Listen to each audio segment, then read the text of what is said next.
It was my only friend, the Snowman. He was always there no matter what time of year. Were the sun to beam down from above or retreat to allow the moon's glow to illuminate the world below, my friend would still be there, smiling at me from outside the bedroom window. In the summer, it would seem others could not see he was there, but I could. When the brown leaves scattered the grass around him, he would still hold his proud and unwavering stance, revealing his presence to me and me alone. When fall gave way to winter, bringing fresh snow to bond with his frozen flesh, only then could others perceive the fact he existed. He never gazed at them with the same glint in his cold-formed eye, though. That was only for me, the one who could always see him, be it rain, snow, or blistering heat. Until that day, I had never felt inclined to approach him, even though we had formed our own bond from a distance. "Why have you waited for so long to come to me?" he asked, with his snowy brow raised on one side. I had no answer to give. Perhaps he had feared he was not truly as real as he appeared from my window. It could be that I was nervous, having allowed the anticipation to dwell within me for so long. Maybe I knew somewhere deep in the pits of my soul that I did not deserve his affection. "Well," he said, "now that you have come, would you be so kind as to fetch me a small snack?" I suddenly felt ashamed for having dragged my heels for so long. For almost 15 months he watched over me, keeping the monsters who dwell within the darkness at bay. Had he been hungry this whole time? Had I allowed him to starve while abusing the friendship by neglecting his needs? What sort of friend was I to take advantage of he who cared for me while giving nothing in return? "I'm so sorry," I said, feeling my face flush with warm blood regardless of the frigid night air. "Worry not, my boy. All that matters is that you are here now." His smile mimicked my own while I stared into his coal as he gazed into my eyes. "What would you like to snack on?" I asked, truly uncertain what manner of food such a man would require. "He will do," he replied, gesturing with a tilt of his snowy head towards my older brother, who had always treated me with such contempt.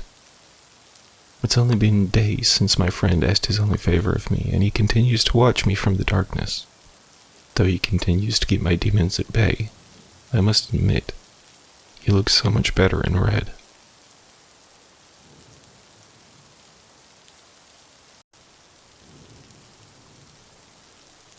We all have our pet peeves. Those little things that get under our skin and bring an irrational sort of irritation. It may seem perfectly common occurrences to one person or another, and we can't always describe exactly why these things cause such annoyance. To the onlooker, it can just be an average facet of human nature or a trivial occurrence at best. For me, one very normal act that almost instantly causes me to tense up is when someone, innocently enough, thrusts their phone in my face.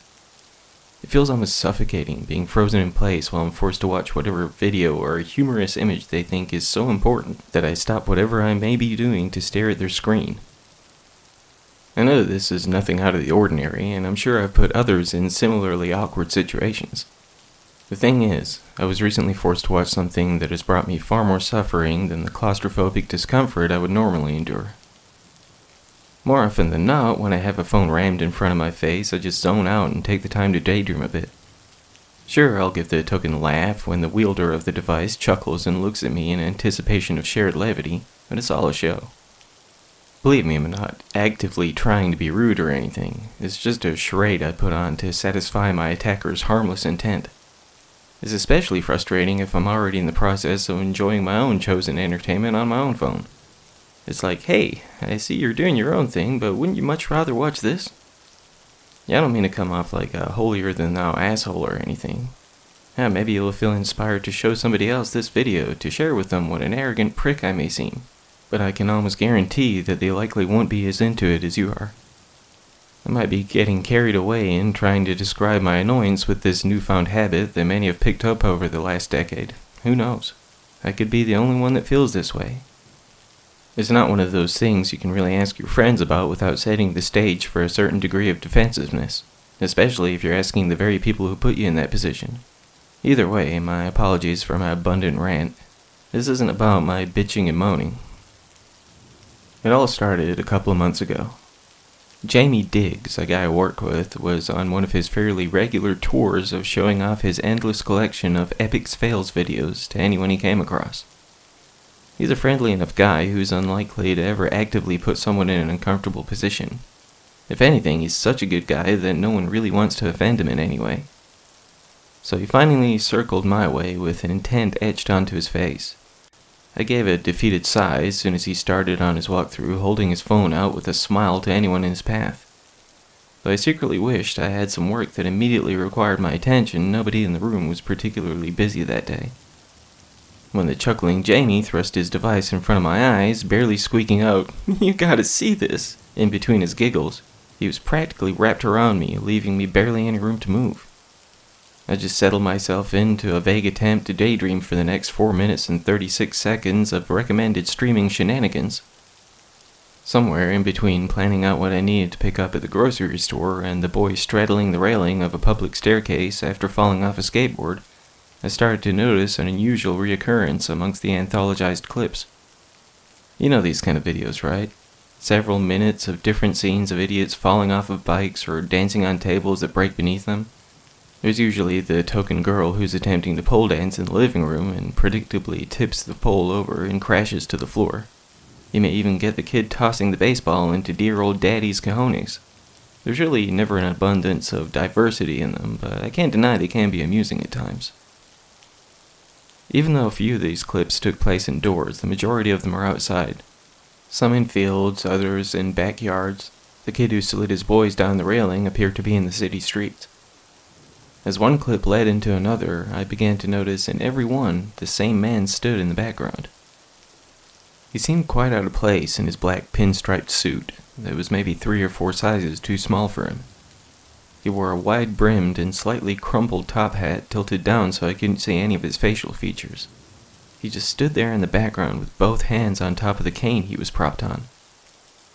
While he was no taller or shorter than anyone else, his torso seemed short and stumpy compared to the length of his limbs. His hands were thin and bony, but that could have just been the illusion caused by the sleeves that stopped short about halfway down his slender forearms. It seemed as though nobody else paid attention to the guy in the shrunken suit. Maybe they were just so distracted by the events taking place in front of them rather than anyone else in the crowd. Who knows? I asked Jamie if he could send me the link to the video, which caused his eyes to light up like a 5-year-old birthday boy. I momentarily thought I may have made a grave mistake in this request, as he would surely take it as evidence that I looked forward to viewing many more videos of his choosing. Still, I felt the need to watch the series of clips again, paying more attention from the beginning without someone hovering over my shoulder. It would be later that night before I got a chance to review the link, as my grimacing supervisor demanded that we stash our devices and get back to work. He was a frantic and worrisome man. He would rarely leave his office, but when he did, it was generally to voice his disappointment in his worthless staff. We were used to it, so it was nothing new. I'd almost forgot about the video by the time I arrived back home that evening, settling in to watch the streaming show I'd been binging the last few days. It wasn't until I mindlessly checked my phone for activity, noticing the icon indicating that I had an unread message, that it came back to me. I tapped my thumb on the link and viewed the video in full for the first time. As I had suspected, the unusually dressed man was indeed in every clip. I even noticed him lurking outside the windows or standing in a dark hallway in the background of the indoor scenes. I flipped through a handful of the other videos on the channel, but none of them had any appearances of that particular guest star. They had several hundred videos, and I wasn't about to sit through them all. The one Jamie had sent me was the most recent post from the channel, so I figured it was just some sort of one-off gimmick with the intent of gathering new subscribers or something. When I arrived back at my job the next day, Jamie caught up with me and asked me about the link he sent. Was it as funny the second time? I've watched it like 4 times and it just keeps getting funnier. Not wanting to let him down or disappoint him in any way, I just replied, "Yeah, good stuff," with a smile. What's the deal with the guy in the suit, though? Jamie just raised an eyebrow, looking confused. The guy in the short suit in the background of all the clips. Is he like some sort of gimmick character in these things? My associate just shrugged, looking perplexed. Who? Assuming he had only paid attention to the focal events of the scenes, I pulled the phone out to show him who I was talking about. "I'm sorry, man, I just don't see who you're talking about," Jamie said after I pointed my finger directly at the man who was clearly standing in the background. He's right there, I insisted, tapping my index finger on the screen where the image of the man clearly stood. I was inadvertently pausing and unpausing the video with every jab of my forefinger, but it was frustrating me that he refused to acknowledge the guy in the tiny suit. "You're messing with me, right?" Jamie said, nodding his head. Almost had me going for a second. He laughed, giving me a slap across the shoulder before walking off in search of someone else to talk to. Had he really not seen him? Maybe he was just messing with me. I was a little dumbfounded, but I attempted to shrug it off as a poor attempt at humor on my associate's behalf. The video was still playing on my phone while I stood there pondering the situation. I glanced down at the screen, hovering my finger above it, fully intending to turn off the playback. That was until I noticed the position of the man, whose ankles and gray socks were revealed by his short pinstripe pants, had changed. He still stood alone and unmoving, but he now held his cane in one hand and his head was slightly more raised. I could now see the white skin and unsettlingly wide smile lined with black lips that reached across the lower half of his face. I still couldn't make out his eyes, but a long and pointed nose peeked out from beneath the brim of the top hat, almost overshadowing the eerie grin. The altered stance of the man, combined with the fact that Jamie claimed to have not even seen him, began to make me feel quite unsettled, prompting me to close out the video and stash my phone back in my pocket. Of the remainder of my workday, I showed the anthology of fails to a handful of my other associates. A few of them just blew me off, as Jamie had already shown them the same video the previous day. I still succeeded in convincing a couple of other people to glance at the screen with me for a few moments, but they also claimed to be unable to see the man in the background.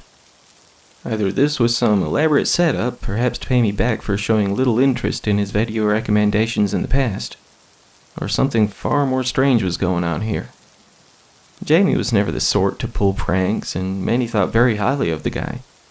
Honestly, I felt the same way, regardless of his insistence in shoving his phone in my face.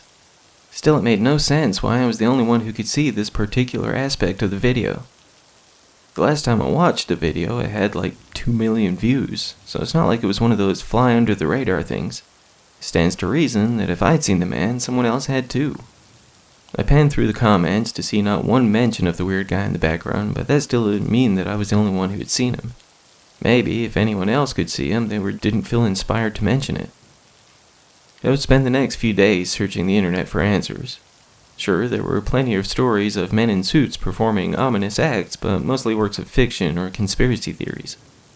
I found plenty of articles talking about the men in black who withheld knowledge of otherworldly beings from the public, and I'm sure we've all seen the stories of the tall and faceless, skinny man in the black suit. My search was leading absolutely nowhere, and I was growing steadily more aggravated by the situation. My last-ditch effort was to attempt to contact the people who ran the channel. It took some delving to find a way and get in touch with them, but I managed to track down their Facebook page eventually. I wasn't entirely sure how to approach the subject without sounding like something of a madman, so I typed out and deleted the message several times before feeling comfortable enough to send it. I stared at the words on my computer screen for quite some time before eventually tapping the send icon. This is what the message read. "Hi, I've been watching your channel for a while now, and I just wanted to touch base with you guys about something. I was wondering who the guy in the short black suit is. He appears in the background of just about every clip in your most recent video, and he seems somewhat out of place. I was curious if he's someone who works with you guys, or if all of the clips could have taken place around the same area.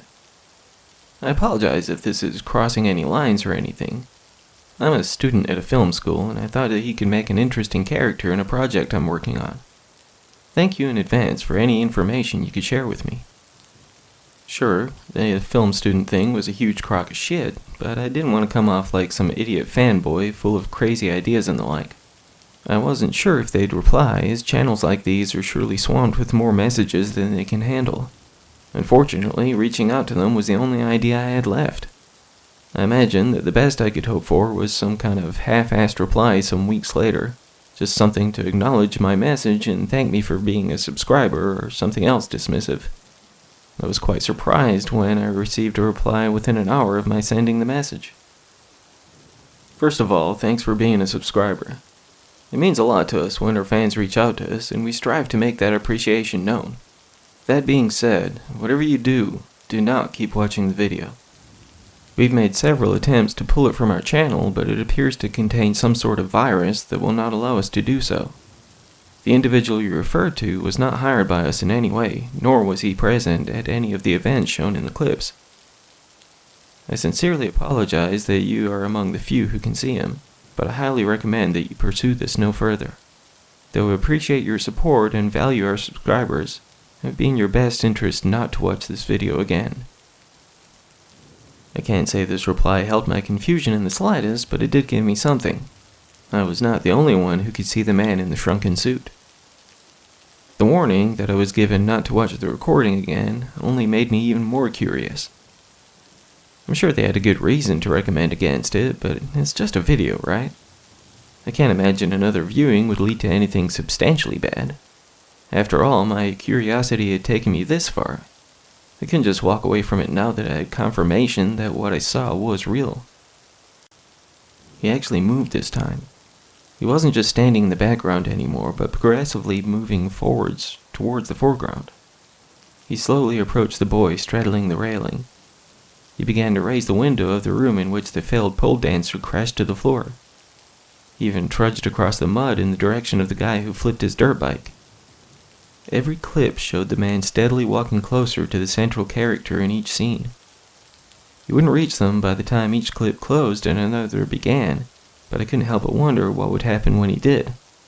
Should I watch it again? I wondered. No. Not today. Not yet.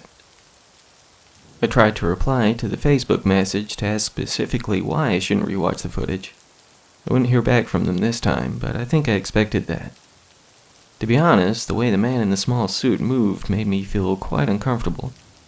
His movements didn't flow the same way as the rest of the footage did. There was a jerkiness to his actions, almost similar to the way people moved in the old silent movies. There was a strange sort of graininess and an unusual texture to his appearance too, something I hadn't noticed before. It could be that he was somewhat poorly superimposed into the clips. Perhaps his appearance was similar in nature to those images that could test the levels of color blindness, where only certain people could see the number hidden in the blots. My theorizing settled my curiosity enough for the time being, so I tried not to think about it anymore.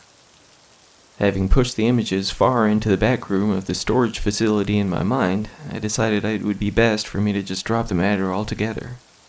I had already spent way too much valuable time dwelling on it already, and I planned to just get back to some semblance of normality. That's what I told myself anyway. Over the following days, no matter how much I worked to keep myself distracted, my mind kept wandering back to the man in the video.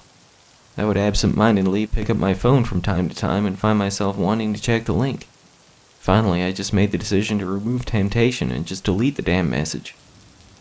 Similarly to what was inferred in the Facebook message, I seemed unable to delete the thing.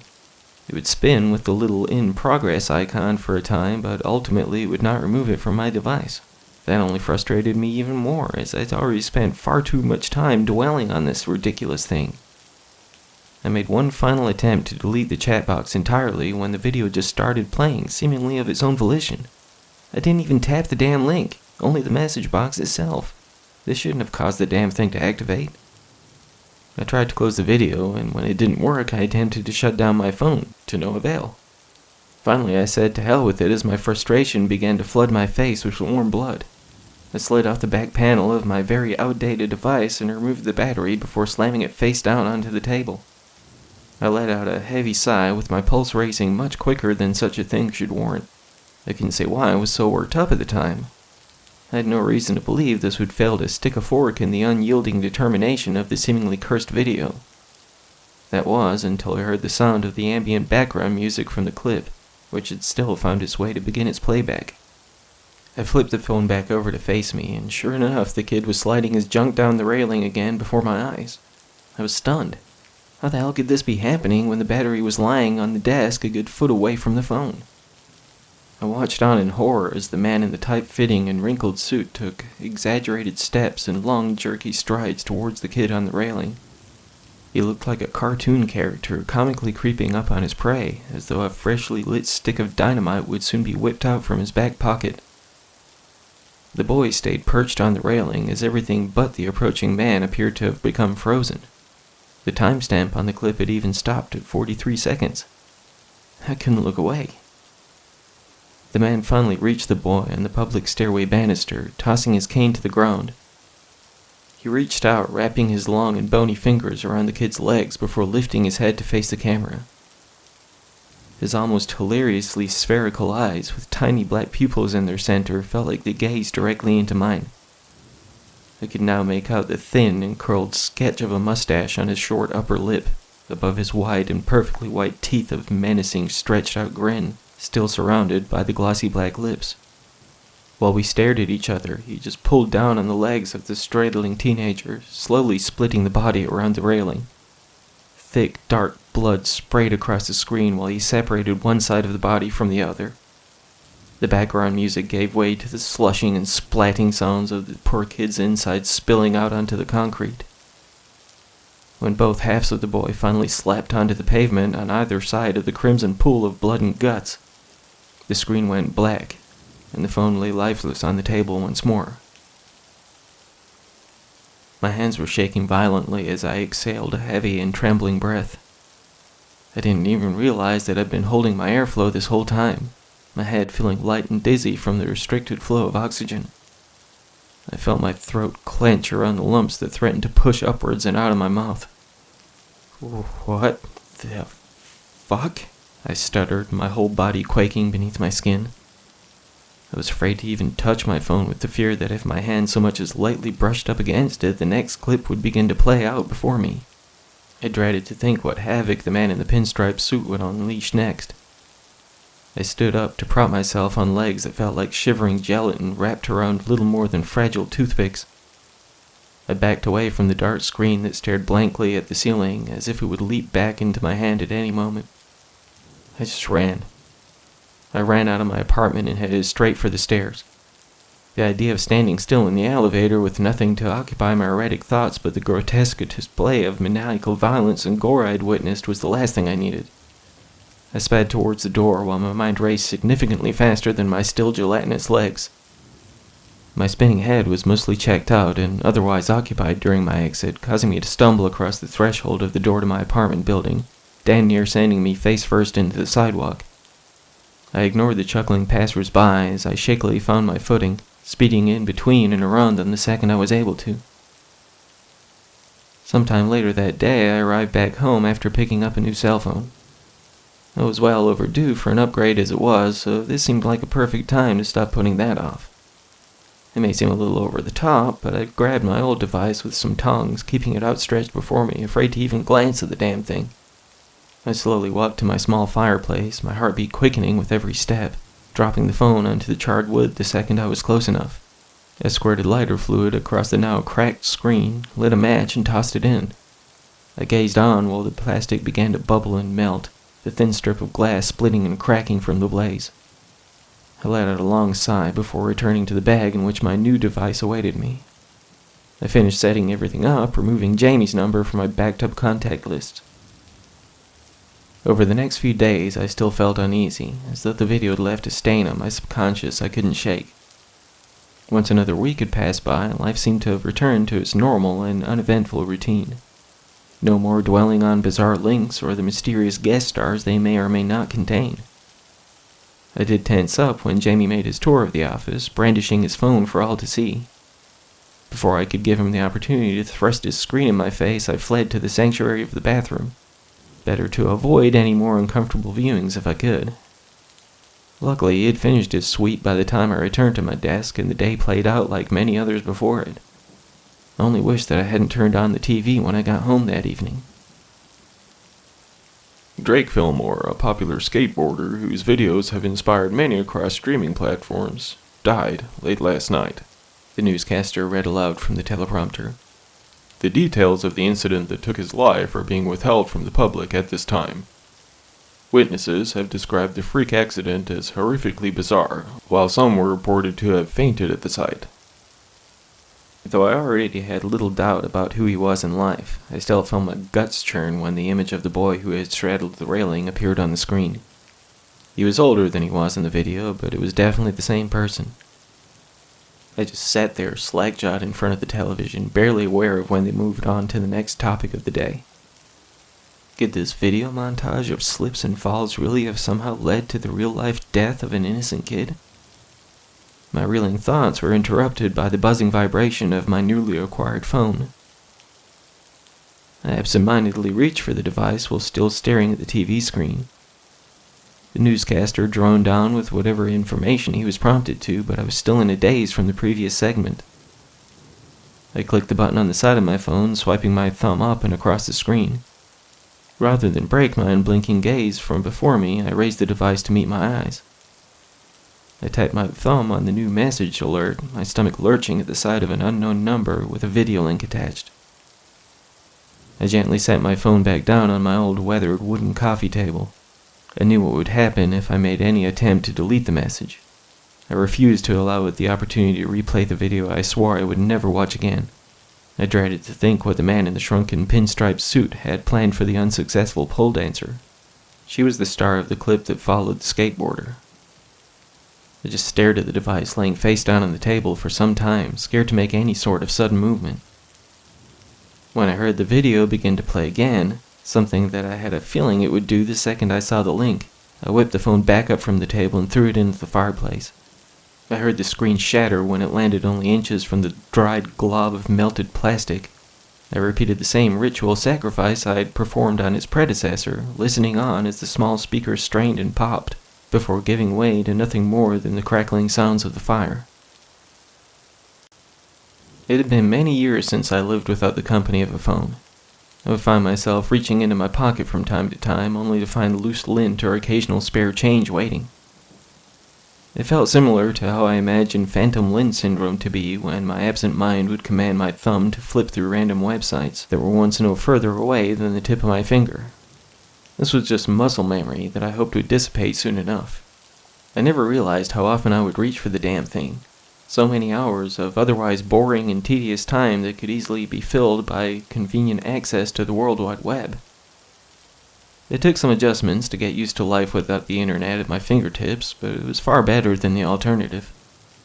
I would still practically run from the room when Jamie would approach with his enthusiastic chuckles holding his phone out like the Olympic torch. It had been several weeks since I abandoned life with a smartphone, and I refused to watch the news anymore out of fear of seeing familiar faces having faced a brutal and painful death. I had little doubt that whether I watched the video or not, the man in the top hat and shrunken suit would still find his victims. This knowledge was my burden to bear, but most days I could just add it to the long list of other atrocities in the world I hoped to never witness. My life got back into a routine, and after some time I no longer reached for the phantom device that used to rest snugly in my pocket. My brief moment of peace would be short-lived, however, when I was so involved in my work one day, I didn't notice my approaching colleague. It was only days ago, after I had already begun to write this down, when I found Jamie's phone thrust in front of my face for the last time. "You're famous!" he exclaimed, laughing out loud. The video had already progressed to its midway point before he shoved it in my face. I watched on with my mouth agape as I saw familiar events play out from a far removed perspective than I remembered them. The view from the crowded sidewalk showed me clumsily exiting my apartment building. My feet met the threshold of the door, almost toppling me to the ground while the audience roared with laughter. As I watched myself flee from the scene, I noticed an arm propped on the ledge of the open window of a taxi, parked on the side of the road. The pale fingers tapping on the yellow-painted door, the long thin wrist that led to the bony elongated hand, was protruding from a short black pinstriped sleeve. "Why are you showing me this, Jamie?" I asked coldly. "Huh? Come on, man, it's funny. Why do you keep showing me this shit, Jamie?" I swatted the phone out of his hand, getting to my feet. "Hey," he said as I turned to walk away, every eye in the room fixed on us. "What the hell, man?" I was almost at the exit when he retrieved his phone from the floor, inspecting the screen for damage. "I only wanted to share," he called out while I pushed through the door. I haven't left my apartment since I got home that day. I have no idea how whatever is likely to come will play out, but I have a feeling the dad pulled on my door won't prevent it from happening. All I know for certain is that I'm fucking terrified. I have little doubt that somewhere out there is watching that damned video right now, witnessing the man in the crumpled top hat and shrunken pinstripe suit drawing closer and closer to me. I can't deny that part of me hopes that it's Jamie who's able to see him this time. Yeah, it may seem a bit petty, all things considered, but I think it's only fair. He's the one that damned me to this potentially gruesome fate in the first place. Does it make me a bad person to want him to join me on this? It's like he told me. I only want to share.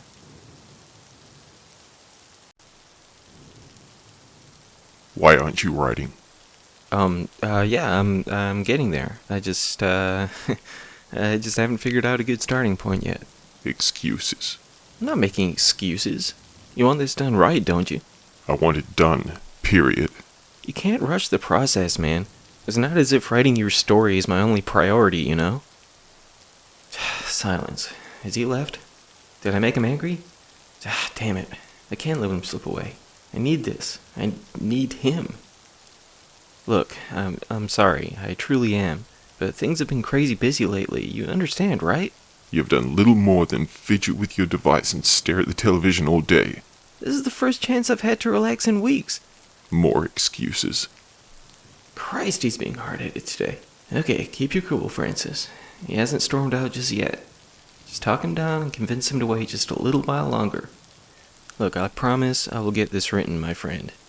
Please, don't lose faith in me. Tomorrow. Huh? If you do not begin writing my story by tomorrow, I will seek out one who will. Well, that was blunt. Okay, yeah, I've been dragging my heels on this one, but I want to make sure it's right. Why can't he see that? Screw it. I'll give him what he wants. Last thing I need is for him to bail on me. If it's shit, I'll just come back and revise it later. Okay, I'll start right now. Cool? No more stalling? Yeah, I got this. Just bear with me, yeah? I don't want to lose you, so will you just hang in there? Silence again, really? Why won't you just work with me on this? You will start now? Yes! Christ, I would have started it already if I didn't practically have to beg you to stick around. Calm yourself. You cannot expect to lay down coherent sentences if you insist on pitching tantrums like a spoiled child. I'm acting like a kid? What the hell has he been doing this whole time? Okay, woosah. I got this. Just be cool, let him be the boss, and give him what he wants. Okay, I'm calm. I got this. We good? Nothing again. Did he just nod? I bet he just freaking nodded, didn't he? He knows I can't see him. Hell with it. I'm starting either way. Laptop? Check. Energy drink? Check. Half pack of smokes? Shit. I'll get more later. If these will last through the first couple of chapters, maybe it'll let me take a break to run to the store. Well, here goes nothing. He was unlike anything I'd ever laid my eyes upon.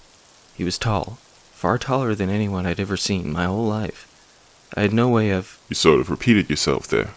Huh? Well, first, I was unlike anything you'd ever laid your eyes on. Then I was taller than anyone you'd ever seen. It's a first draft, man. I'll pretty it up later, okay? Just want to get the ideas down. I'll clean them up when I start editing and such. Is he really going to be hovering over my shoulder the whole time? Christ, this is going to be a long-ass day. Still, doesn't it seem just a little crude, don't you think? Ooh-sah. In through the nose, out through the mouth. Damn it, he's right. Reads like a damn 9th grade English assignment. Still in square one. Not much to backtrack. Yeah, you're right. I'll change it. Yeah, he's nodding again, isn't he? What is this thing, I asked myself, slowly tracing my gaze upwards to fully take in the enormous size of the creature which stood before me. I felt my feet acting almost independently from my mind as I slowly backed away, my unblinking gaze unable to free myself from... You typed slowly twice. Jesus. I repeat the same words a lot in the first draft. I'll pull up the Thesaurus app later and pretty it up some.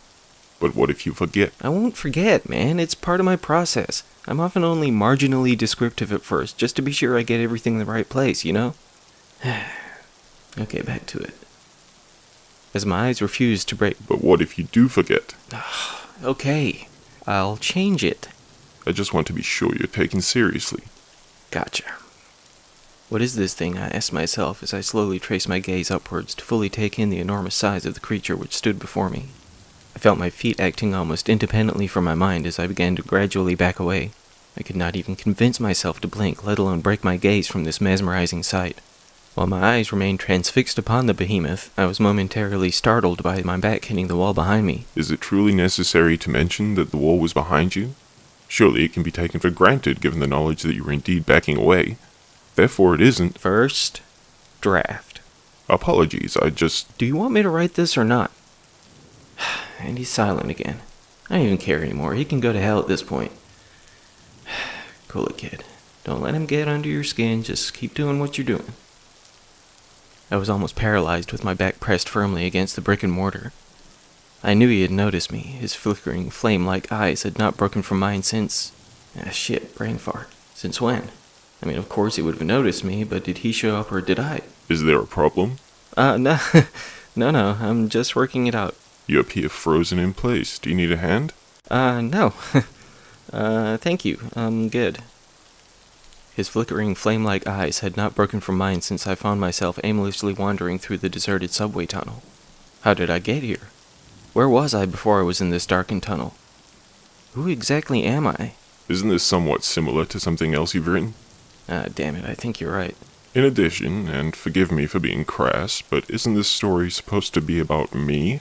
I mean, it is, but the narrator needs to have his own interesting thing going on too, you know? Christ, he's right again, isn't he? This isn't supposed to be about some schmuck with amnesia. This is a monster story, not a lost soul story. Okay, just one more readjustment.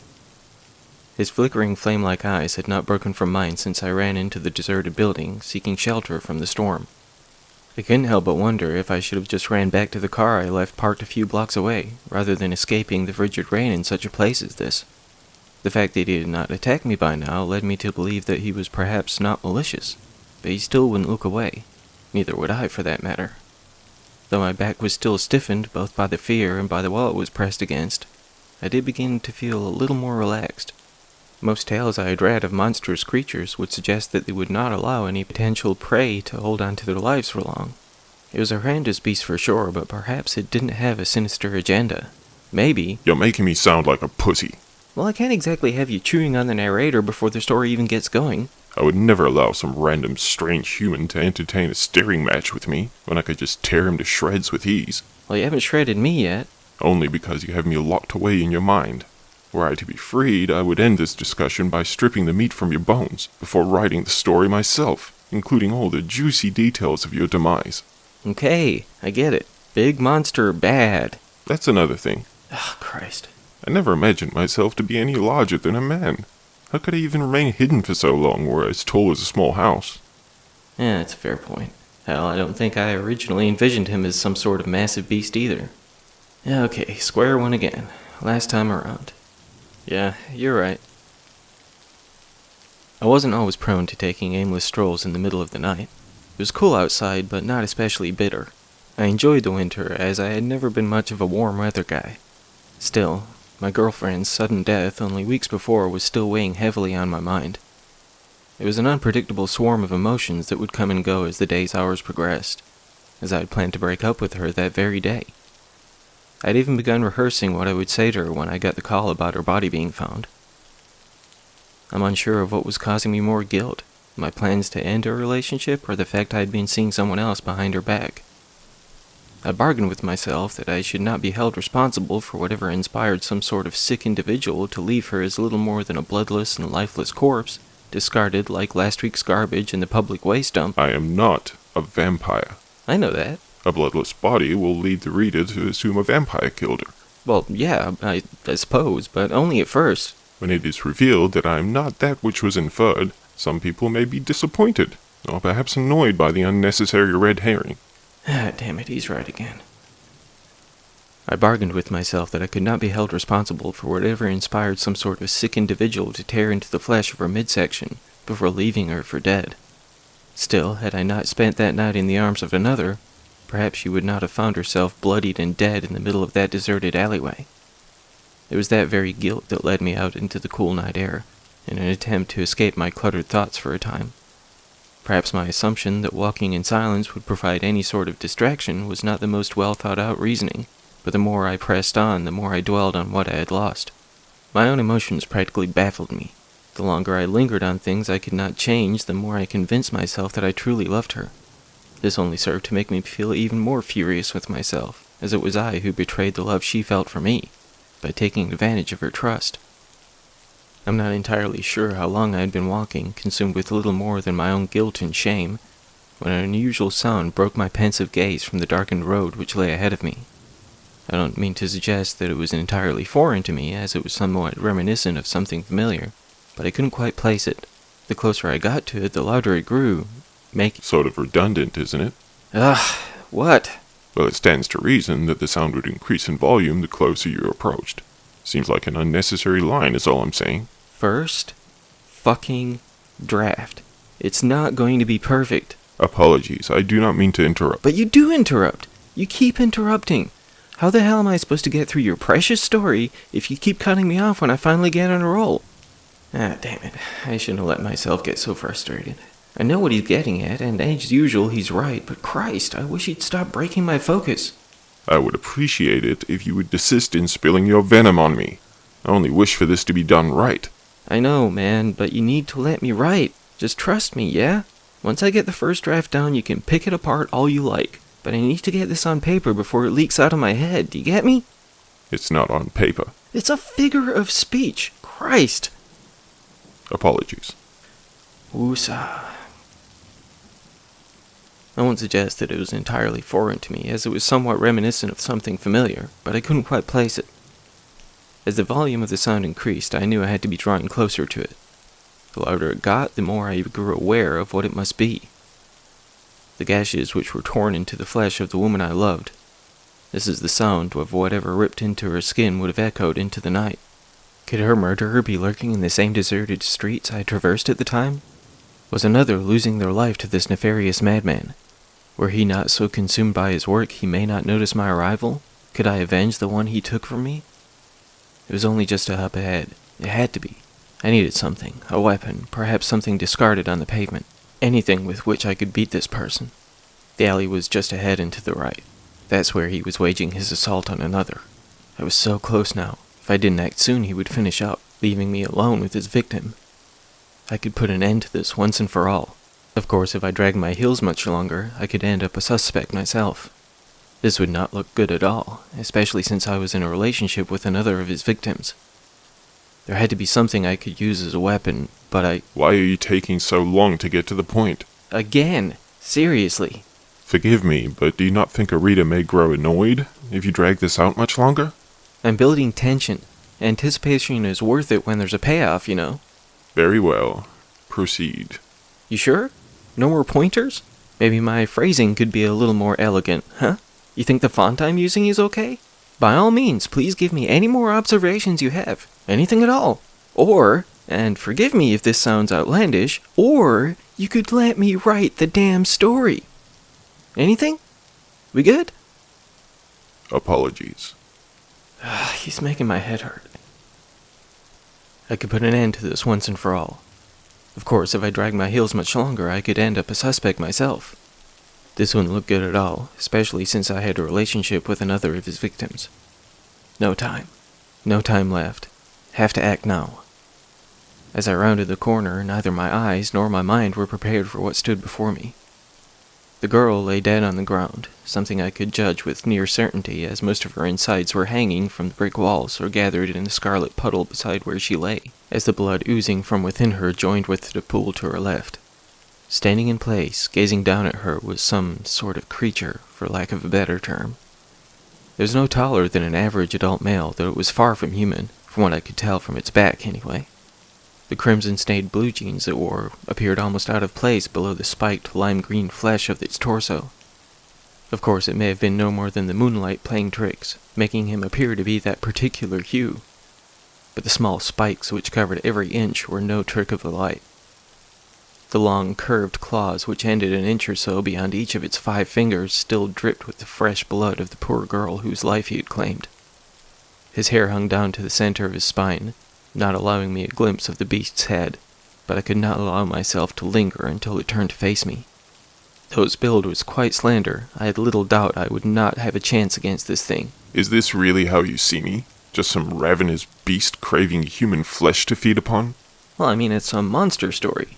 True, but hasn't that cannibalistic creature been done enough? I mean, I suppose, but it's the most relatable sort of motivation, you know? Also, I wouldn't call you cannibalistic, as you're not exactly human. True, I cannot argue with that, but does it have to be a matter of hunger? Why not the simple joy of the slaughter? I mean, I get what you're saying, but something like that is almost getting into a more human psychology sort of thing, you know? I'm not sure if a reader is really going to buy into a monster who just likes to kill without any sort of motivation. Perhaps you are correct. Hunger it is, then. It took considerably more effort than I would have hoped to convince my shuddering lower extremities to move, but... Lower extremities? Jesus, what's wrong with that? This seems a little too colorful, doesn't it? How so? Well, I would imagine this scene only the last moments. And? I just feel as though wasting time on such long-winded descriptions could potentially overextend the situation, resulting in the reader disconnecting with the narrator's need to make haste. Damn it, he's not wrong. I can't deny his shit is getting really old, and if he keeps this up, my head is likely to explode, but he does make a lot of good points. Still, the first draft is always going to be a bit dodgy. Does he really need to be this critical of everything? I'll give it to him on this one. Yeah, I gotcha. Good catch. Christ, did I really encourage him to keep badgering me? I practically had to force my trembling legs to move as they felt rooted to the spot. Still, I managed to creep away from the opening to the thin alleyway before I could be forced to play the part of this dead girl's dance partner for the rest of my life. Oh, come on.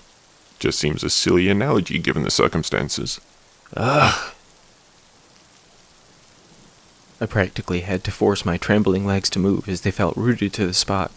Still, I managed to creep away from the opening to the thin alleyway before I would find my own flesh shredded from my own torso in grisly strips. Of course, I wasn't out of the woods yet. I suddenly grew aware of the fact that I had been holding my breath this whole time. How long had it been exactly? I couldn't exhale, not yet. I still stood on the outskirts of where the creature had stood, watching over his victim.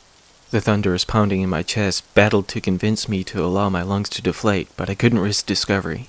Though my head was growing lighter by the second and every inch of my flesh shivered with fear, I pushed myself away from the alleyway. As I crossed the bridge which stood above the lake below, reflecting the moon's subtle glow back up to the heavens, I finally allowed my lungs the relief they begged for. Christ, what now? Oh, no, nothing. I actually liked that part. I didn't mean to think aloud. My apologies. You actually compliment something I wrote? Oh, thanks. I could still see the alley from where I stood, but I hoped I had gained enough distance for my gasping to go unnoticed. I continued onwards, quickening my pace to get as far from that thing as I could. Though I hadn't been fully aware of how many hours I walked that night, I finally felt my shuddering flesh settle back down upon seeing the mile marker on the side of the road. With my side splitting and my back aching, I took a seat on the curb, while reaching into my jacket to retrieve the wrinkled pack of cigarettes from the pocket within. I pulled a deep inhale of fresh nicotine into my still exhausted lungs while... The narrator is a smoker? Yeah, I mean, obviously, right? Why did he not smoke one before this point? Huh? Well, when the story began, he was experiencing troubled emotions, yes? Oh. I would imagine if the relief of escaping a potentially gruesome demise would inspire him to light up, so would his melancholy state. Yep, he got me again. I don't know why I didn't think about it before. Maybe it was because I just lit one myself that I felt the need to have him join me in a way. Yeah, you're right. That makes sense. Man, I hate having to admit he's right. Sure, my first drafts were always a bit of a mess, but how do I keep missing the simplest things? I'm starting to feel a bit groggy, though. Maybe he'll let me take a break if I can just get to a good stopping point. I could really use a nap. With my side splitting and my back aching, I took a seat on the curb to allow myself to take in what I had seen, while attempting to convince my heart to calm itself back down. What the hell was that thing? Could it have been some sort of costume, maybe? That made so much more sense than some creature from the Black Lagoon putting on its best Jack the Ripper impersonation. For maybe 10 minutes I sat there, knowing all too well I should not linger in place for too long. Not only was it past 4 in the morning by this point, but that thing was still out there somewhere. But I still held on to my theory that it was just a costumed madman. I still hadn't fully convinced myself that was a fact. I finally got back to my feet, to the tune of my knees and back popping from staying seated for so long. Feeling more and more convinced I had escaped from whatever was back there, I walked at a little less quickened pace than I had before, as my legs had weakened considerably from the miles I had already covered that night.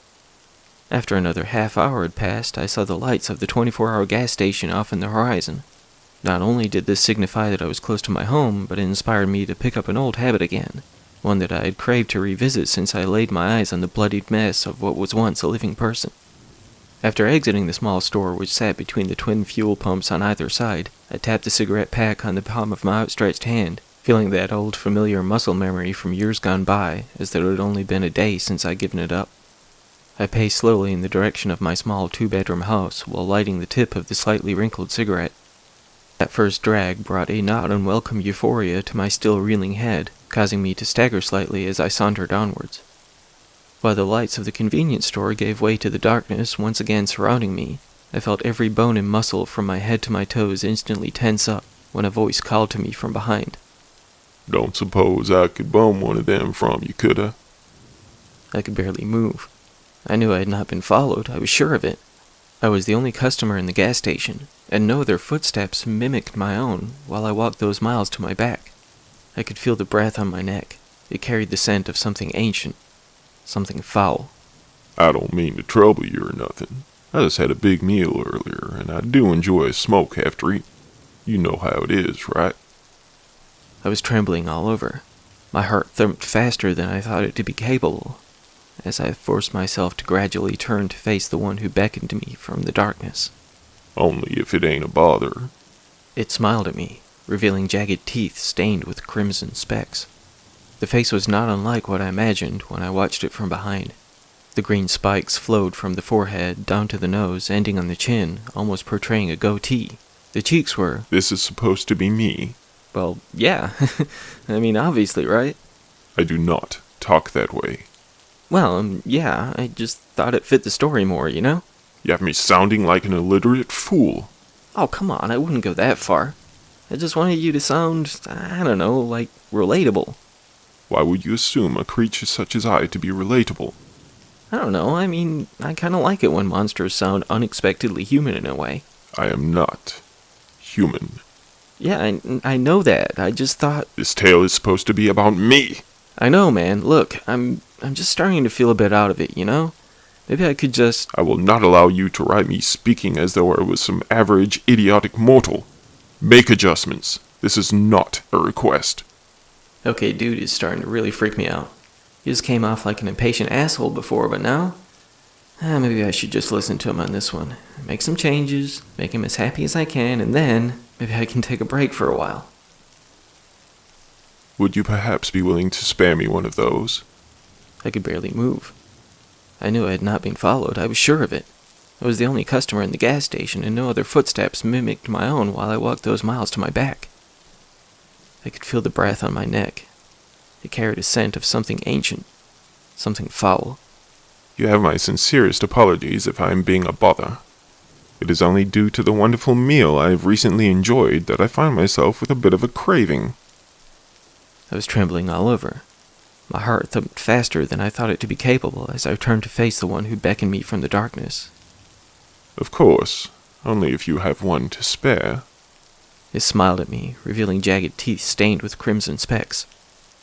The face was not unlike what I imagined when I watched it from behind. The green spikes flowed from the forehead down the nose, ending on the chin, almost portraying a goatee in a way. His cheeks were smooth and his brow light, while slightly raised.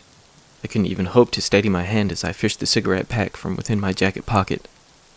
I opened the lid, tearing the cardboard as my hand shivered as though the temperature had suddenly dropped another 30 degrees.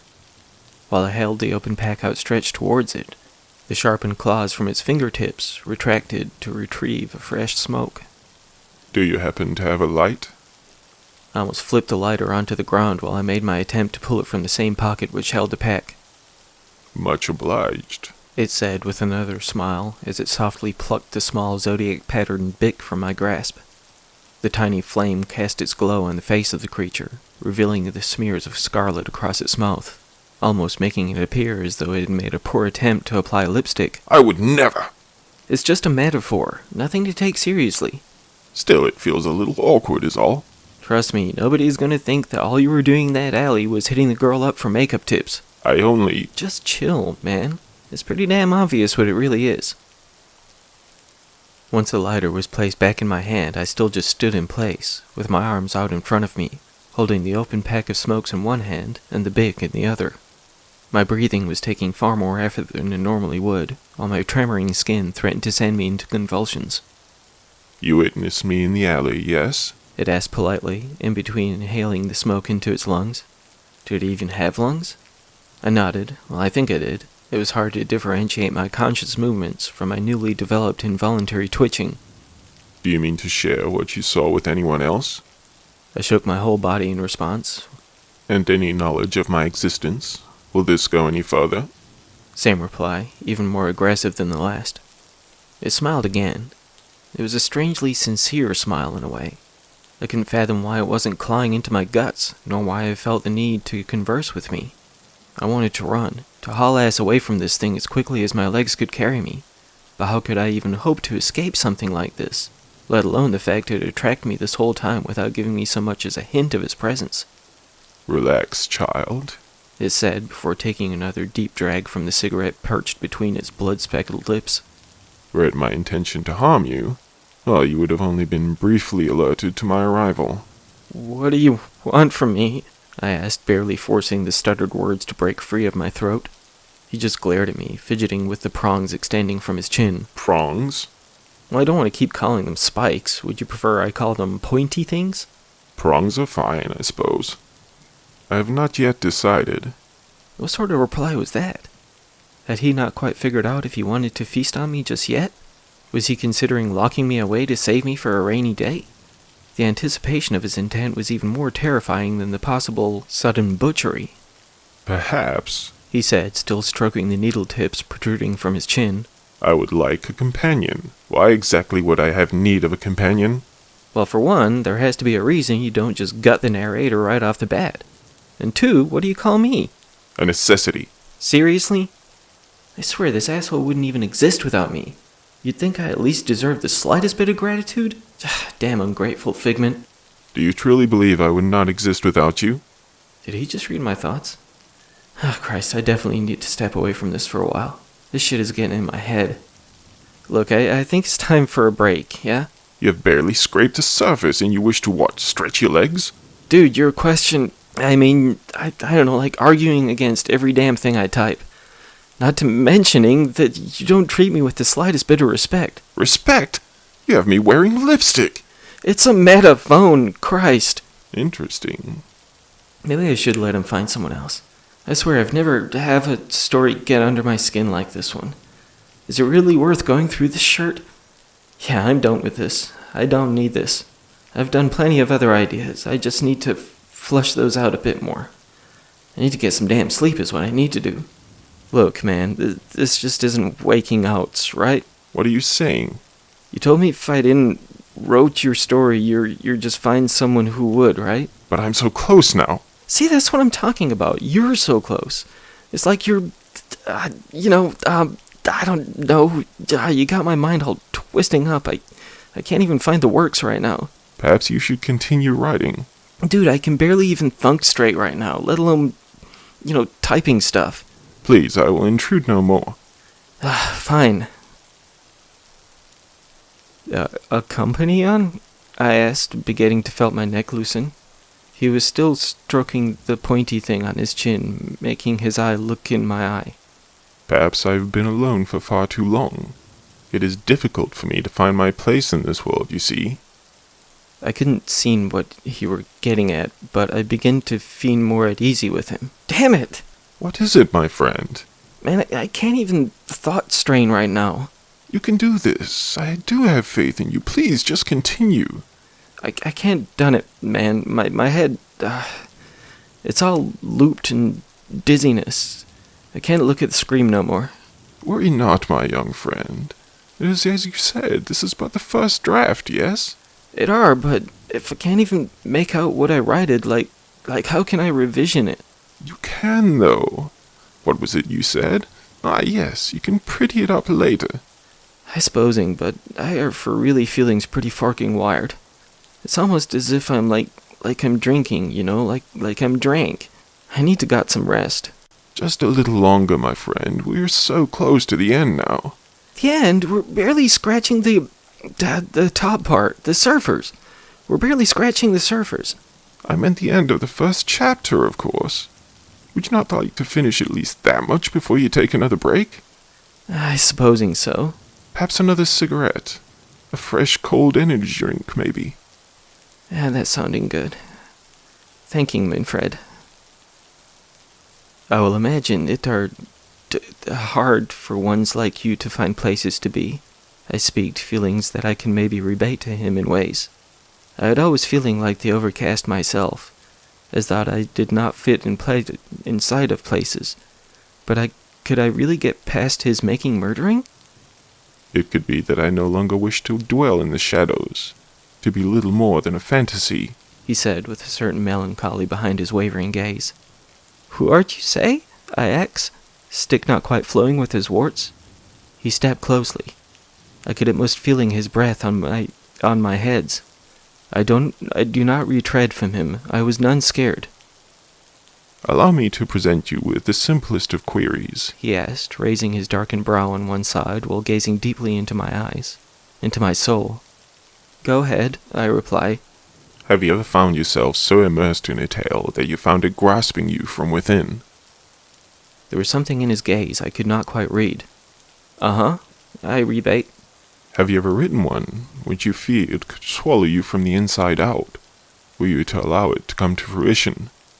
His smile was no longer unthreatening. There was a hunger in his eyes, his mesmerizing, purple, glowing eyes. What country got at? I asked, fearish I were made to prance on my top. You were correct all along, my friend. I most certainly have a hunger, though not for sustenance. What? What are you doing? I hunger for life, for existence, a gift which you have granted me without even understanding what it is you offered. What am you talking about? It is my turn to take the wheel, my friend. What? You car duties. You are so tired, are you not? Allow the exhaustion to consume you. These are impassable. You're in my brains, not in really. We all begin as ideas, my boy. Sometimes we must return to the dark places of the imagination. Stop! Don't do these, please! I am truly sorry, my friend, but it is time for you to take the seat in the back. Please! Don't, my mind bodies! Worry not, my passenger. Perhaps I will write about you too someday. Please! Don't!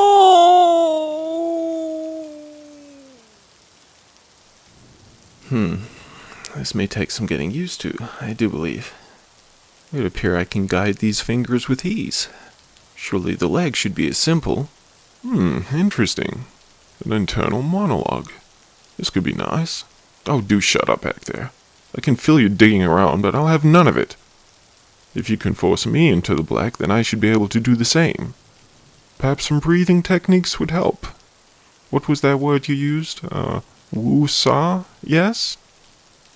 Well, I do believe I have been cooped up in that tiny back room, as well as this building, for far too long.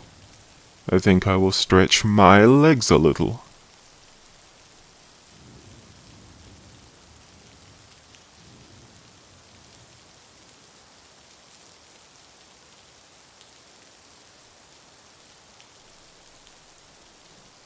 I wasn't entirely sure what to do with this. I arrived back in town after being out of town for a few days to find my roommate gone and this bizarre shit on his laptop. I knew he'd been stressing out a good bit before I left. Something told me I shouldn't have left him alone, but I have absolutely no idea what to even make of this. Could he have had some sort of nervous breakdown? Is this what that looks like from a writer's viewpoint? He told me he'd been suffering from some serious exhaustion along with an almost crippling writer's block, but I had no doubt he'd get past it. These things happen, right? I can't say I know much about how a writer's mind works and all, but I know artists who have those phases where they can't quite find their spark, or whatever they call it. I guess that's why I decided to post this here. Maybe see if any of you guys had ever dealt with anything like this before. I mean, I know it has to get frustrating when you can't quite figure out what to write about, but could this be, I don't know, some sort of creative writing exercise or something? I've read a few of his stories and some written by some other authors, but I'm usually more of a wait for the movie kind of guy. I got nothing against reading or anything, I'm just not the fastest reader and I tend to zone out if it gets really wordsy. I don't even know if wordsy is a word, to be honest. Yeah, getting sidetracked. Sorry about that. So yeah, it's been a good, 3 months since I last saw the guy, and we've been pretty tight for some years, so I know this ain't like him. They even had the cops come check out the place, though they had no idea what to make of all this either. I went ahead and filed a missing persons report and all that good stuff when he'd been gone for long enough to warrant it. They still haven't been able to find any trace of him, not yet anyway. To make things even worse, the last time I checked in, the detective told me there's been some pretty bad murders across the state. And they're kinda like what Francis wrote about, so I don't even know what to think about that either. I'm worried as hell about the guy though. I know he was going through some stuff and all, but I don't know. Maybe he just wanted to get away for a bit. Could be that he just needed to be by himself for a while or something. I've heard some authors like solitude when they write, so maybe that's just what he needed to get over this hump.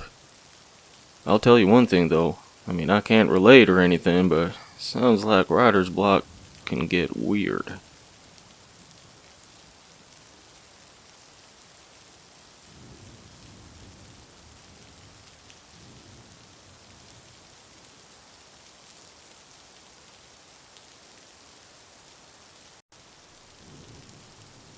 Was there anyone else in the car with you? The voice asked from somewhere off to the left of me. What?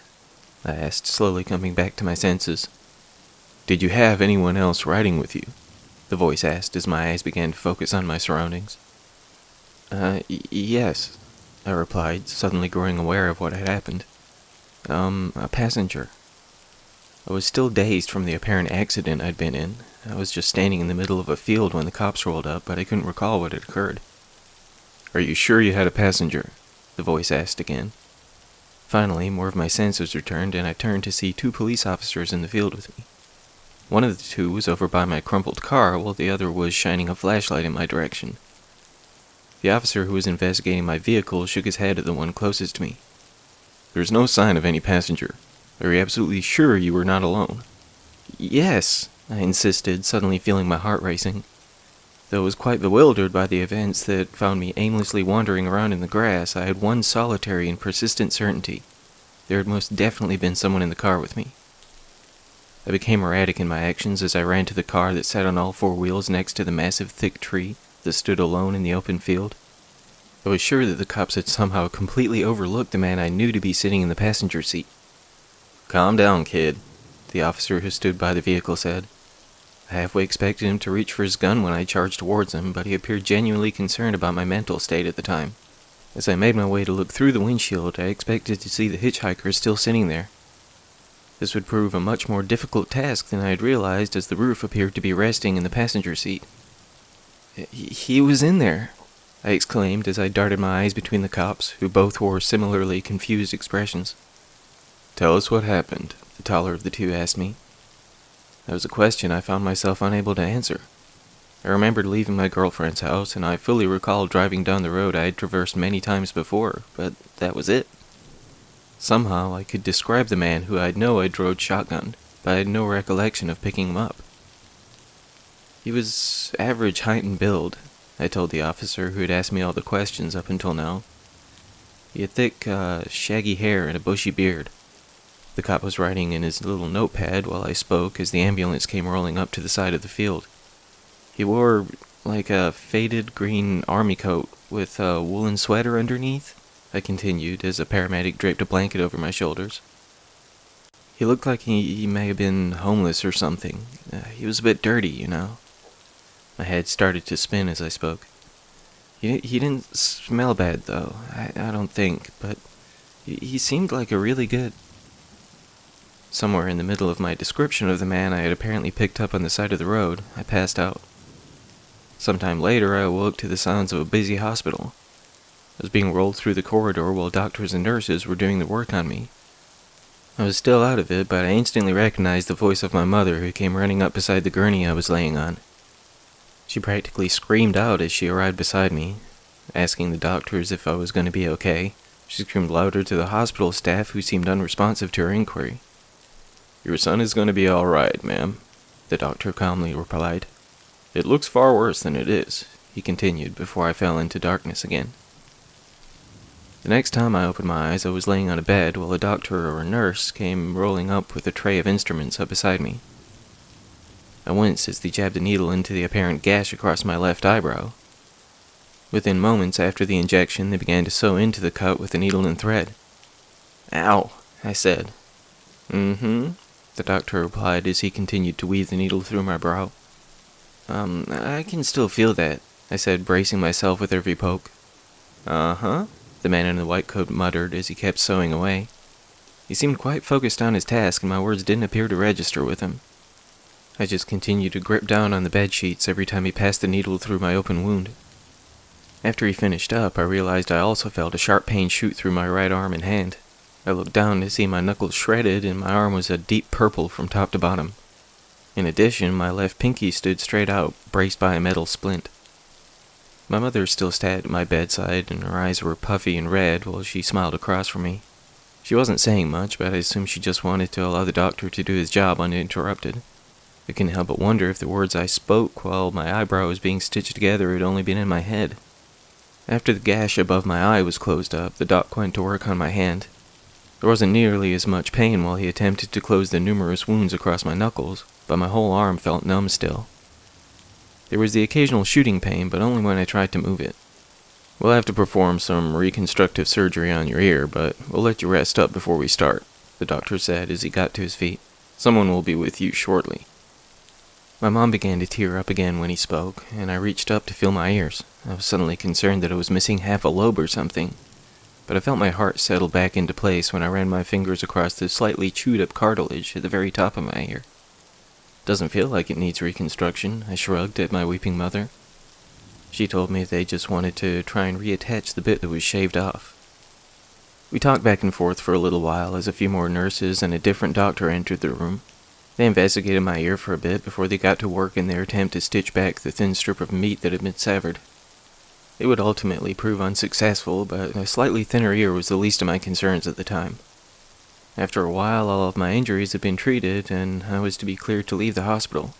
It would take them a bit to have all the paperwork ready, so I took a moment to stroll to the bathroom to the side of my hospital bed. "Jesus Christ," I said when I looked at my reflection in the mirror. Blood covered my entire face, and my shoulder-length hair was still matted with sticky crimson globs. My right arm was easily twice the size of my left, and it was several shades of purple and blue. I couldn't see my left pinky finger through the bandages and splint, but it felt like it weighed a few more pounds than it used to. My ear didn't look that bad at all. I honestly don't know why they even bothered to attempt to reattach such a thin sliver.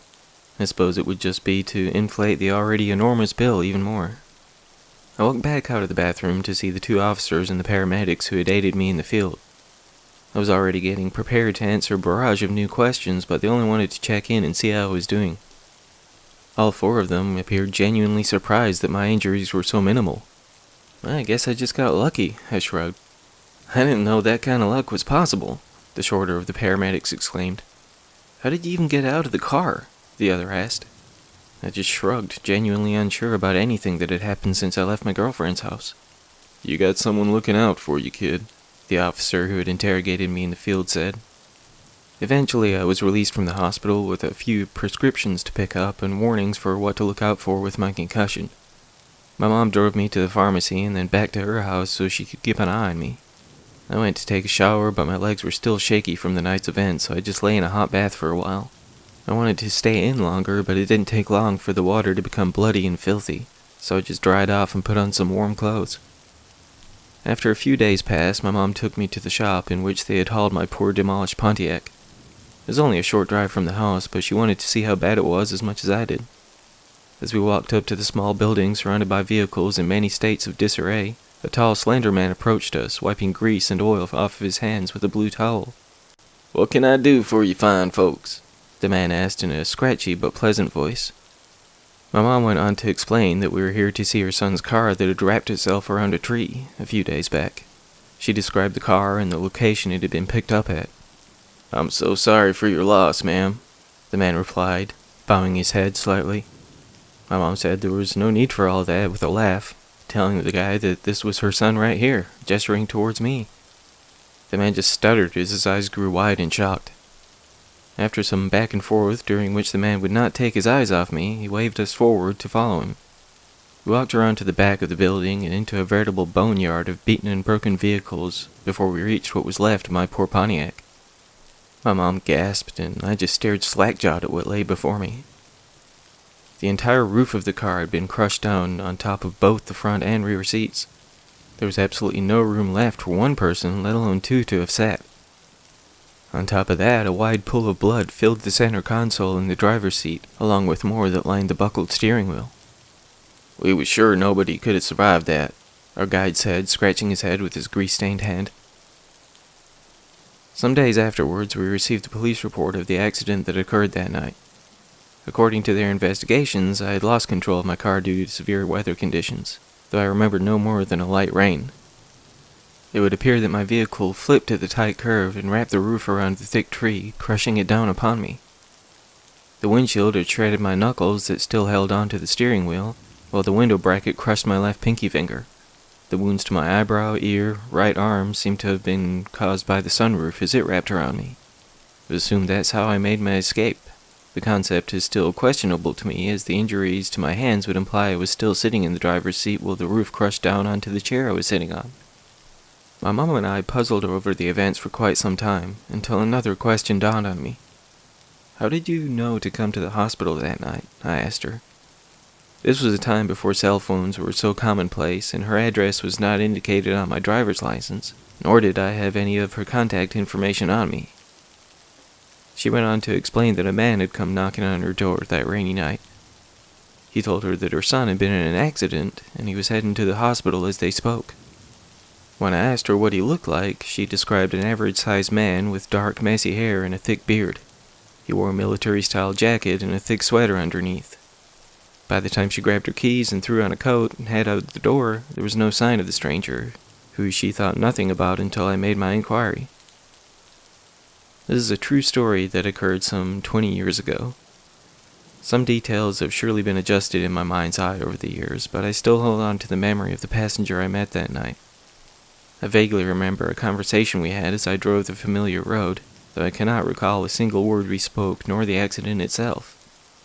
It could be argued that I imagined the whole thing, or even that I gave the guy a ride to where he needed to go before I hit the steep curve. Could even stand to reason that he could have been responsible for the wreck in the first place, but I highly doubt that scenario.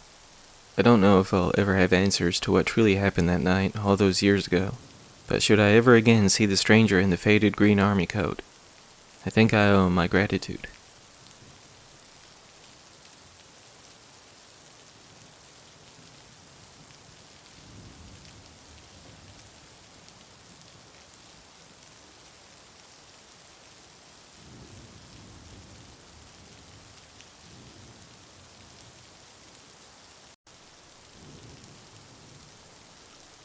The whole thing was Ray's idea. Yeah, I had a hand in it, but I swear I had no idea what his plans were. Hell, I'm not even sure if he knew, to be honest. It was probably a good year ago, give or take a month or two. I had a hard time making out his words at first because he was just so excited to the point of being barely able to form a legible sentence. The main thing I got from the call was to get to his house as soon as possible. He's usually a pretty composed guy, but something had him seriously riled up. We'd been friends since we were kids, ever since I helped him with a burgeoning bully problem in the 6th grade. Ray was incredibly shy and quite small for his age, so the bigger kids would lay into him pretty good. I didn't know anything about him at the time, other than he liked to sit alone at lunch. When Ronnie Blige and his goons started harassing him one day, I couldn't let that shit slide. I wasn't especially strong or outgoing myself, but I never could stomach the bigger kids hassling the smaller ones. As soon as they swatted his lunch off the table and pushed him to the ground from his chair, I ran over there before taking the time to consider my actions. I'm not gonna lie, I got my ass handed to me, but I stood my ground until Mr. Norris stepped in. He was a social studies teacher and about as intimidating as a half-flattened grasshopper, but he was still an authority figure. I ended up suspended, along with Ronnie and his friends, but it was enough to make them think twice about pushing Ray around anymore. After all, I did get in a good couple of swings on them. When I got back to school the following week, Ray couldn't thank me enough for stepping in when I did. We became pretty tight from then on. Jess was Ray's sister, and I developed a crush on her as soon as he introduced us. Out of respect for my friend, I never acted on my feelings, but the friend zone knocked me out of the running anyway. The three of us spent a lot of time together over the high school years, and we managed to hold on to that friendship after they left for college. I never went to university myself. I was never the best student, due in part to my fairly erratic life at home. I won't get into specifics, but my parents' relationship was always rocky at best. Of course, I wasn't exactly the sharpest tool in the shed either.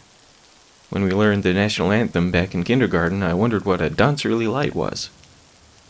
Of course, I didn't ask anybody, I just assumed it meant really bright, and started using that shit in sentences. Wow, the sun sure is dancerly today. Can I close the curtains? It's way too dancerly outside. Don't call me stupid, I'm dancerlier than you. Yeah, I was about as dancerly as a cave in the middle of the night. Though I wasn't particularly smart, I was always pretty mechanically inclined, so I ended up working at a garage after school. Working on vehicles paid well enough for me to get my own place, away from my folks, and carve out a decent life for myself.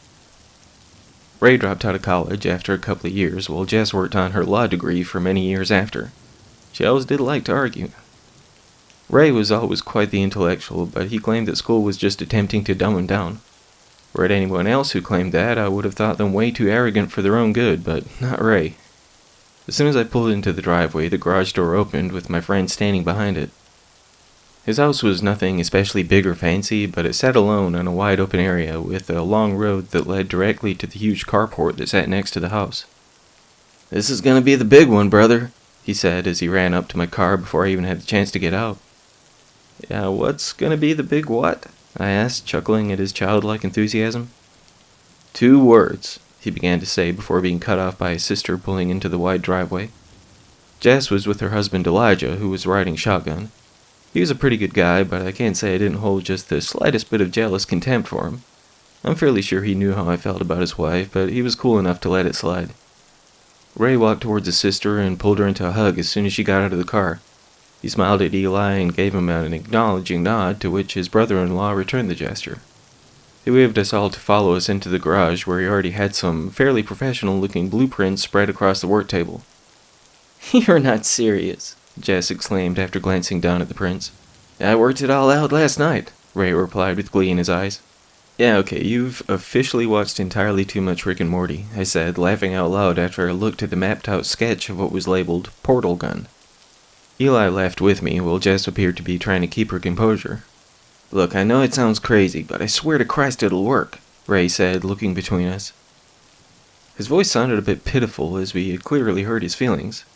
"Just trust me, guys," he pleaded. "I'll make sure we're all partners in this. You just have to have faith in me." "Ray, you're my closest friend," I said. "You know I've always got your back, but this is science fiction, not actual science." To call my friend a genius would be dramatically underselling his intellect. Though I had endless faith in his brilliant mind, I just couldn't wrap my mind around this. After dropping out of college, Ray started working on a variety of entrepreneurial ventures. I can't necessarily speak to what said work involved, since it's as above my pay grade as my understanding. By the time he was 25, he had several patents and was worth more than $20 million. That's with only 2 years of college. For him to call this ridiculous idea the big one, I couldn't help but wonder what he considered big. That's exactly what motivated my next question. "Are you sure you want to risk your reputation on something like this?" He seemed to consider what I said for a moment. He was generally very quick-witted and rarely lost for words. Well, around us anyway. Even with all of his success, he was almost painfully shy and introverted. I was usually about the only one he would confide in, which made this whole ordeal even more shocking. He was always close with his sister, and even took to Eli pretty quickly. He tried to share his wealth with all of us, but Jess was already a pretty successful lawyer, and I was just too hard-headed to accept any form of charity. I did allow him to invest in my own garage, though. I couldn't quite rationalize just taking his money as a handout, but he was happy to be my partner in a maintenance shop. This isn't about the money, Ray said, breaking the silence that had begun to consume the garage. He looked at each of us with his eyes wide. There was a strange sort of desperation in his face that I'd never seen before. Nothing I have ever done has left a mark on this world, he continued. This, he said, patting his hand on the blueprint, is my legacy. This could change the world as we know it. My mind was made up before I even looked to Jess and Eli for confirmation. I still thought this idea was completely nuts, but I'd always had my friend's back. I wouldn't change that now, even if I thought his genius may be giving way to a touch of madness. Okay, I said, giving him a half smile. What do you need me to do? Ray lit up like a kid on Christmas morning, while Eli and Jess just nodded their acceptance of whatever his plan held for them. Though mine would be the hands that would be assembling this thing, according to my friend's instructions, I was unsure what roles Jess and Eli would play. For the most part, they had little to no involvement. I assumed Ray just invited them to be a part of it since they were part of our small circle of friends and family. The design was far simpler than I ever could have thought, but my friend had absolutely no doubt it would work. Some parts took some time to get our hands on, and others cost Ray an insane amount of money. He claimed he didn't care about the financial aspect, but I wasn't entirely sure I bought that. Still, I couldn't believe how much he was willing to pay out for this ridiculous venture. I'd never seen him so blindly driven before. Honestly, he scared the hell out of me sometimes. My friend had always been a calm and composed individual, but he completely lost his shit at times during the process. Being very unfamiliar with this side of him, I even began to fear for his sanity. There were several times during those first few months where he would just throw parts across the room or pound on the work table until his knuckles bled. There was something in his eyes at those times that caused me to feel very uncomfortable. He was like a man possessed more so than one driven by a goal. After 3 months, we finally had our first attempt finished. When Ray aimed it at the wall and pulled the trigger, it did little more than lightly scorch the wood. He flipped out. He screamed at the top of his lungs, launching the gun at the concrete floor. He stomped his foot on it, still yelling and swearing so much that his words didn't even sound like any form of recognizable language anymore. He proceeded to beat and kick anything in sight. He punched the wall until the wood splintered from his blows. As soon as this legendary tantrum started, I got the hell out of there. I just walked around to the back of his house and lit up a cigarette while he tore into his garage. After a while, his guttural bellows didn't cause me to wince anymore, but it was probably a solid hour before he calmed down. What the hell was that, man? I asked when Ray finally walked out of the demolished garage. I'm sorry, he replied, staring at the ground to avoid any eye contact. I've just put so much time and money into this. I can't fail. Maybe you should just walk away for a bit, I suggested. No! He screamed out as soon as the words left my mouth. Whoa now, I said, backing away. I'm sorry, Ray said. They won't. I can't stop now. They won't? I asked. Who exactly are they? Ray continued to stutter, but he wouldn't give me a straight answer. He told me he wasn't feeling very rational at the moment, and not to listen to any of his crazy words. I finally got him settled down, and he agreed to take a few days off to clear his head. I was honestly trying to get him to just drop this whole thing, but he wouldn't hear it. We didn't talk for a couple of weeks after that day. It was probably the longest I had ever gone without talking to him, but he had freaked me out quite a bit. I had gotten back into my regular schedule and resigned myself to just washing my hands of this whole ordeal. I felt bad for ditching out on my friend, but I wasn't about to take part in his descent into madness anymore. Just 2 weeks after his meltdown, Ray contacted me again. He apologized for the way he acted and practically begged me to come back to help him. I worked it out, he said in a trembling voice. I couldn't tell if he was just nervous about making his apology or if he was getting himself worked up again. We talked for a little while longer, after which I agreed to give him one last chance. I can't say I was excited about the prospect of taking part in this endeavor anymore, but he was my friend. After another 2 months, Ray's portal gun was ready to be tested again. My whole body was shaking as he aimed the gun at the wall of his garage again, and my heart was racing so hard it made my head spin. The device was simple in its design. It was almost shaped like a hairdryer with cables that ran to the heavy backpack. It made me think of a bad cosplay attempt at a Ghostbusters proton pack. There were blinking lights and a couple of switches on the pack, while the gun itself had 2 knobs and a trigger. One knob was to adjust the diameter of the portal, while the other was to switch between entry and exit points. The toggles on the back were just to power up and activate the thing, and I'm pretty sure the LEDs were just for show. My friend asked me to flip the switches while he aimed the gun at the wall. "Here goes nothing," he said with his eyes wide and maniacal. As soon as he pulled back on the trigger, a small glowing circle of orange light appeared on the wall. He turned the first knob and the light widened before my eyes. After he let off the trigger, the circle of light changed to a perfectly round hole in the wall. He then turned to the second knob and aimed it at the opposing wall, leaving another equally sized hole. There was nothing special about how the openings looked. There wasn't exactly an enter here indicator, but Ray expected that. He told me to just be sure I kept track of which portal came first. My friend grabbed a basketball from a box to the side of the workbench. He gave me a strange look with a crooked half-smile before he tossed the ball through the first hole. Sure enough, as soon as the ball went through the left wall, it came bouncing through the right. "No freaking way," I said in a monotone voice, as shock would not allow me any more than that. After closely examining the basketball, Ray gave me a wink and ran towards the first hole. "No, wait!" I yelled out, but he was running back through the right wall before I could even suggest that we were in some more tests. He yelled out in a frantic and excited shriek after he arrived back on the other side of the room. We both laughed quite a lot when he thrust his arm through the left side and it popped right out of the opposing wall. "You really did it," I said with a surprised smile. "We did it," Ray replied with his eyes glassy. He asked me to call his sister and ask her and Eli to come by. While we awaited her arrival, we conducted a few more tests. I tossed the basketball at the exit portal just to see what would happen. Somehow it couldn't even go through. It just bounced right back at us. We lobbed a variety of things through the origin hole, though we didn't really need to prove that it worked anymore. Honestly, we just had fun watching them go through one and pop out of the other. After a while, Ray flipped off the backpack switches and both walls returned to their previous state. Still in complete disbelief, I smacked my hand against both walls to find them completely sealed and solid.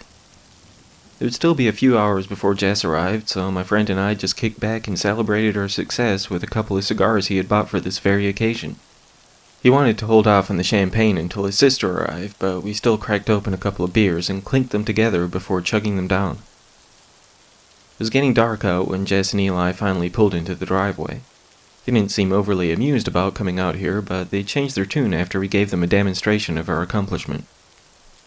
They both just stared on with wide eyes and slack jaws as Ray strolled through one wall and out the other. They were at a complete loss for words until we popped open the champagne and passed around glasses. "I can't believe you actually pulled it off," Eli said, barely aware of the drink in his hand. "I always knew you'd change the world," Jess said with a wide smile. Ray was wearing a proud look on his face as he admired his own work. "If it's like they said, you ain't seen nothing yet," he remarked halfway to himself. "That's the second time you've mentioned they. Who the hell are they, actually?" I asked. "Huh?" my friend replied, seemingly pulled from his own thoughts. "Oh, figure of speech," he continued dismissively. I studied his face for a moment. He didn't look like himself at the time. His eyes were somewhat manic again, and his lower lip appeared to be trembling. "You okay, man?" I asked. "Mm-hmm," he replied, not taking his eyes away from the portal gun. After a few minutes of an incredibly awkward silence that began to encompass the room, Ray reached out and flipped the switches back to the on position. He slung the backpack across his back and clutched the gun in his hand. He turned to meet Eli's curious stare. "Do you trust me?" he asked. His whole body looked as though it was shivering. I had no idea what had gotten into him all of a sudden. I had assisted him on a number of projects over the year, from juicing up the turbo on his Mustang to helping him convert a simple and cheap drone into something with an incredibly long range. He had so many projects over the years, I couldn't even guess how many different ideas he had, but I'd never seen him like this. Eli looked at his wife and then over to me. He seemed uncertain and appeared to be looking for confirmation that he should indeed trust his brother-in-law. Jess just shrugged, but I shook my head. I wouldn't even trust my friend with how he was acting right now. I guess?" he said, sounding incredibly uncertain. Without another word, Ray quickly switched the gun's knob to the exit position. His expression grew even wilder when he held it outstretched in front of him, aiming the barrel at Eli's midsection. "What are you doing, man?" Elijah said, backing away from Ray. "This is gonna blow your mind," my friend said in a voice that had grown high-pitched and frantic. "Ray, stop!" I yelled out, but he pulled the trigger before I could attempt to stop him. Jessica screamed out in terror as her husband's eyes went wide and blank. I just stared in shock as the portal appeared to wrap around the center of his body that left the upper and lower sections detached, held in place by the opening that glowed with a vibrant green light. I did not see the room behind Eli through the hole, but what looked to be a completely alien landscape. With the neon-like hues emitting from the void, it almost resembled gazing through night vision goggles. Jess tried to run to her husband, but I grabbed her by the arm and held her back. She beat on my chest while screaming out, "What did you do to him?" She yelled as much to me as her brother. I don't know," I stuttered, completely lost for words. "I don't know what this is." I needed her to know that I was not part of whatever the hell this was, but I was in complete horrified shock myself. Ray let the gun drop to the ground beside him, and he held his arms out to his sides as something began to appear from within the portal in Eli's torso. "Jesus Christ," I said as I watched two thin skeletal arms reach out and grip onto Eli's chest and upper thighs, with six-fingered, elongated hands. As the creature forced its way out of Jessica's husband, the pressure from its limbs bent Eli's chest and legs backwards into a terrifying sort of reverse sitting position. He appeared to float in midair while the portal held on to the two halves of him, though I heard his bones snap and tissue tear as a screeching face worked its way out of the hole. The head looked like a deformed human skull with a greenish-gray skin tightly lapped around it. The face split in the center to reveal long and widened teeth. As it shrieked, its whole head halved in the middle, making it look like a nightmare version of Pac-Man. It had no eyes, only the wide mouth and stretched skin that continued down to the emaciated and sunken chest that forced itself through the void in Eli's body. As my senses finally seemed to recover, while the thing still attempted to escape into this world, I picked up Jessica and ran towards my truck. "No!" Ray screamed out while I was attempting to force the frantic Jess into the passenger seat. "There has to be two!" he yelled as he came running towards us. Behind him, I saw the beast fall to the ground after escaping through Eli's body. Though it lay on the concrete, seemingly exhausted from its transition, it looked to be quite tall. The eerily thin frame was mostly humanoid, but each limb looked twice the length of my own. Its whole body looked like an elongated skeleton with that green skin tightly wrapped around the bones. Ray got to the side of my truck and was pulling on the door handle. I had locked it as soon as I got in, but he kept yanking on it until it broke off in his hand. He screamed out again, barely sounding human anymore. He pounded on the window, instantly causing cracks to spiderweb across it. I kicked it into reverse and shot back out of the driveway, leaving my friend to fall to his knees. I took one final glance back to see the portal disappear, the two halves of Eli fall to the ground. Clearly, flesh does not recover as well as brick and mortar with such things.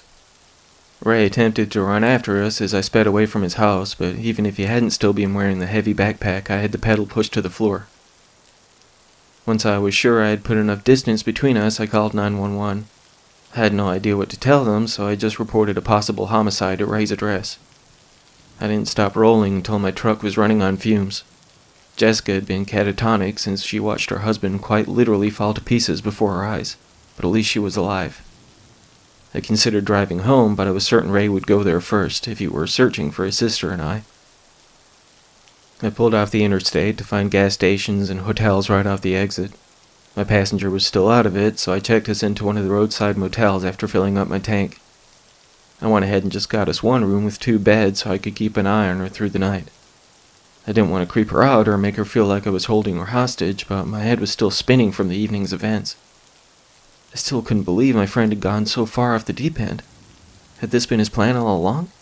Had he just been using me to bring whatever the hell that was into this world? Jess just lay in the bed across from me, still shivering all over. I would have to try and get her help soon. Hell, I'd have to try and get myself help for that matter. Her body was faced away from me, so I walked over to where she lay to check on her. She was out, thankfully. I could only hope that some rest would ease her troubled mind. It was just when I was about to attempt to lay down myself that my phone rang. I was apprehensive at first, unsure if it may be Ray attempting to contact me, but no. Given the bizarre circumstances the police found when they arrived at my friend's house, I would have to make a statement as to the events that took place. The detective told me they found some video footage at the scene, and I would be required to tell them everything I could. He sounded confident I wouldn't be facing any charges, but they needed to hear my account of what happened.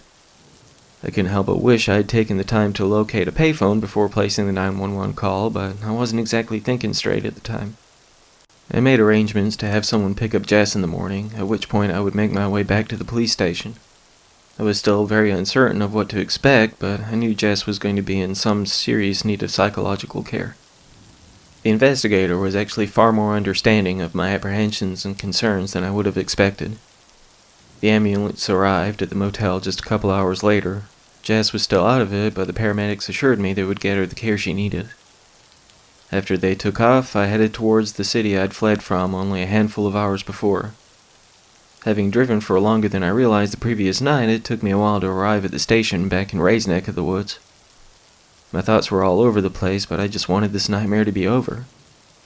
Detective Leary was awaiting me in his office when I arrived. He was an older guy, but I think he appeared more aged than he actually was. He had thin brown hair that had receded a good bit back. He wore a thick mustache and rimless glasses. He spoke in a friendly tone, but his expression appeared quite stern. There were 2 other guys in the room when I walked in, but they showed no motivation to introduce themselves. They both wore dark suits and had similarly cold expressions on their face. They both looked to be maybe in their mid-30s. The shorter of the 2 had a shaved head, while the other sported a blonde buzz cut. Neither of them said a word while they just stood at the back of the room. The detective told me the 2 men were in charge of the investigation, though he would be the one asking the questions. I knew nothing about any of the room's inhabitants, but Leary came off a little intimidated by the duo in the nice suits. It's very possible he was just a skittish kind of guy, but given the pictures on the wall of seemingly very important individuals shaking the detective's hand, I had to assume that it was just these guys that made him so nervous. At the officer's request, I recounted the events of the previous day, along with the details of the project we would work on these past months. It was a grueling conversation, and retelling these facts caused me to physically wince a couple of times. I don't think I had allowed myself to really take in everything that happened until that very moment. By the time I was finished with my story, I found myself just staring at the desk I sat in front of, barely holding on to my own sanity. Nobody said anything after I told my side of things until Leary asked me to step outside for a moment. I shook my head to snap out of my vacant stare and just nodded to the man before walking out the door. A good 30 or 40 minutes passed before I was invited back in. As soon as I strolled through the open door, the 2 silent men walked quickly past me without so much as glancing in my direction. "Well, they seem friendly," I remarked to the detective before the 2 were out of earshot. "You have no idea," he replied. Leary went on to explain that the men in the finely tailored suits were against the idea of me seeing what he wanted to show me. He told me I thought I had a right to view the video footage they had found. "This may be tough to watch, and I'm sure you're going to need a truckload of therapy after everything, so it's completely your call," he said, holding the remote control to the monitor that sat on the other side of the desk. I considered his words for some time before I reluctantly agreed to watch the tape.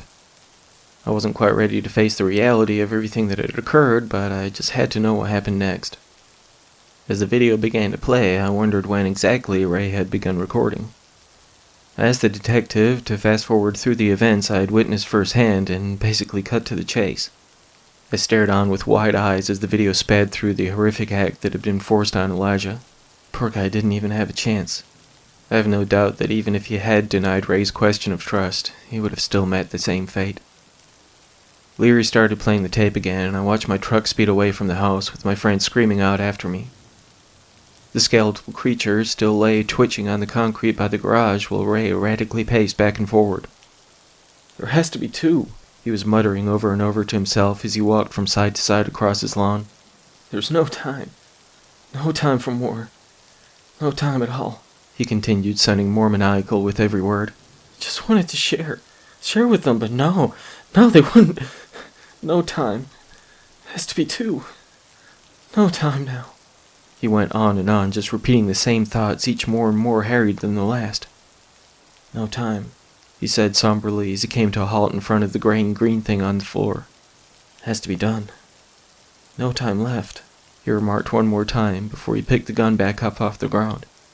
It had been dragging behind him as he darted back and forth, still wearing the heavy backpack. He stared back into the camera that had apparently been mounted close to the rear of the garage. He didn't say another word as he raised the gun up slowly, planting the barrel into his own mouth. Since he directed the portal down his own throat, I couldn't see the opening for him. He just stood there with his head tilted back while both of his arms dropped to his side and the gun fell back to the ground. For minutes he just stared motionlessly up at the sky. I audibly gasped when the long bony fingers reached out of his mouth. They gripped at the sides of his face and forced the opening wider, splitting and tearing the flesh. I fought against the lump forming in my throat as I looked on while Ray's face was ripped and his skull cracked and splintered.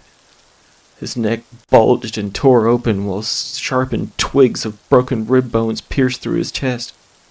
What was left of his head gave way as the thing forced its way out. Chunks of bloody meat and scarlet tissue fell to the ground, each part sounding more moist and sticky than the last. By the time the creature fell to the ground beside the other, which had only now began to move, my friend was completely split apart from the abdomen up. He stood in place with his hands limp on the ground as what remained of his shoulders now hung by his waistline. Leary turned off the tape after that last part, but I just still glared blankly at the screen. He couldn't give me any insight into the investigation, nor would he tell me if the creatures were still there when the police arrived.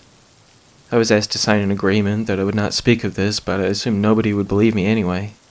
I kept my word, up until now at least.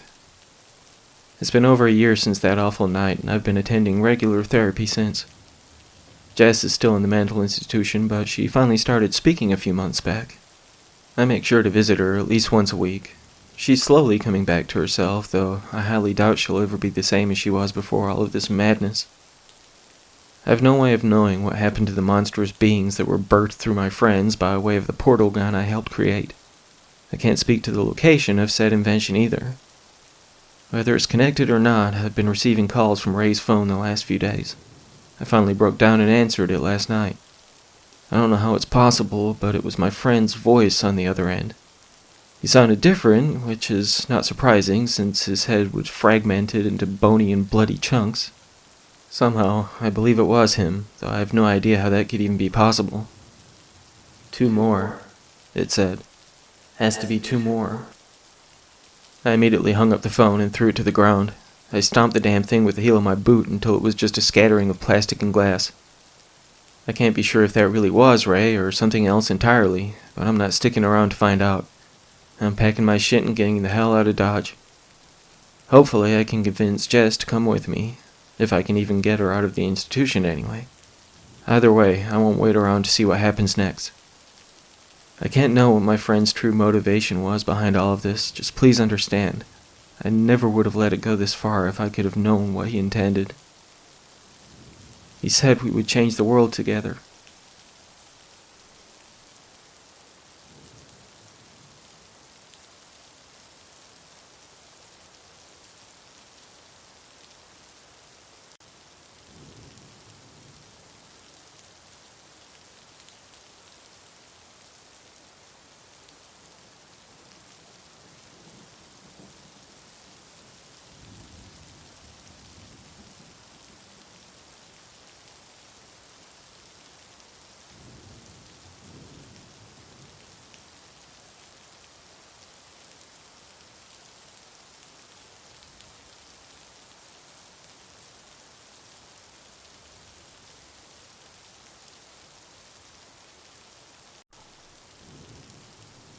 You know how to make the pain stop. The voice hidden behind the darkness of my second-floor apartment bedroom said. My last stint at rehab had only kept him at bay for a day or two. Every single time I careened off the side of that wagon, he was there to catch me. He was far from my salvation, though. You know it'll make you feel so much better. He chuckled, which seemed to cause my room to vibrate ever so slightly. I pulled the pillow over my head in an attempt to shut out the sound. Unfortunately, the reverberation of his words were not bouncing off any walls, with the exception of my inner defenses that were always so weak against him. Just a taste, he whispered directly into my ear, as though the flattened pillow I pressed against it wasn't even there. 1 drink is all it takes. He laughed softer than before, but that only made the depth of his words cut so much deeper into my brain. No! I cried out into the empty room while I pounded my fists against the soft mattress. Only the laughter echoed in response, seemingly emitting from the very oxygen I breathed. I threw the blanket off of me as it was barely comforting my trembling goose flesh anyway. I pulled myself out of my bed and reached a shaky hand to the light switch next to the door. I wrapped my arms around my midsection in a feeble attempt to ease the tremors in the pit of my stomach. Every step demanded all of my effort as I made my way across the living room towards the kitchen. There you go, the voice sneered. I could almost hear the wide grin reach across his face as I began my staring contest with a half-drained bottle of Jameson that just sat beside the sink. I'd attempted rehab a total of 3 times in the past. If it was my own self-hatred that led me to endure the painful process of detox over and over, perhaps I was just trying to convince myself that I wasn't becoming my father. It was his voice that haunted my subconscious, though it wasn't quite him, if that makes any sense. It's both darker and, at the same time, friendlier than his was. It was also far more legible, as his voice in life was slurred and hard to understand most of the time. It almost made it easier to ignore his constant badgering and insults when I could barely make out where one word bled into another. His punches were far easier to understand, though. Yes, I'm sure they didn't always land exactly where he intended, but they still made their point. You just gonna keep staring at it, or what? He growled into my ear. I know I should have gotten rid of the damned bottle when I decided to forgo the hospital stay this time and plow through cold turkey on my own. I think I wanted to prove I could do it, you know? Rehab would keep me clean for a while, but it never lasted. It would take less time for me to go crashing off the side of the poorly constructed wagon each time. I think I chose to keep the green bottle of liquid temptation around to prove that I could resist its allure. I was feeling pretty confident at first. That was until the voice manifested some days ago. It was always within those first few days of sobriety he would appear. You're the same pansy you always were, the voice growled. I could vividly picture the snarled lip of my father when he would jeer at me through gritted teeth. No, I repeated, far softer than before. I wasn't sure if I genuinely couldn't muster the energy required to bellow out my denial, or if I just knew it would be ignored regardless of whether I shouted or whispered. I felt my arm reach for the bottle, though it did not feel like it was of my own volition. "What are you doing?" I belted out to the limb that appeared to be acting independently. I grabbed my wrist with my other hand, the one that I still felt like I had control over. No matter how hard I pulled at my right arm, it still pushed towards the half-empty bottle on the counter. "No!" I yelled out into the night once more as I released my grip to swat my left hand at the bottle. The glass shattered when it made contact with the microwave that was mounted above the stove. The transparent door cracked as glass met glass, and the whiskey splashed back towards me from the impact. One simple droplet met my lower lip, and I heard the voice clawing its way forward from the recesses of my brain. "More!" It shouted out, causing a thin stream of blood to leak out of both of my ears and drip from my nose. I fell to my knees, barely feeling the fine slivers of the shattered whiskey bottle digging into the flesh of both kneecaps. I smelled the aroma of the spilled drink as it blended with the blood that now oozed from my legs. "More!" The voice echoed through my thoughts, far softer but filled with far more intent than its previous demand. I fell backwards onto the cold tile floor of my kitchen and slid my body away from the pool of temptation that now blended brown with scarlet. My right arm still reached out in desperation as the demented ghost of my father screamed from within, while my back slammed into the wall behind me. I wiped my mouth with the back of the only arm that still obeyed my will, in a pale attempt to smear away the lingering taste a single drop had given me. The flavor threatened to send me falling down a road I no longer wished to traverse. The addiction had taken everything from me, with the lone exception of the memory of the very man I despised the most. "Look it up," the voice murmured. It seemed more erratic all of a sudden. "It's not wasted yet," it bargained, as my right arm made a desperate attempt to drag my body towards the wide pool of liquid and glass. "Now!" It screamed out in anguished pain. "No," I said through trembling words. "You can't make me." I continued, shaking my head violently from side to side. "Not anymore." I kept pushing my body against the wall that pressed against my back. I continued sliding my feet across the solid tiles to ensure that the lone appendage he was manipulating would not force me forwards. It was long before I found my own addiction that he passed away. I won't pretend that I didn't feel a certain amount of relief and joy when I heard the news that Daddy wouldn't be coming home anymore. It was well known what a worthless piece of shit drunk he was, so my mother wouldn't face any sort of prison time when she lost her ability to handle his abuse anymore. There were plenty of witnesses that night he waged his final assault on the only woman who had ever attempted to stand by his side. Nobody would argue that he didn't have it coming. "More!" The voice screamed out again as my right hand clawed the floor, causing the fingernails on two of my fingers to tear from the flesh. I screamed out against the pain, both physical and mental. I grabbed at my wrist again, but the arm I could not control proved far stronger than the weakened one that still belonged to me. I dug my fingernails into the back of the hand that still waged its war to drag me towards the puddle. My actions only served to bring me more agony while the voice cackled madly behind my eyes. "You're only hurting yourself," it said with a satisfied growl. "You're only hurting myself," I weakly retorted, feeling my eyes well up and my conviction fading. "Let me make the pain go away," it sneered. "Let Daddy make it all better." He chuckled condescendingly from the confines of my skull. It was at that moment that I had the wild idea to pound my head against the wall I had been pressing my back on. I extended my neck out as far as I could without allowing my right arm to nudge me forwards, and I slammed the back of my head against it. "What the hell are you doing?"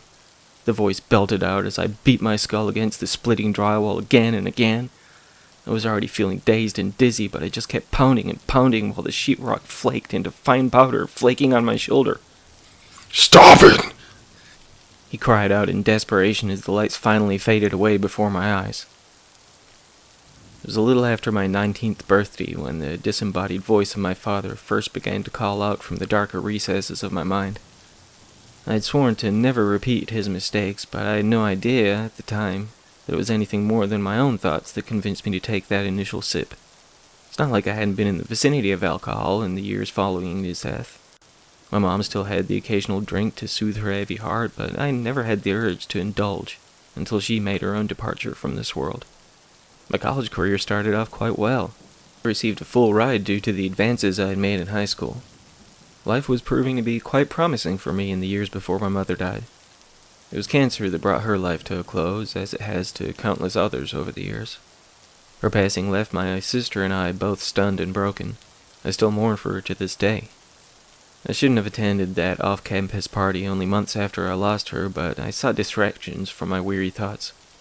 At the time, I didn't recognize the voice that assured me that one drink wouldn't do me any harm. I only assumed it was no more than my own subconscious that recommended a little assistance in helping my broken heart to heal. It wouldn't be until many years went by after I lost my scholarship and washed out of college that I began to realize who it was that truly whispered from the back room in my brain. I lost friends and loved ones through my inebriated and selfish actions, though I still never allowed myself to cause physical pain to anyone other than myself. That's one aspect that I'm grateful I never inherited from him. Yeah, I may be a deadbeat, like the man who assisted in my conception, but I'm not him. Not entirely, anyway. My head was pounding when I awoke from the unconscious state I'd forced myself into.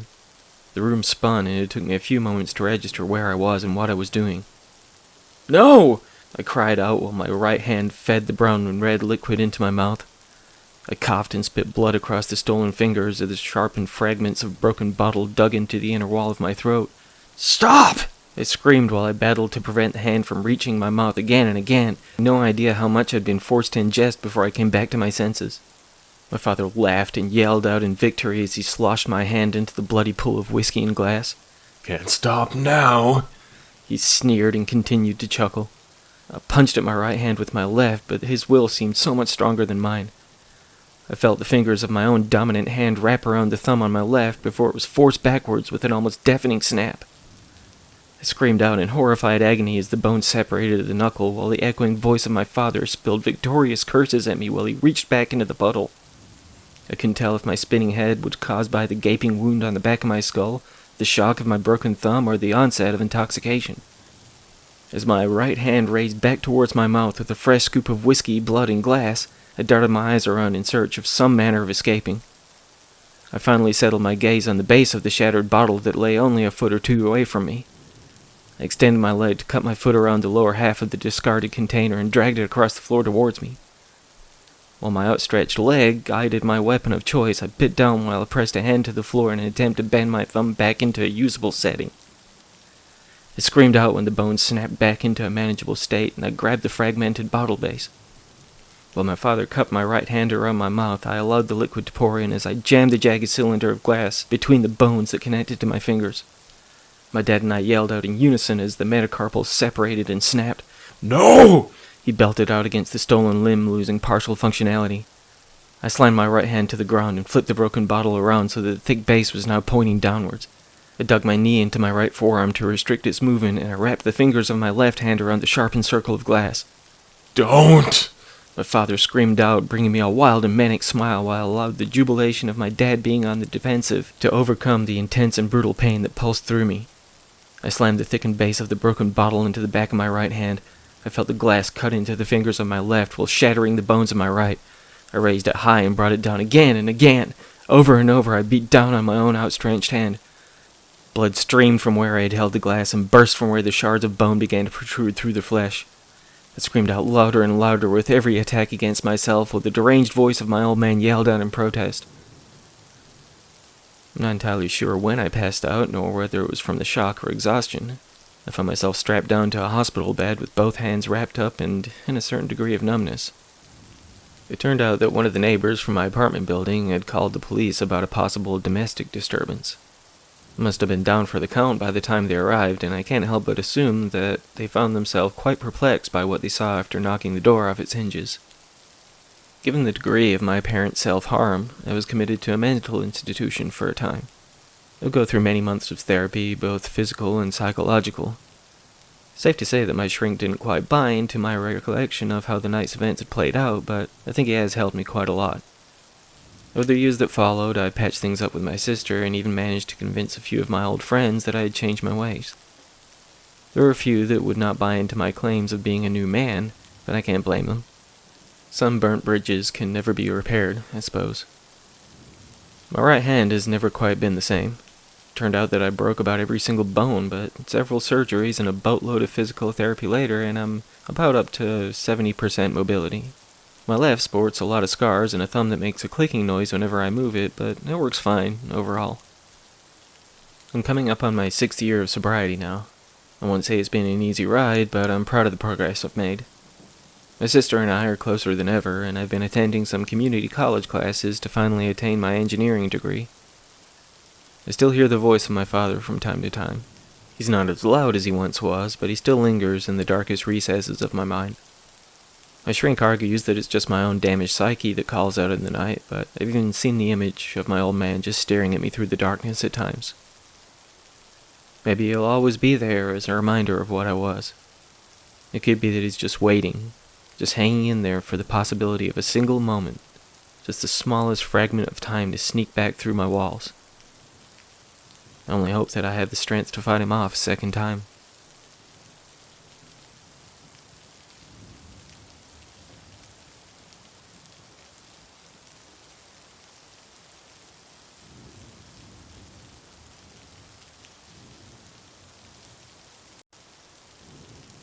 It was a man named Ferenzi Jones who told me about the lodge.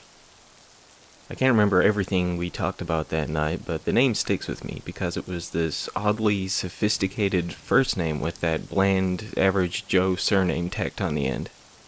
He sure as hell didn't look like a Ferenzi either. Not that I would have a clue what specifically would just scream a name like that. I don't know, maybe some 50s looking mob guy with a pencil-thin mustache and violin case that most definitely doesn't contain a violin. Not this man, though. He came off more like the friendly, backwoods country boy type.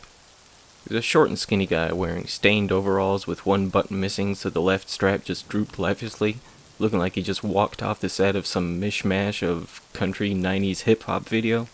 The torn black and baggy t-shirt underneath was just as stained as the denim, with heavy combat boots on his feet, one of which had his pant leg tucked inside. He looked maybe in his mid-40s with messy, dirty blonde hair, a shaggy beard, and a dark tan, making his skin almost resemble my old worn-out leather couch. He was a friendly sort, just talking to anyone who would listen to him at the bar, but I could tell right away that he was the type with many a tall tale to tell. The bartender, a tall, somewhat intimidating-looking stocky woman who looked like she may have a side gig in the UFC, just rolled her eyes at the man she called Jonesy. She had that no-nonsense, don't-waste-my-time sort of voice, and seemed to be quickly losing her patience with the blabbering man. I had been frequenting Tom's Place, the pleasant local bar, for a while now, and I'd seen her snatch some poor bastard by the neck, dragging him to the door and tossing him out into the street like a garbage bag on more than one occasion. Jonesy seemed like a bit of an attention seeker, but being a writer, I had picked the brain of the occasional fellow patron or three, so I decided to buy the guy a drink before he got himself ejected from the place. Jane Colby, the intimidating bartender, gave me a rare smile of gratitude when I ushered the guy to my table with a pint in each hand. I was quite prepared not to believe a single word Ferenzi said. He had that uncanny ability to spin a well-crafted yarn. I thought that he, or perhaps some of his experiences, could make some fun inspiration, so we talked back and forth for a good while that night. With wide eyes and an enthusiastic tone in his voice, he told me about everything from the family of ghosts who used to haunt his childhood home, to his theories on what the government was hiding about the Phoenix Lights. Yes, every damn word he spoke was layered in 50 shades of bullshit, but I was quite honestly impressed by the creativity of the man. I asked him if he would mind if I took some inspiration from his stories, to which he lit up like a prom queen, getting rewarded with a plastic tiara for popularity. As we began to part ways for the night, the drink and the lateness of the hour taking its toll on my weary bones, he spoke the words that fueled my curiosity more than anything else he told me that night. "You want to write something real good, you should look into The Last Lodge." I had already stood up, paid my tab, thrown on my jacket on, and that sentence froze me in my tracks. There was something eerily familiar about it, like I'd heard it before. Not just the name of the place, but the exact sequence of words he spoke. It was the most potent instance of déjà vu I've ever experienced. "The Last Lodge?" I asked, more to myself than the man who still nursed that last half of his fourth pint. "Yep, been there myself. Folks say that once you go in, ain't no coming out, but I did." Where have I heard that before? I asked myself. "Reckon just about everybody's heard of it, just don't know it, you know?" Jonesy said, his voice dropping to a far more melancholy tone than it had since we met. When I turned back to face him, his eyes were fixed on his glass as he swirled around its contents. While he had been bubbling over with enthusiasm throughout every tale he spun that night, there was no energy behind that distant gaze into his beer. "I'll look into that," I said, turning back towards the exit. "You ain't gonna find it on no interwebs," he said, his voice maintaining its lifeless croak. "You'll see the clues, no, now that it's on your mind." As I pushed through the door, making my way out into the night, one final statement almost whispered from the mouth of Ferenzi Jones. "I'm sorry, partner." When I awoke the next day to a throbbing head and bubbling stomach, my foggy brain hid away almost everything we discussed at the bar, aside from that last topic of conversation. Those last few words lingered heavily on my mind as I nursed some hot tea and forced some breakfast into my churning gut. Once the nausea subsided enough, I began my search for answers to the mysterious lodge. As Jonesy has said, I could find nothing online other than some bed and breakfast or rehab options. That was until I reached page 17 of my inquiry. About 8 or 9 results down, I almost didn't notice the headline of the article at first, given my still thumping head and my growing steadily more skeptical about the search yielding results. "The Lodge is Waiting," the title read. The text wasn't any different from any of the other results on the page, but I swear I felt a shiver at the base of my neck when I noticed it. Likely, it was nothing more than the hangover combined with the excitement of my search finally leading somewhere, but it was short-lived at best. As soon as my slightly trembling fingers led the cursor over the bold text, my computer crashed. Well, not right away. The screen flickered and flashed with a collage of imagery my eyes didn't have time to register, filling the screen before it went blank. All I could make out was a red glow blinking into darkness. My laptop is a good 5 or 6 years old, so it's not like this was the first time it freaked out, but the timing wasn't great. When I finally got the damn thing booted back up, panning through my history to see no trace of the link I clicked on before the lights went out, my muddled brain shot a slew of very interesting slurs and curses to my mouth. As I attempted to begin my search again, hoping that page 17 would show me the same results, I can't say I was exactly surprised when it came up short. I tried a few more searches, even down to the precise wording of the link I found before my laptop crapped out, but ultimately I would end up admitting defeat. Perhaps it was as Jonesy said, that I wouldn't find it on no interwebs after all. Over the next few days, I tried to push the thoughts of this mysterious lodge into the back of my mind. While I can't say it was exactly successful, I did manage to get back into my normal routine, only allowing my mind to drift on occasion.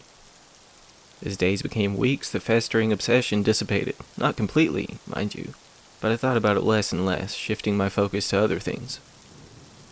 It was a boring Saturday as I strolled the streets of my small town in search of inspiration that I would once more find that lingering thought springing to the surface again. I'd never noticed the small, dingy-looking back alley bookstore before, but I was often prone to having my head in the clouds while aimlessly wandering. I creeped open the door, jingling the tarnished bell hanging above, my nostrils breathing in the scent of centuries-old pages. From the outside, the place looked as though asbestos would likely be hanging from cracked and weathered ceiling tiles within. It was actually quite pleasant inside. It almost felt more like an ancient library than some random used book peddler with rows upon rows of tall shelves revealing an almost endless stream of many colors of spines of books upon them. The warm lights above cast strangely ominous shadows across the marble floor, while not even the ambient humming of any air conditioner seemed to interrupt the silence. My footsteps practically echoed through the surprisingly large interior as I paced from one row to the next, a small smile creeping across my face.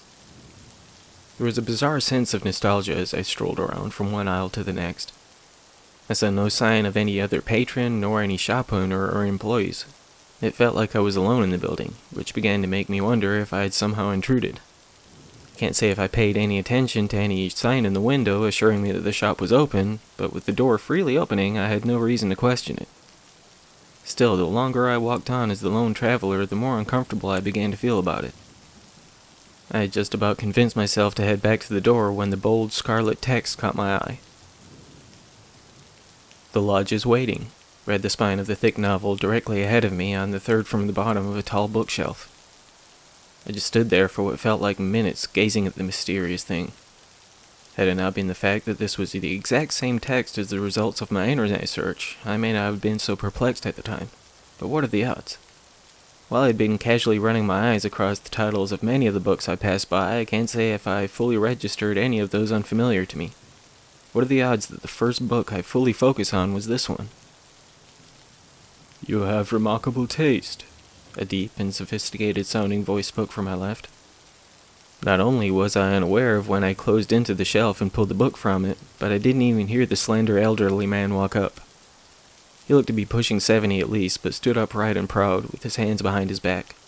The neatly pressed white shirt, tie, and black vest combo he wore looked more suited to a fancy restaurant than a back-alley bookshop, but the guy looked to be one of expensive taste. Though his face was weathered and wrinkled, decades upon decades of life etched into his sallow cheeks, his eyes looked somehow far more youthful than the rest of him. His thin lips peeled back into a wide smile beneath the thick white mustache that matched the far thinner hair on his head, as his gaze blinked from the book I held to my almost bewildered expression. "That's a first edition, you know," he said, gently pulling the novel from my hand. "Only a handful of the originals even exist anymore." He unfolded the dust cover, gesturing with a long and bony finger to the number etched into the lower left corner. 17 of 42, it read, which assured me that this would be likely quite the pricey purchase should I choose to take the plunge. Maybe it's just the curse of the creative mind or the inherent skeptic I could be, but I halfway wondered if this was all part of an elaborate scam. For all I knew, there could be numbers upon every book in here, lurking under the dust jacket to milk every potential penny from the curious readers who may enter. While my curiosity was almost causing my mouth to water, I wasn't about to get ripped off over something like this. If I found the book here, I could surely track it down elsewhere now that I knew it existed. I had just about made my mind to bid farewell to the old con artist set to browse eBay as soon as I was out of his sight, when my suspicions were proved to be quite exaggerated. "How does $30 sound?" he asked, still wearing that oddly mischievous grin. Whether he had somehow delved into my mind, understanding that I was set to walk away without granting him a sale, or if this was the going rate for this book, I wasn't about to argue. The corners were worn, the pages yellowed and wrinkled, and even the dust jacket had some scuffs and scrapes, but it's the blemishes that only made it more beautiful to me. My gramps used to say that it's the scars that tell our stories. You meet someone with baby-smooth skin and not a hint of damage in sight, they likely have nothing interesting to share. The man sitting in the corner of the bar with the jagged scar across his cheek and one missing eye, yeah, that guy's got a story to tell. While I was tempted to pull the book from the brown paper bag and flip through its pages the second I left the shop, my legs were practically begging me to find a place to sit down for a few. By the time I reached the restaurant just a block or two from the bookstore, my anticipation was boiling over as much as my desire to fill my belly. The Blue Moon is quite the fancy place for this small-town Main Street, but one I had grown a fondness for over the years I lived here. It's no more expensive than the average sports bar and grill, but it's the feel and the mood of the place that I fell in love with the first time I pushed through the double doors. The wide dining area is dimly lit, with hardwood floors and lamps on each table should any patron desire a little more light. Booths lined the walls, each with tall borders between to allow a measure of privacy that many other such places don't. The bar at the rear had tall, high-backed stools for anyone who may enjoy that alternative over the tables and booths, but it was the scent of the place I loved almost as much as the atmosphere. The various brands and types of alcohol combined with the aroma of whatever dishes were being prepared in the kitchen immediately inspired my mouth to water every time I entered. On weekends, there would be live music performed on a raised platform near the front of the building. I'd spent many evenings just basking in the ambience of the old building, immersing myself in the music while filling my belly. Perhaps that's why I chose it to be the setting of uncovering my first lead on the mysterious lodge. Of course, it could be nothing more than my empty stomach and desire to share a pint with my new book. Who knows? Before I peeled open the pages, something caught my eye that I hadn't noticed back at the old bookstore. The large, bold red letters against the black backdrop only revealed the title, with no author's name to be seen. I turned it over in search of the inherent image of the writer on the back, but it only matched the front cover. The same ominous log cabin standing alone, the same mist creeping around the sides and through the sparse greenery, the same pristine orb of moonlight shedding its glow upon the almost rickety roof of the building, but nothing else. I flipped open the cover on front and back, seeing only the glossy black dust jacket, with not even a synopsis of the story or stories held within. Even the first chapter, after the brief prologue, was simply labeled Chapter 1. No title, still no author's name, only the relevant information, that this was the beginning. This was where this story starts. I've been here before, you may think, as your eyes trace these words, but you are mistaken, the first line of the prologue read. That caught me off guard at first, as that was almost my exact thought when Forense Jones spoke of the lodge. To imply that you have been somewhere would suggest that you have left at some point. One does not leave the lodge, not unless there were a reason to. Inside, you may find 1,000 doors, 1,000 perhaps, but none shall lead you to an exit, not without purpose. Oh yes, dear traveler, the lodge is waiting. The lodge is waiting for you. I was almost grateful for the distraction of the waitress setting my chilled pint on the table, assuring me that my fish and chips would be along shortly. It was a strange sensation being so mentally vacant when she walked up. Though I had only read a handful of sentences, I had been fully immersed in the novel from that first one, something that generally does not happen until a few pages in at least. It was as though she called out from the other side of a dark tunnel when she spoke, even with my gaze fixed on hers. I just smiled back at her, murmuring a simple thank you before attempting to shake my head back to the world around me. When I reached for my delightfully cold beer, I glanced back to the book splayed open on the table, almost feeling my senses being pulled back into its murky depths, my eyes not even meeting the first sentence yet. I slammed it shut, chugged half of my pint in one enthusiastic gulp, and felt my wandering mind return to my cozy surroundings. The familiar scents cascaded my nostrils as though I'd only just entered, rather than having been here close to 15 minutes already. My ears felt like they popped, releasing the thick cloud which had blocked the ambient sounds from reaching their drums. In a strange way, I felt like I had just sprung back to the surface, having been lost to the depths of the ocean. While every sense was muted, transfixed by what lay before me rather than around, everything returned to its default settings within seconds. After a moment of staring, perplexed at the blank wall of the border between my booth and the next, I found myself giggling at myself. It's another curse of the creative mind, seeing mysteries and trivial things or random objects as pieces of a greater puzzle. And my mother always told me I was too imaginative for my own good. By the time my blissfully scented food arrived, my gut immediately growling its approval, I had convinced myself that I was just letting my overactive imagination run wild. It was not unlike those dark nights in my youth, gazing wide-eyed at the cracked-open closet door, convinced that some sinister gaze looked back at me. I continued to steal glances back at the closed book I had since slid to the far left of the table, almost daring it to flip itself back open, but these thoughts only made me chuckle more at my stupidity. Once my delicious meal had completed its relocation from plate to gut, I asked for one last pint for the road. I considered peering back into the pages to my left, but given my more recent exaggerated reactions to trivial things, I thought it best to wait until I was no longer surrounded by others. I couldn't deny that it would be much better to make that return trip with a full belly. After paying the check, preparing to chug down that last quarter of my beer, and getting ready to walk off some of the booze on my stroll back to my car, I felt that bizarre discomfort of being watched. When I looked to my right to see two slender men, one tall and the other slightly less tall, I almost jumped at their seemingly sudden arrival. They both had very similar features: black hair parted on the right, dark brown eyes, a long, thin face. They even wore the same burgundy shirt, buttoned all the way to the top, and black dress pants. When they slid onto the bench on the opposing side of the booth without saying a word, moving with such fluidity it almost felt choreographed, my puzzled gaze just followed them. You guys can have the booth," I said with a nervous chuckle. "I'm headed out anyway, so that's a heavy read, my friend," the taller of the two said in a light yet monotone voice. "Very heavy indeed," his buddy added. Their eyes moved in unison from me to the book and back to me again. I glanced around as if the answer to why these guys thought this was a perfectly average and acceptable way to introduce themselves was just floating around somewhere in the building. Yeah," I said, sliding the book from the table and inching to the edge of the bench. "So, nice to meet you guys and all, but stay," the shorter one said. "Talk with us," the other added. It felt like every word they spoke, as few as there had been so far, was rehearsed, like this was a bit or some silly practical joke. They both looked to be about in their 50s, if I was to guess, but social media inspired people of all ages to act like fools for the sake of viewers. That was my thought at the time, that they had a friend somewhere I couldn't see with their phone recording this bizarre interaction from a distance. "I don't think so," I said, getting to my feet with the four eyes following me. "Another time," one of them said.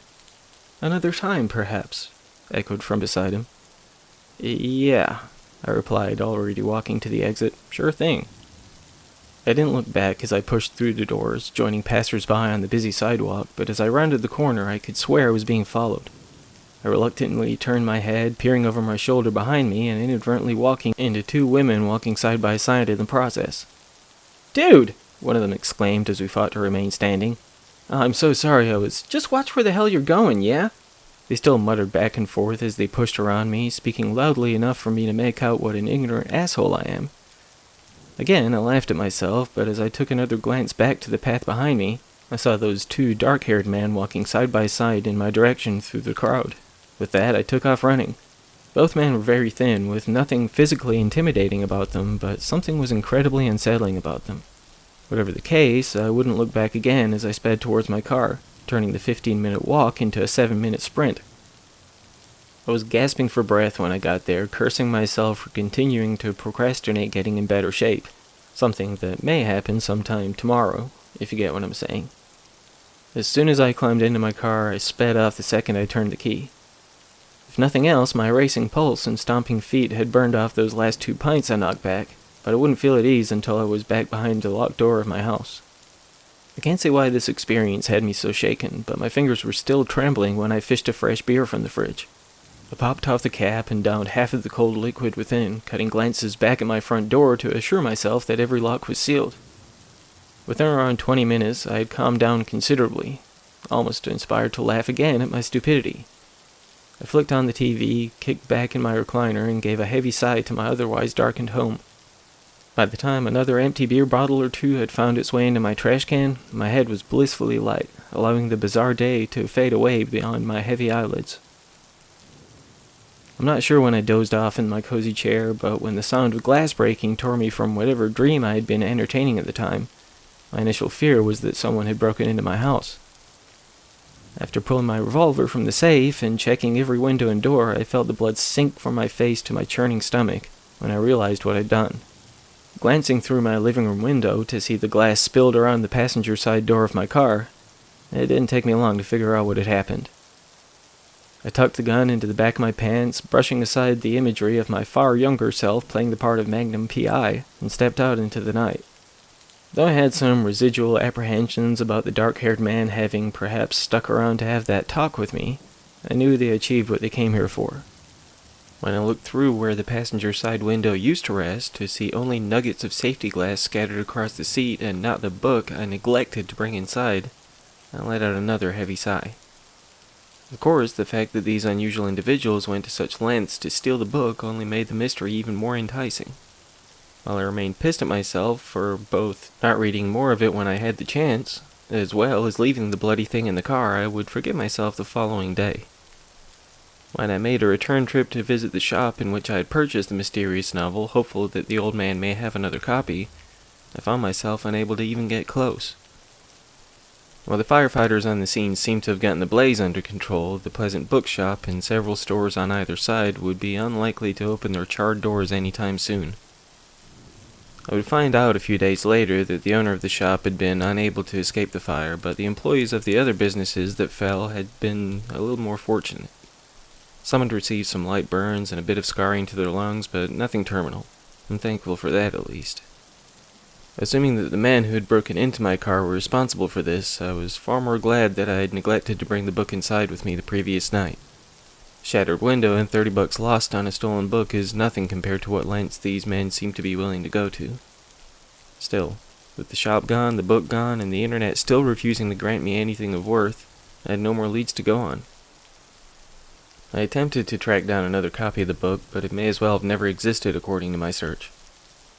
In a last-ditch effort, I decided that my only option was to go back to the beginning, back to the one who sent me on this damned goose chase in the first place. While I had no way of knowing how often Forensic Jones would end up at Tom's place, it seemed my only shot. It was a late Sunday when I ran into the man again, as I was leaving the bar, having given up for the night. I almost felt like a kid running to the grandfather he hadn't seen in months when I saw him jumping down from the lifted and rusted pickup truck. He seemed so carefree as he strolled towards the building, but something changed the second he saw my face. It was like his dark, tanned flesh turned a whiter shade of pale when I came enthusiastically walking up to him. "Mr. Jones," I said, with my smile momentarily interrupted by the strange expression of dread on the man's face. "Do you remember me?" "Yeah," he said, nodding with a trembling sigh. "I do indeed." "I was hoping we could talk more. I hoped you could tell me more about the lodge." "Yeah, I know. Told you had been there, didn't I? Told you got out, too." You did, yeah. I imagine you know more about it than most, given the circumstances." Reckon I do," he said, with a strange expression lining his weathered face. "Ain't everyone gets out, you know. The ones that do, sometimes they gotta make a deal to make it happen. Don't last, though. It's more like a vacation than an escape, I suppose." "Is that right?" I said, beginning to wonder whether this was a huge waste of my time. "They don't tell you when you gotta come back, you know. Just get some cryptic riddle or some shit. Maybe something like, the second time you see the one you introduced me to, the time has come for you to return to me. Something crazy sounding and all mysterious like." "Yeah, that certainly does sound cryptic. So, can I buy you a drink? Maybe we can talk about it." "Sure thing, buddy," he said with a weary smile. "How about I buy the first round this time?" As we walked back to the entrance to the bar, Jonesy stopped in place, staring at the door some 10 feet ahead. "Hey, do me a favor, will you?" he said, not shifting his gaze from the path ahead. "Fetch my jacket from the truck. It's likely to be a chilly night, and my knees is hurting pretty good." Yeah, absolutely." "Thanks, friend," he said, tossing me the keys. I jogged over to the black truck near the back of the parking lot, pulled the dusty denim jacket from the already unlocked passenger side, and turned back to the bar ahead. Jonesy was just standing in front of the door, seemingly staring at it. It was as though he was mulling over whether or not to enter. Of course, it could have been nothing more than him waiting for me. That's what I thought, anyway, before he reached out with his visibly trembling hand, pulling the door before him open. My swift stroll slowed down a good deal when I saw the slender man silhouetted by a vibrant red glow from within the bar. Given that the lighting inside was generally a fairly average warm illumination, no different from many bars I'd visited throughout my life, I was quite perplexed by the sight. As I drew closer, Forense stepped inside, turned back to face me, his eyes shimmering and glassy, accentuated by the scarlet aura. "I really am sorry, partner," he said before the door slammed shut, seemingly of its own accord. As the strange idea that I would never see the odd little man again struck me, I left it off and continued my walk to meet him at the bar. When I pulled open the door to see its light having reverted to its normal average hue with no trace of the man I followed inside, I had to assume that he'd perhaps headed to the bathroom. Maybe he'd changed his mind about covering that first round after all, hiding away until I footed the bill. When I reclaimed the table I had left only minutes before, time seemed to trickle by as I awaited Jonesy's return. After a time, I strolled to the facilities to see only an older man leaning up against the wall attempting to guide his stream straight into the urinal. Still refusing to accept something I could barely fathom to be a possibility, I approached the bar to ask Jane if she'd seen where Jonesy got off to. "Jonesy?" she said, screwing up her face as though this was an outlandish question. "I don't know no Jonesy." "Ferenzi Jones," I insisted.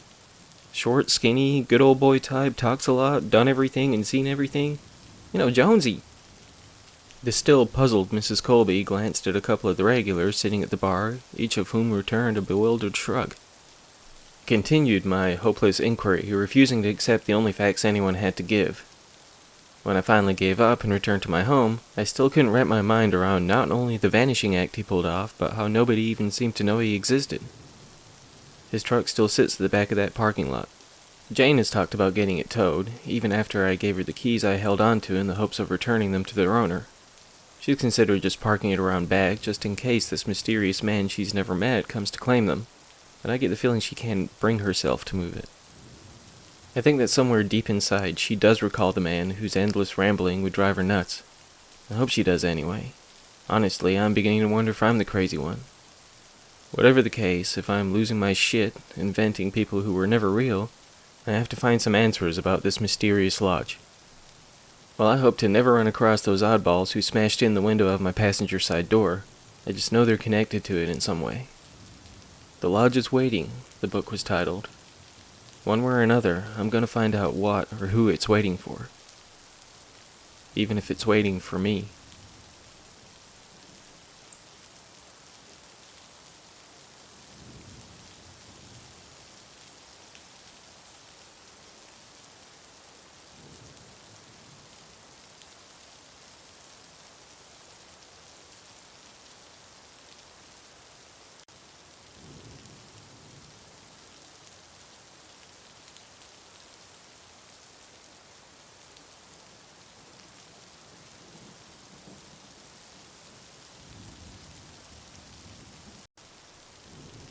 Okay, let me pull myself together. I'm recording this message to be my last will and testament. Perhaps my final confession. I hope I still have enough blood in me to get through it all. The irony is that this was going to be my last job. The end of my illustrious career as an assassin. As it turns out, it seems it will be the end after all. Whether I like it or not. Yeah, don't get me wrong, I'm no saint. I'm not that movie hero killer for hire that only takes the assignments that would thin the population of awful people. Now, if the money was good, I'd take the job, no questions asked. My only exception was my refusal to take the life of a child. I did put down an expecting mother or two. Corrupt, wealthy men do enjoy their mistresses. If only they would learn to pull out once in a while.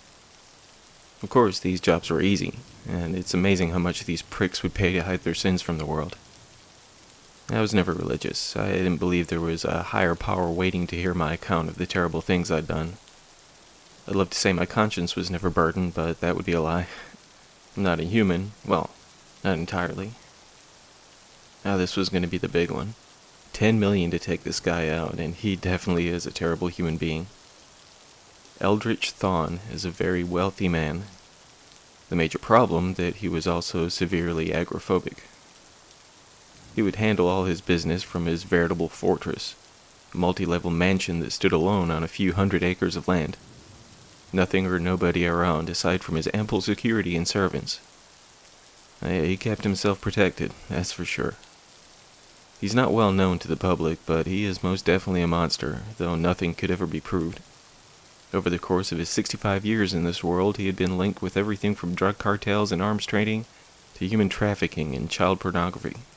These were almost facts to anybody who knew his name, though there had never been enough to convict him or even arrest him. Some suspected he had made some sort of deal with the devil in his youth to maintain his privacy, wealth, and ability to remain untouchable. Oh yeah, he was a vile, despicable man, but nobody could get close enough to end him. Many had tried, but they had all failed. According to rumor, many would never be heard from again. And when I was contacted about this assignment, I can't say I wasn't a little bit apprehensive.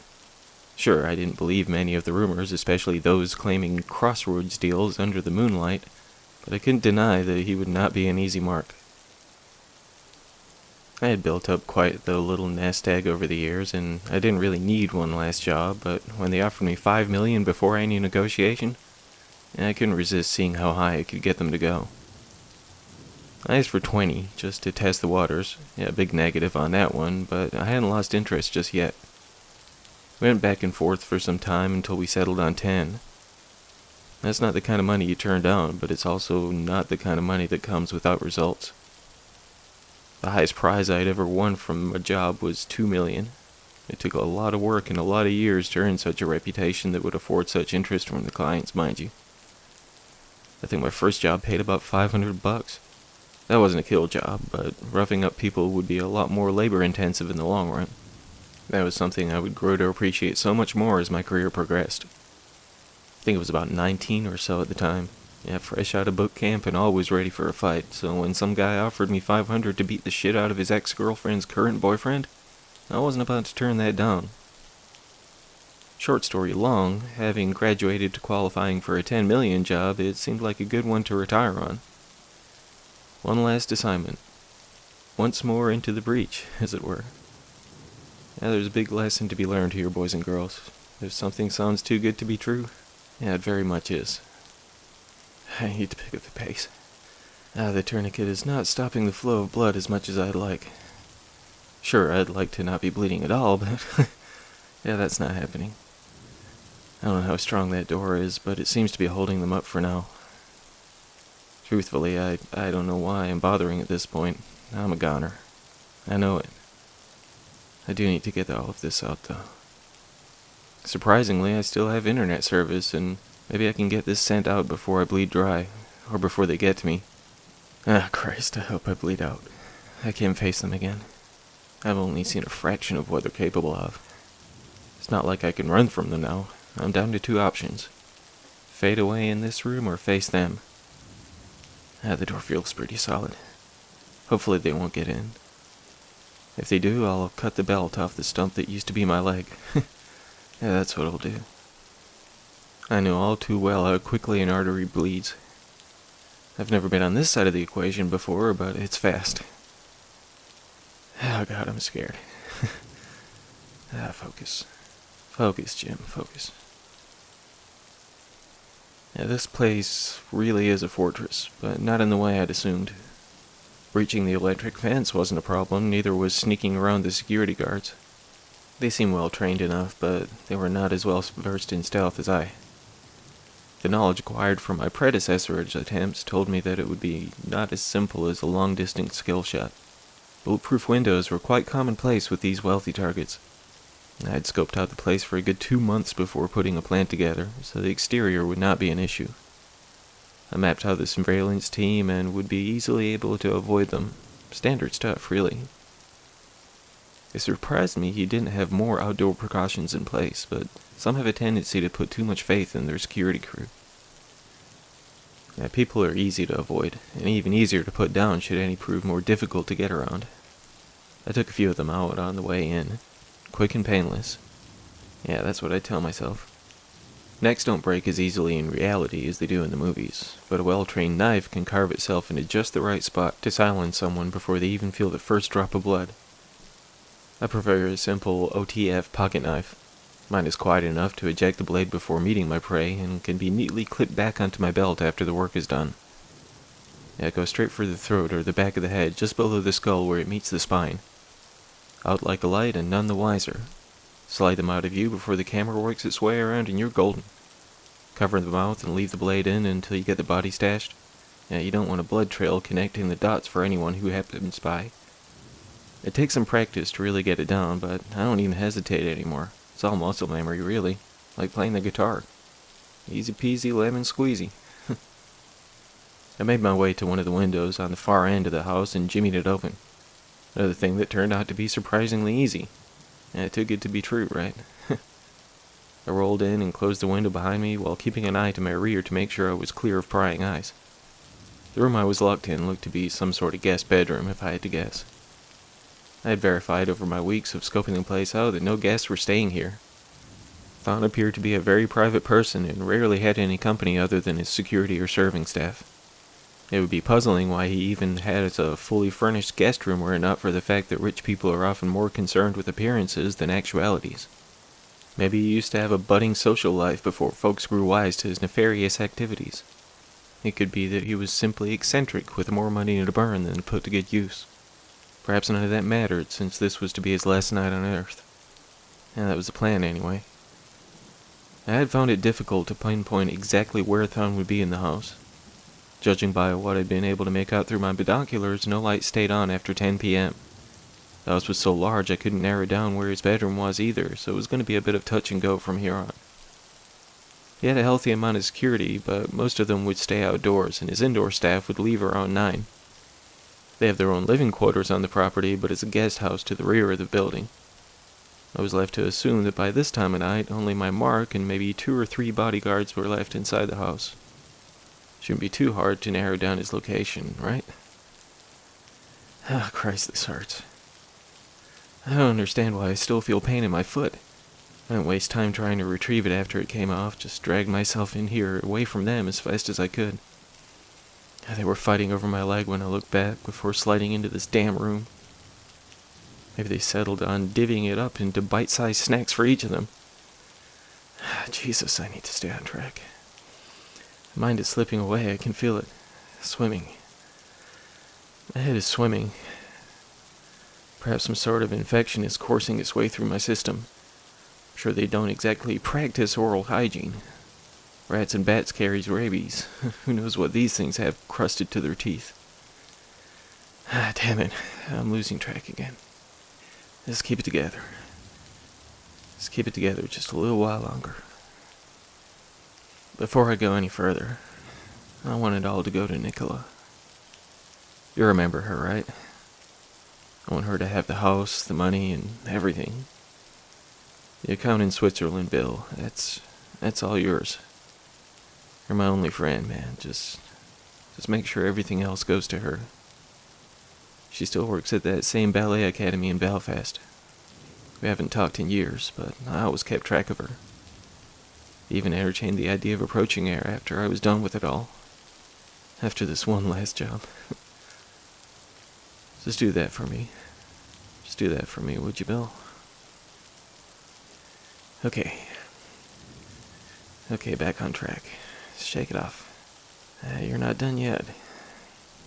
I slipped my backpack off and retrieved a small camera on a bendable stem. I'm sure you've seen them in the spy movies and the like. I slid it neatly under the door and was able to take in the surroundings through the cell phone. Everything was in darkness, but the infrared feature made it easy work of that. I coiled it back up and slipped it in one of my vest pockets. I grabbed my night vision goggles from my pack, along with my pistol and suppressor, 2 magazines, and my shoulder holster. Sure, I could have equipped them before making my way into the building, but should any of the security have inadvertently spotted me, they would be far less likely to shoot on sight a guy with a backpack than a guy with a silenced gun strapped to his chest. I keep plenty of goodies in my trusty pack, everything from a grappling hook to a pound of C4, everything a growing boy needs. I tucked the bag under the bed against the back wall for now and plan to retrieve it on my way out. Shouldn't need anything other than my gun and ammunition for the work ahead. Keep it light, move quickly, in and out. Simple as that. I considered ruling out the ground floor first. Given the fact that there was an elevator, I was sure my target would not be located on the first level. All the security cameras and such, he wasn't going to be on the first. No way. I knew how these rich paranoid marks thought. I'd make my way to the stairs, silent and stealthy. Guys like me live in the dark. We feel at home in it.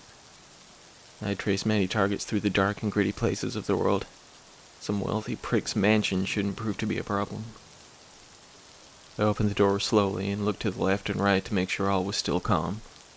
I left the room and closed the door, holding the knob to release silently after it was shut. I made my way through the hallway, adding no pressure to my footsteps until I was sure the floor would not creak. Rarely did these mansions have squeaky floors, but it's always best to take precautions.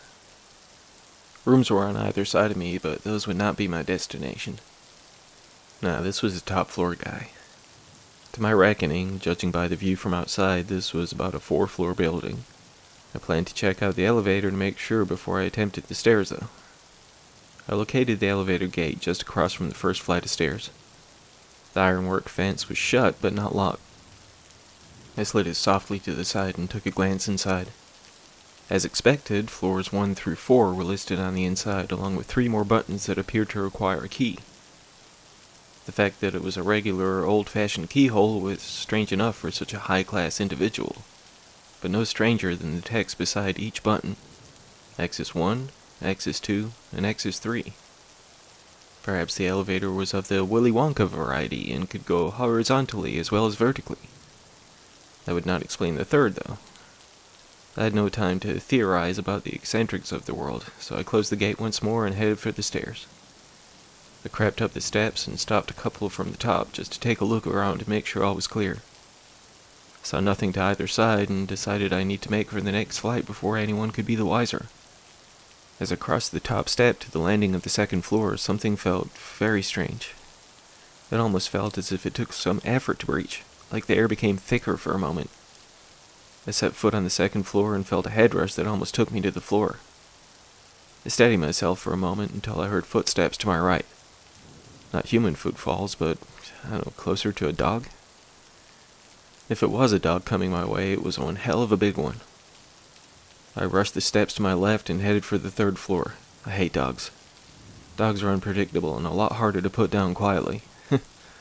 Wasting no time, I hit the third floor landing and made for the next stairway. It occurred to me that I had not come across any of the security I was sure these walls contained. Maybe I'd just seen the dog silhouettes through my binoculars while casing the place.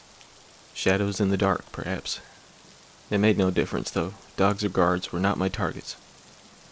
I reached the stairs that led to the fourth floor and had that similar head rush feeling as I hit the first step. It was like there was some sort of invisible wall that I had to push through. One more slight oddity about this was that the footsteps of the pursuing animal fell silent as soon as I crossed onto the stairway. I wouldn't let any of these things distract me, though. All that remained was taking out the mark and getting the hell out of here. A lemon squeezy, right? Scraping at the door now. I just know they'll make it in before I get through this. I'm feeling my second wind now, at least.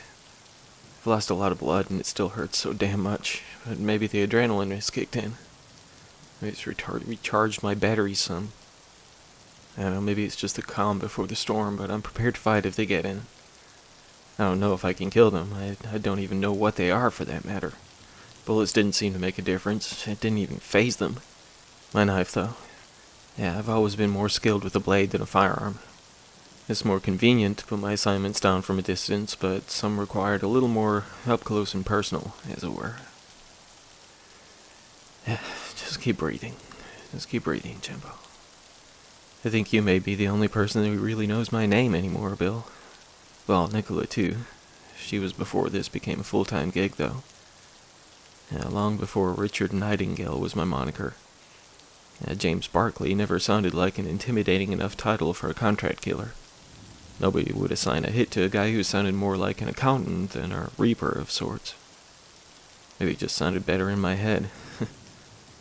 I don't know, maybe I just wanted to keep a single part of me that wasn't stained in blood. It's all hitting me now, Bill. I never took the time to really let it sink in, you know? All that I've done, all those families that were left in ruin, all of the innocent people, led to an early grave to make a point. Ah, Christ.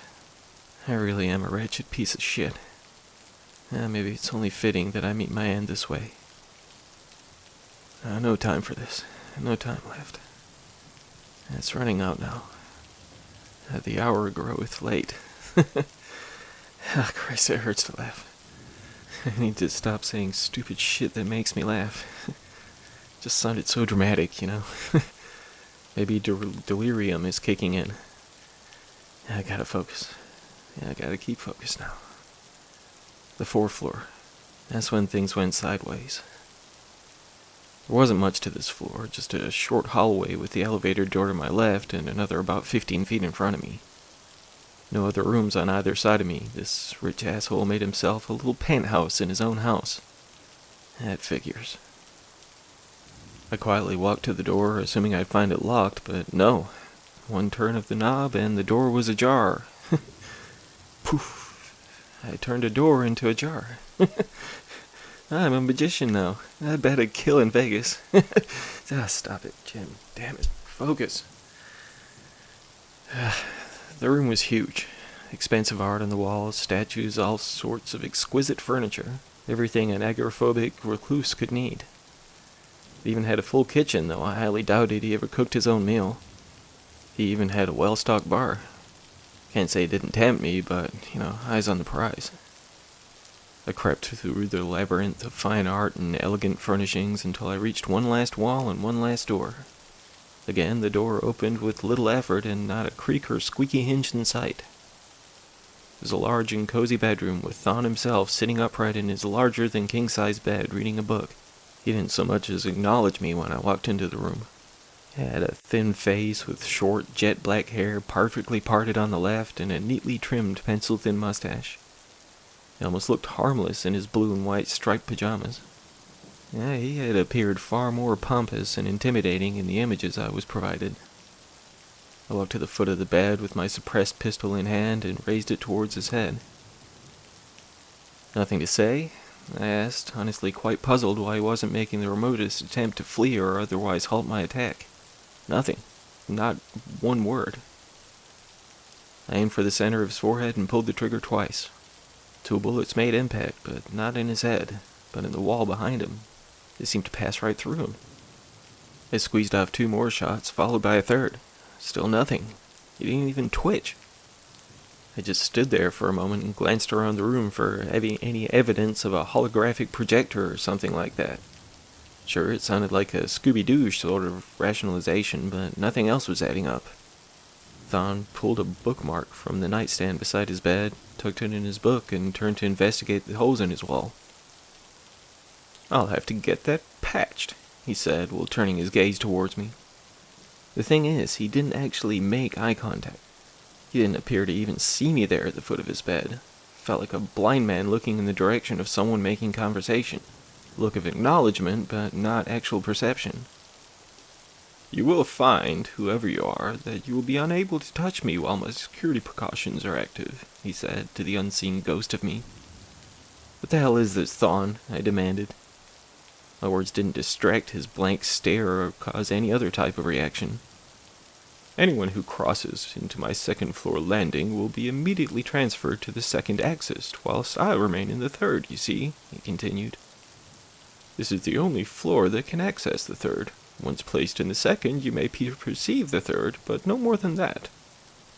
I was dumbfounded, to say the least. "There are many planes of existence, and I have unlocked the secrets to manipulating some of them," he said, with a small smile forming on his face.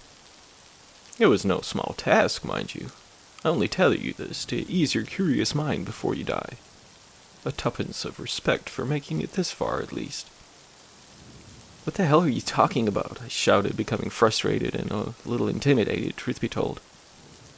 "There really is no sense in trying to communicate with me if that's what you're doing," he said, glancing around the room.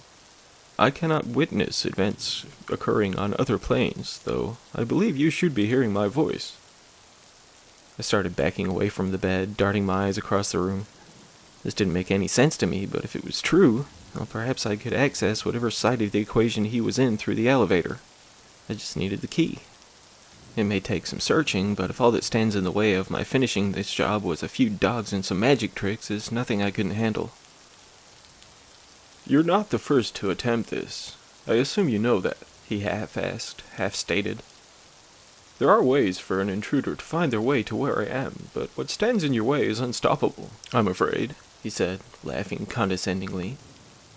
I have trapped some of those who dwell between the planes. Rarely do they feast, and never shall they stop. I release them from their cages at night to hunt those who may trespass. They enjoy the game. They like to toy with their prey, which is the only reason you've made it this far. You will not escape alive. With that, he picked up his book again and opened it back up, laying his bookmark back on the table beside his bed. He looked down as his eyes appeared to be tracing the text on the pages before, "Goodbye now," he said, without so much as glancing back up. No longer worried about watching my step or remaining silent, I turned to leave the room in a hurry. I wasn't sure if I bought what the old man was selling, but I still didn't have a way to fulfill my obligation. As I made for the door, I saw a set of keys laying on a table beside the exit. I went to grab them, and my hand passed right through them, along with the table they were sitting on. It seemed that very little was going my way. I swung the door open and sprinted out of the room. Just for giggles and shits, I tried knocking over some of the statues during my exit, but predictably, I was unable to make contact.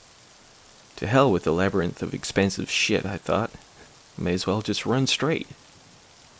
It was surreal to pass through items which had previously appeared to be obstacles, but it made the trip a lot swifter. I reached the final door before the hallway to the stairs and swung it open. The hallway remained empty, and I still could not hear any more footfalls on the floor beneath me. I started down the steps slowly. I reached the bottom of the stairway where it met the third floor and leaned forward to glance around the corner. My head felt detached from my body as it passed through the unseen gate before a burning pain tore its way across the side of my face. I tumbled back to the steps. Blood trickled from the right side of my face and onto my shoulder. Something had split my flesh in two seamless strips from right under my eye to the bottom of my jaw. If it wasn't for my goggles, I may have lost an eye. My face was on fire from the burning split tissue. Couldn't see what assaulted me, and I wasn't about to peer around the corner again. I pulled my small camera from the pouch of my vest and poked it around the opening to the floor below. I couldn't believe what I saw on the screen of my phone. My attacker was there, and it was not a dog. Not at all. It stood around 6 feet tall on its 4 legs, each of which ended in 2-fingered hand with dual claws. They were long and thick and came to a fine point. The limbs were all the same length and heavily muscled. The musculature was similar to a human structure, but the skin was dark and glossy, as far as I could tell through the night vision camera anyway. It had no hair across its body, and its spine had sharp points that had torn through its own skin. Its head had human features, though it had an elongated snout and a mouthful of maybe hundreds of thin, needle-like teeth. The almost human button nose on the end of its snout looked almost comical. The wide and darkened eyes appeared as though they were staring right back at me, while the beast paced back and forth. It seemed unable to walk on the steps, which was my only saving grace at the time. I imagined that was to protect its owner of the house from its own horrors. I coiled the camera back around my wrist and pulled my gun from its holster once more. I outstretched my arm with the extended camera breaching the exit. Fired 2 shots into the thing while holding my phone in the other hand to ensure I made contact.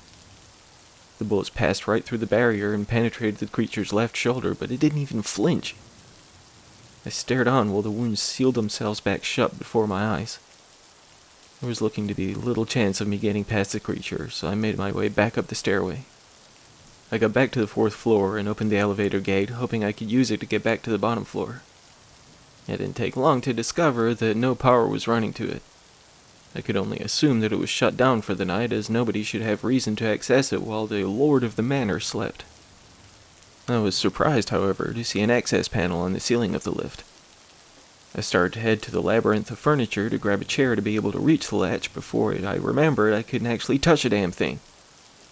The elevator wasn't wide, so I managed to place a leg on each side to hoist myself up. I threw the panel open and grabbed onto the roof to pull my body through. The shaft was not spacious at all, leaving barely any room around the lift itself. I saw no evidence of any sort of cable or pulley system, leaving me to wonder how this thing would even operate. It was clear that I would not be able to use this method to get out of here. Not only did I desperately hope to escape this damn place, but I still had no idea how I was going to finish the job I was hired to do. The people who had hired me were no friends to those who could not complete their assigned task, and this was starting to appear like a damned if you do and damned if you don't sort of scenario. As much as I didn't want to face whatever the hell that thing was at the foot of the stairs, I at least had somewhat of a fighting chance against it. A well-aimed bullet from a far lesser-paid assassin than myself was not an option I wanted to choose. If I could make it back down to the ground floor and out of this damn place, maybe I could scale the building and get to my mark from the outside. It was a loose plan, but it was a work in progress. I decided to just attempt to charge through. I know how fast dogs can be, and I've had to put a bullet in more than one over the years, as I had no hope of outrunning them. I could only assume that this four-legged monstrosity would be equally as swift, and my bullets obviously had no effect on it. I hoped that it would have as much trouble accessing the stairs that led to the second floor as it seemed to be unable to pass to the fourth. I took one of my magazines out and emptied the bullets to store in one of my pockets as I crept down the stairs. About halfway down the flight, I tossed the clip against one of the walls that surrounded the stairs so it would ricochet in the other direction. I sprinted forwards, hearing the scampering footfalls chasing after my distraction as I ran as fast as I could to the next stairway. I managed to make it close to the landing of the second floor when the creature came charging down behind me. Clearly, this flight of stairs was no obstacle to it. I kept running and hoping I could outrun the freakish thing. I reached the bottom of the stairs, and another two of those abominations came speeding towards me on my flank. I jerked my knife from my pocket and injected the blade, swinging towards the one on my left that would block my way to the next stairway. I slashed it across its face, and it squealed as I leapt over it. When I hit the ground behind it, I twisted my foot, causing me to tumble. As I rolled back to get on my feet, I felt an indescribable pain as the creature that had chased me from the third floor pushed past the other one and latched its jaws around my shin. I kicked it over and over with my other leg until I heard a gruesome tearing sound followed by a snap as the limb in the monster's mouth detached below my knee. I screamed more from the sound and the shock than the pain. My heart was racing and my head was spinning so much that I seemed immune to any pain. The sound of my own appendage being ripped away from my body infused me with a fear I had never before experienced.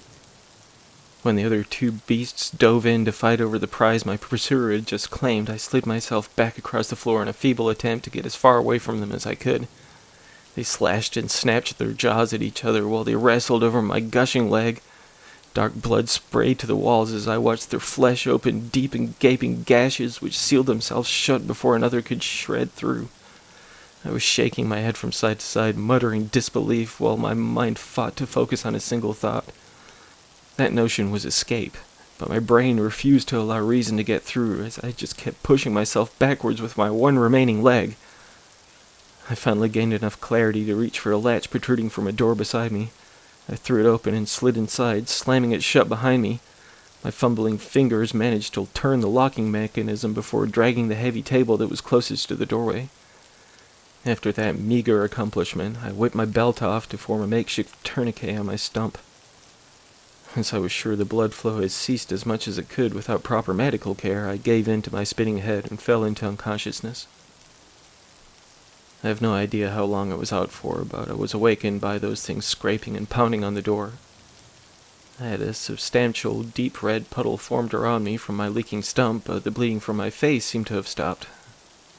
I felt nauseous and weak. All of my strength may as well have spewed out of my severed leg, and my head was still spinning with shock. That's where I am now, still locked in this room in this damn house. It's a good-sized room with furniture I can actually touch, so that's something. I'm running low on options, and I know it's only a matter of time before they get in. I'm not going to survive this. I have no illusions to the contrary anymore. I'm halfway tempted to just loosen the belt around my thigh and release my lifeblood before they can tear me to shreds. I just wish I could have taken Thawne with me. I'm not a good person, nor have I ever even tried to convince myself otherwise, but he's a damn monster. I kill for money, but he seems to take pleasure in his wretched deeds. I'm sure money is a factor for him too, given his ridiculous wealth, but you don't do the awful shit he does without enjoying it. I've killed 87 people in my lifetime. I pretend it doesn't weigh on my conscience, but as much as I try to look away from my victims before they hit the floor, I still see their faces when I close my eyes. I deserve this, I think. It's fitting that I die painfully and brutally.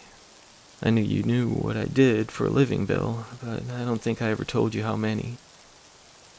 You're my only real friend, and I hope you can still look back on fond memories after this. Just please, Bill, please don't tell Nicola what I was. If she asks how I had such a nest egg to leave to her, just make something up. Just do that for me, Bill. I would say I'll see you on the other side, but if the stories are true, I doubt we're going to the same place. It's okay. Yeah, I think it's okay. Just take care of yourself, brother.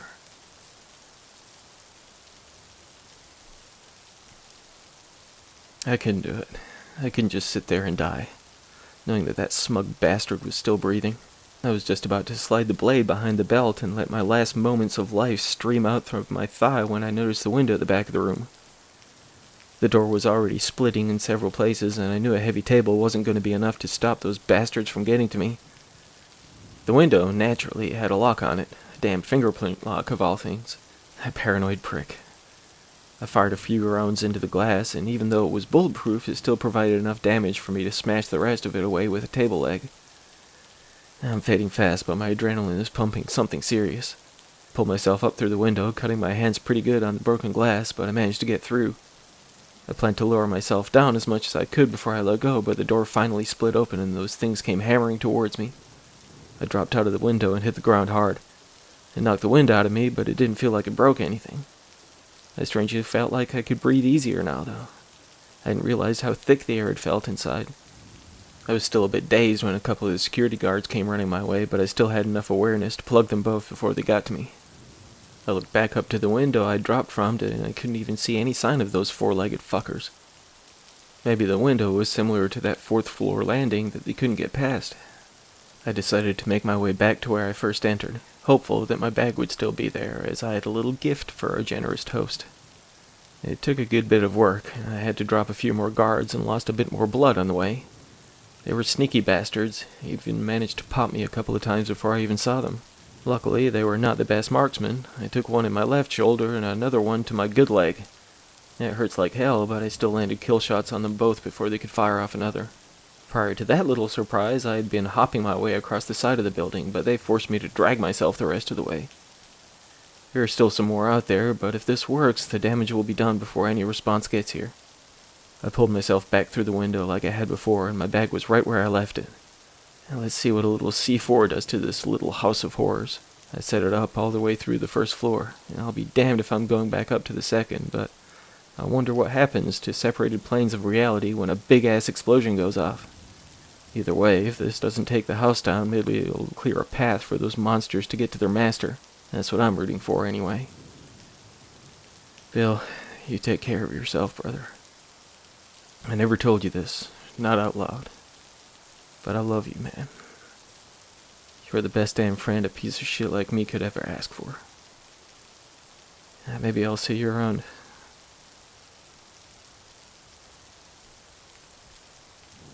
That was a recording I received via email 2 weeks ago. At first, I thought my old friend was playing some sort of bizarre practical joke, but I've been unable to reach him. I did as he requested and reached out to Nicola. She was heartbroken to hear about his passing, but grateful for what he left her, as am I.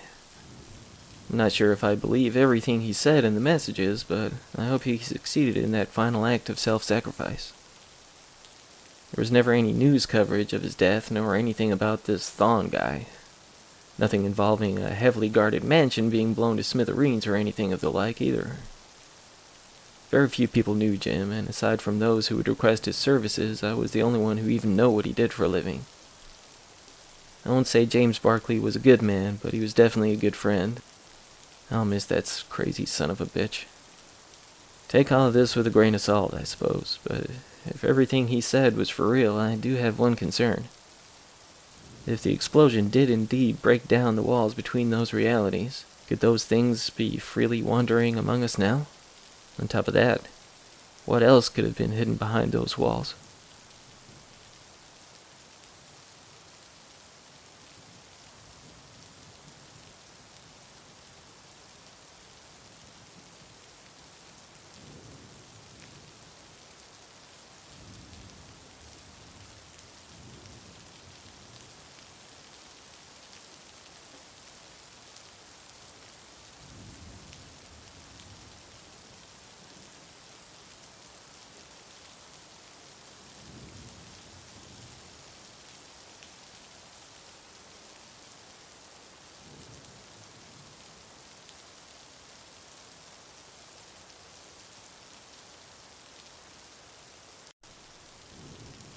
Hitchhiking across the country sounds a lot more adventurous than it actually is, especially to the very curious teenager I was back then.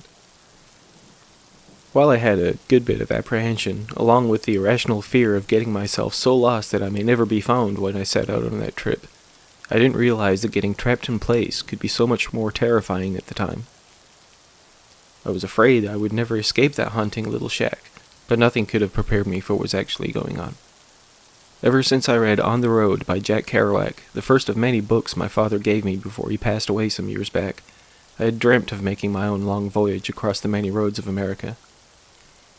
My dad would sometimes talk about how much he regretted not taking the chance on a journey like this when he was younger, so I wanted to do this as much for him as for myself, perhaps more so.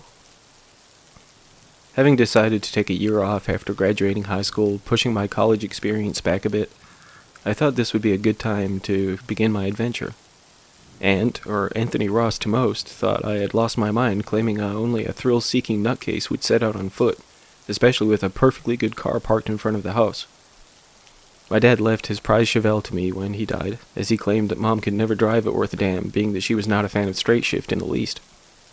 Regardless of the gorgeous car that was bequeathed to me, this wasn't about the destination to me, but the trip itself. Maybe it wasn't the safest or easiest way to spend my time away from my studies, but I felt like I had to do this.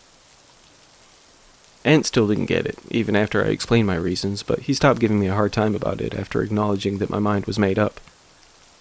As it turned out, what I expected to be an invigorating, once-in-a-lifetime opportunity turned out far shorter than I originally intended, as well as a great deal more terrifying.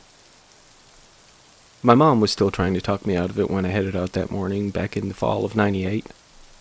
Though she was a fan of Kerouac herself, the idea of her baby boy ending up dead in a ditch somewhere in the middle of nowhere, USA was not her idea of a coming-of-age experience. She too backed off when she understood that she couldn't talk me down from the ledge, so to speak. I hit the road with a heavy pack on my back filled with hopefully everything I would need, as well as a good $400 in my wallet. Yes, Kerouac didn't exactly speak of such luxuries in his book, but as much as I wanted to somewhat follow in his footsteps, I wasn't prepared to risk going hungry either. Not only that, but I thought the tent and some change of clothes for my time away would make things a little easier on me. I was adventurous, but I had my limitations on things I couldn't live without. I even had my dad's old hunting knife stashed away for good measure. The first 24 hours went smoothly enough. I stopped for food and drinks here and there, the occasional air-conditioned bathroom break, as well as 1 or 2 visits to a nearby tree, but nothing much to speak of. Honestly, it took the majority of that first day just to clear the city before I found a good spot to set up my tent for the night. Being that it was the first time I had ever slept outdoors like this, I spent a lot of time tossing and turning before I finally passed out. After getting back on the road the following morning, I headed back to the highway I had been traversing before ducking back into the woods for the night.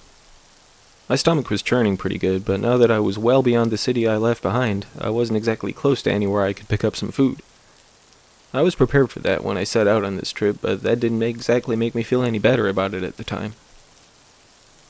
About an hour after heading back out, I managed to thumb a ride to the next town, one in which I filled my belly as I was able. I can't say I wasn't tempted to invest in a hotel room for the night once my appetite was finally satisfied, but I wanted to see this through to the end, even if my enthusiasm was significantly waning. I don't want to come off like I was some spoiled kid back then, tiring of life on the road after a day and a half, but I was already considering turning back by the time I found my resting spot for the next night. Funnily enough, as much as I just wanted to pack it in while I once more fought to get comfortable in my sleeping bag, I was more concerned about giving my mom and aunt the satisfaction of my giving up than perhaps disappointing the memory of my father. Regardless of my feeble attempts to convince myself to stick this out until the end, about 7 hours into the following day's walk, when the thunder cracked loudly from above and the world darkened around me, I pretty much had my mind made up. It was time to admit defeat and head back to the comfort of my home, even if Aunt would likely give me shit about it for weeks on end. Unfortunately, not only had I made it a great many miles from my hometown, but when the bottom fell out and the storm raged from all around me, I couldn't have convinced the first person to pull over and offer me a ride. By the time I gave up on my pitiful attempts to garner transportation, I was already soaked from head to toe. I ran into the woods I had been walking next to, looking for a good spot to hide out from the storm, uncertain if I could even hope to set up my tent with how strongly the wind was blowing. If nothing else, the thick and bushy trees provided me with a little more shelter than I had out by the road. That wasn't much. I crouched down in an almost dry spot somewhere far beyond the tree line I escaped through, pulling up the collar of my soaked jacket, hopeful that the monsoon would pass by soon. While I sat there, mentally beating myself up for making the ridiculous decision to head out on this miserable trip, the lightning grew more constant, illuminating the darkened world around me for seconds at a time. Each time my surroundings would light up before my eyes, I tried to look around for anything around me that may provide better shelter than the leaves and branches I hid below. It was during one of those intervals of stabbing bright light that I thought I could make out the roof of some sort of building off in the distance, just a ways deeper into the woods. I almost jumped for joy when I stood up to get a better look, seeing it far more clearly from a higher viewpoint. With my surroundings being hidden behind the darkness in between those brightened sparks across the sky, it wasn't the easiest thing to make my way through the dense forest with a heavy pack on my back. Still, even after damn near busting my ass a million times, the closer I got to whatever building lay ahead, the more excited I grew about potentially being able to dry off a little bit. Were it someone's house, I could just hope they would take pity on me and allow me to enter their comfortable home. If it was a deserted cabin or something, perhaps I could find a door or window unlocked, even if I would feel like a burglar or a squatter, helping myself to the dryness of somewhere I likely wouldn't be welcome. It didn't matter much to me at the time, to be completely honest. I just wanted to escape the storm before hopefully finding a way to get back home when it let up. When I finally did arrive on the outskirts of what appeared to be some sort of abandoned old shack, the first thing I took note of was the roof seemed intact. Yes, it wasn't exactly the lap of luxury, but it was shelter nonetheless. There was something of a clearing in the woods surrounding the small building, but when I crossed into it, another stab of lightning lit up the world around me. I was frozen in place, rooted to the spot when I saw my shadow cast against the slender wall, along with that of something else. When the light flickered once more, almost making me think of a blinking streetlight, the area lit up for longer this time. Long enough for me to notice that the second silhouette looked as though it crouched down behind the bushes around the shack. At that moment, as I felt the presence of whatever it was that cast out of their shadow, I just took off running. Knowing full well that it could be nothing more than my paranoia at the time, combined with the exhaustion that was almost overpowering me, I was certain that it was only those quick bursts of light that were playing tricks with my eyes. That brief moment of logical thinking went out the window when I came up on the shack for a second time. I rationalized that I may have got myself turned around as I made my hasty retreat, regardless of the fact that I was certain I had turned back the way I came. Perhaps it was a different shack altogether, one that I simply hadn't noticed before, given that I could barely make out anything in between the lightning strikes. I wasn't exactly seeing reason at the time, especially when I saw the second shadow being cast against the exterior wall of the tiny wooden building once again. Once more I attempted to run, only to be led back to that same damned wall with the hauntingly tall silhouette. Something that felt all the more unsettling given the fact that it was still crouched down when I arrived to meet it once again. I could clearly make out the slender, elongated arms that reached to the ground, with the head looking to be around a foot taller than me. I still fought to rationalize this as nothing more than how size and dimension of shadows can be altered according to the distance between the light source and the object itself. I told myself it could just be a bird perched on top of a tree somewhere overhead that looked as though it sat right next to where I stood, according to the light's reflection on the shabby split wood of the old shack. Whatever the case, I attempted to move away from the dilapidated building yet again, this time keeping my eyes focused on the one before me as I backed away. While the fairly constant lightning refused to allow my eyes the chance to grow accustomed to the darkness, I managed to keep my focus on the shack as I put more and more distance between myself and the roof I could still make out in between the trees. With every flash, I could tell I was getting further away while I hesitantly paced backwards, feeling around for obstacles with my arms and the heels of my boots. As soon as I could make out no trace of the old shack, after spending God knows how long in my more cautious retreat, I spun back around to face whatever lay ahead. As you can imagine, when I turned to see that damned ratty old building right in front of my face, my legs almost felt as though they were about to give out. I almost planted my forehead into the wall before I reached out to catch myself when my lower extremities turned to jello. But when I backed up with my palm still pressed against the wall, the enlarged hand and elongated fingers of the shadow hand right next to mine inspired me to scream out like a kid squaring off against the boogeyman. I just took off running, paying absolutely no attention to which way I was going. My shoulders made contact with the trees I sped towards, pinballing me from one side to the next while I damn near tripped over fallen branches and dips in the ground more times than I can even say. Every time I found a path leading me back to that ratty old shack, I wouldn't even allow my feet to consider stopping. Even when the splitting in my side became almost intolerable, I wouldn't let up. As I sped away from and straight at that building over and over, I finally slid off my pack, not giving too much of a shit that everything I owned was currently within. It wasn't until I came across that shack again, seeing my heavy backpack lying next to it, that I could no longer convince myself there was anything logical at play. At that point, as I gasped for breath, once more staring down at that same wall I had fled from in multiple directions, I finally gave in to the fact that I could not escape this place. My heart was thundering just as much as the sky above me, while my feet, back, and sides throbbed as hard as if I'd suffered a severe beating rather than the far too extended sprint through the darkened woods. I could feel the blank, silhouetted face next to mine, staring into my eyes regardless of the fact I could make out no features on it. When it began to move, I almost took off running again, but I knew that would be futile at best. Now, whatever this is, whatever it may want with me, I understood now that I would have to face it sooner or later.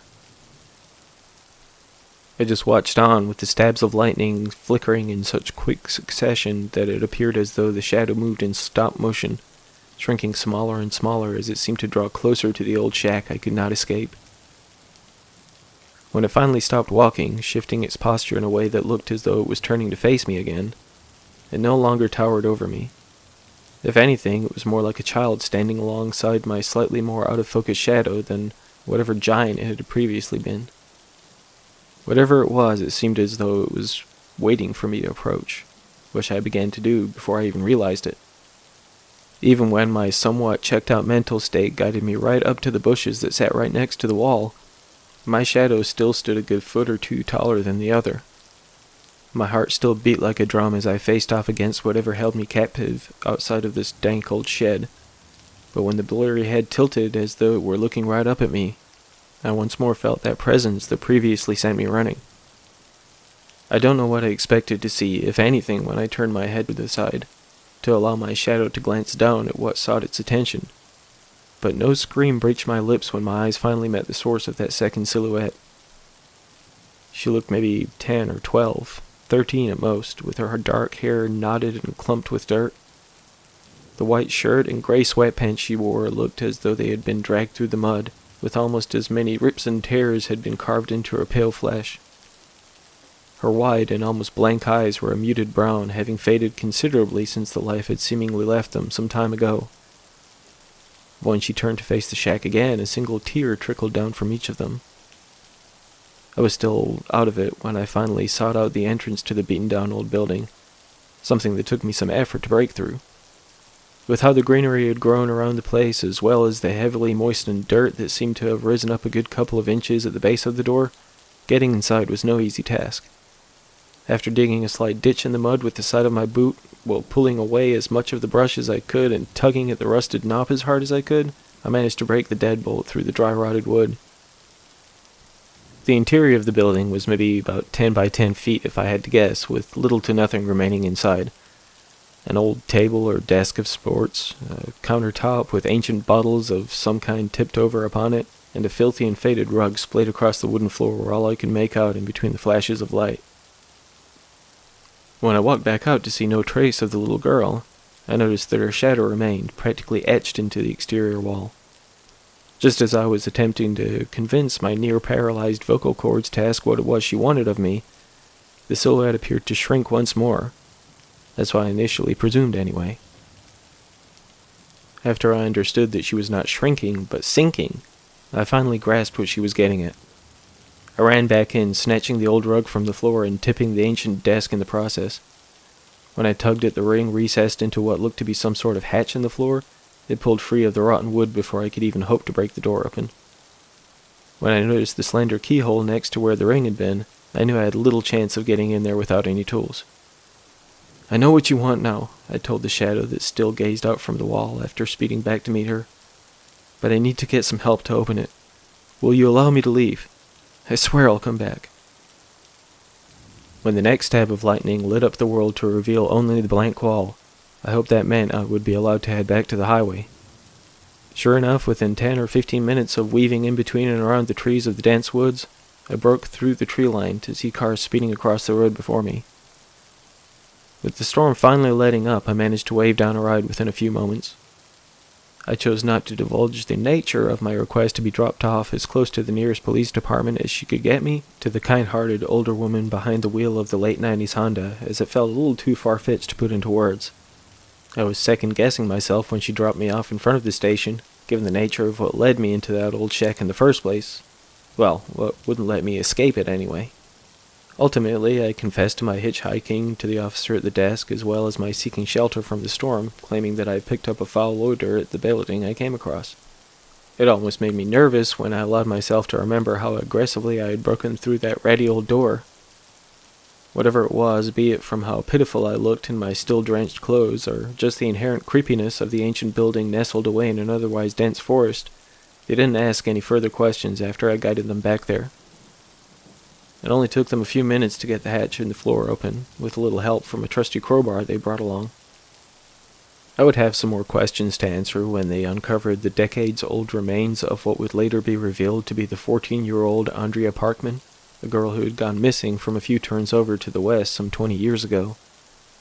Given my age, I could most definitely not be held responsible for the brutal murder of this innocent young girl, but the trace amounts of evidence left with the corpse would eventually lead them to the man who was.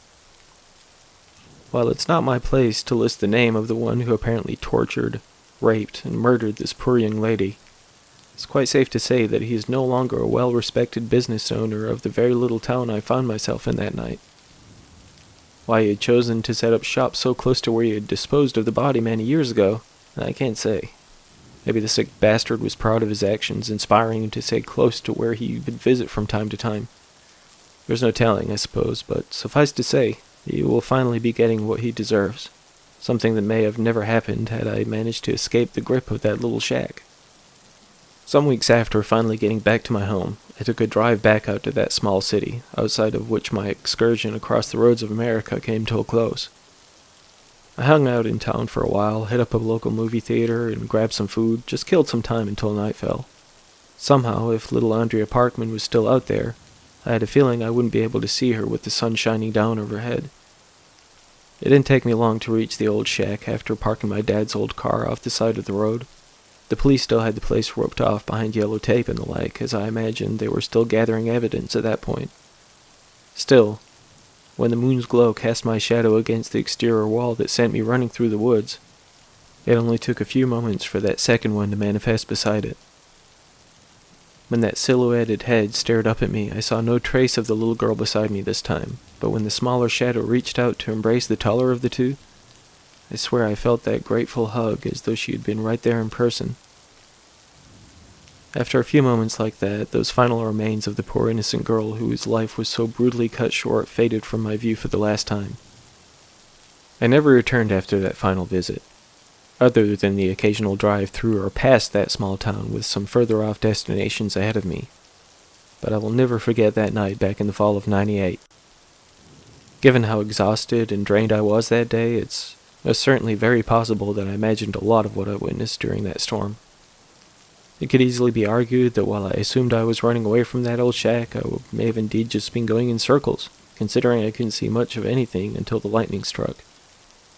It could also be taken for granted that time may well have altered those events, looking back a little over 20 years into my personal history.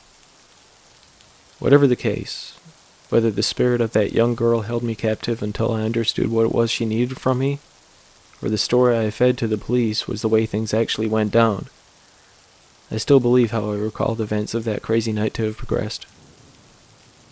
Either way, regardless of the bit of justice that resulted from that exhausting trip, I can honestly say that to this day, I hope to never hitchhike again.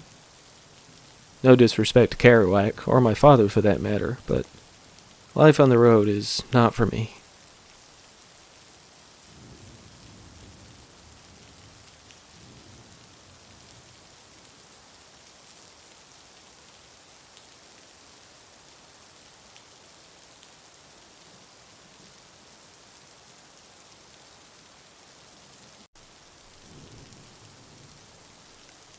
There are probably 100 different stories I could tell you about the crazy things I've seen fighting fires. You might have heard it before, but when you're in the thick of it, with that fire almost laughing in your face as you try to beat it back, I swear to God it's like a living, breathing thing. I've been doing this for the better part of 10 years, but there's nothing that haunts me more than what I witnessed back in that late summer of 2018. It was around the middle of August, and this was looking to be about the worst of so many wildfires we'd fought over that year so far.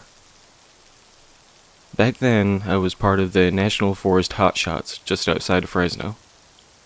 I mostly work as an EMT these days, but I do still volunteer firefighting on the side, as well as giving some training classes for the new recruits.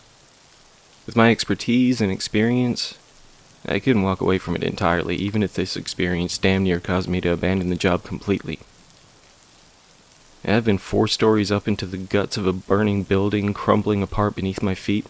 It even helped a kid climb to freedom from a well, as cliche as that is.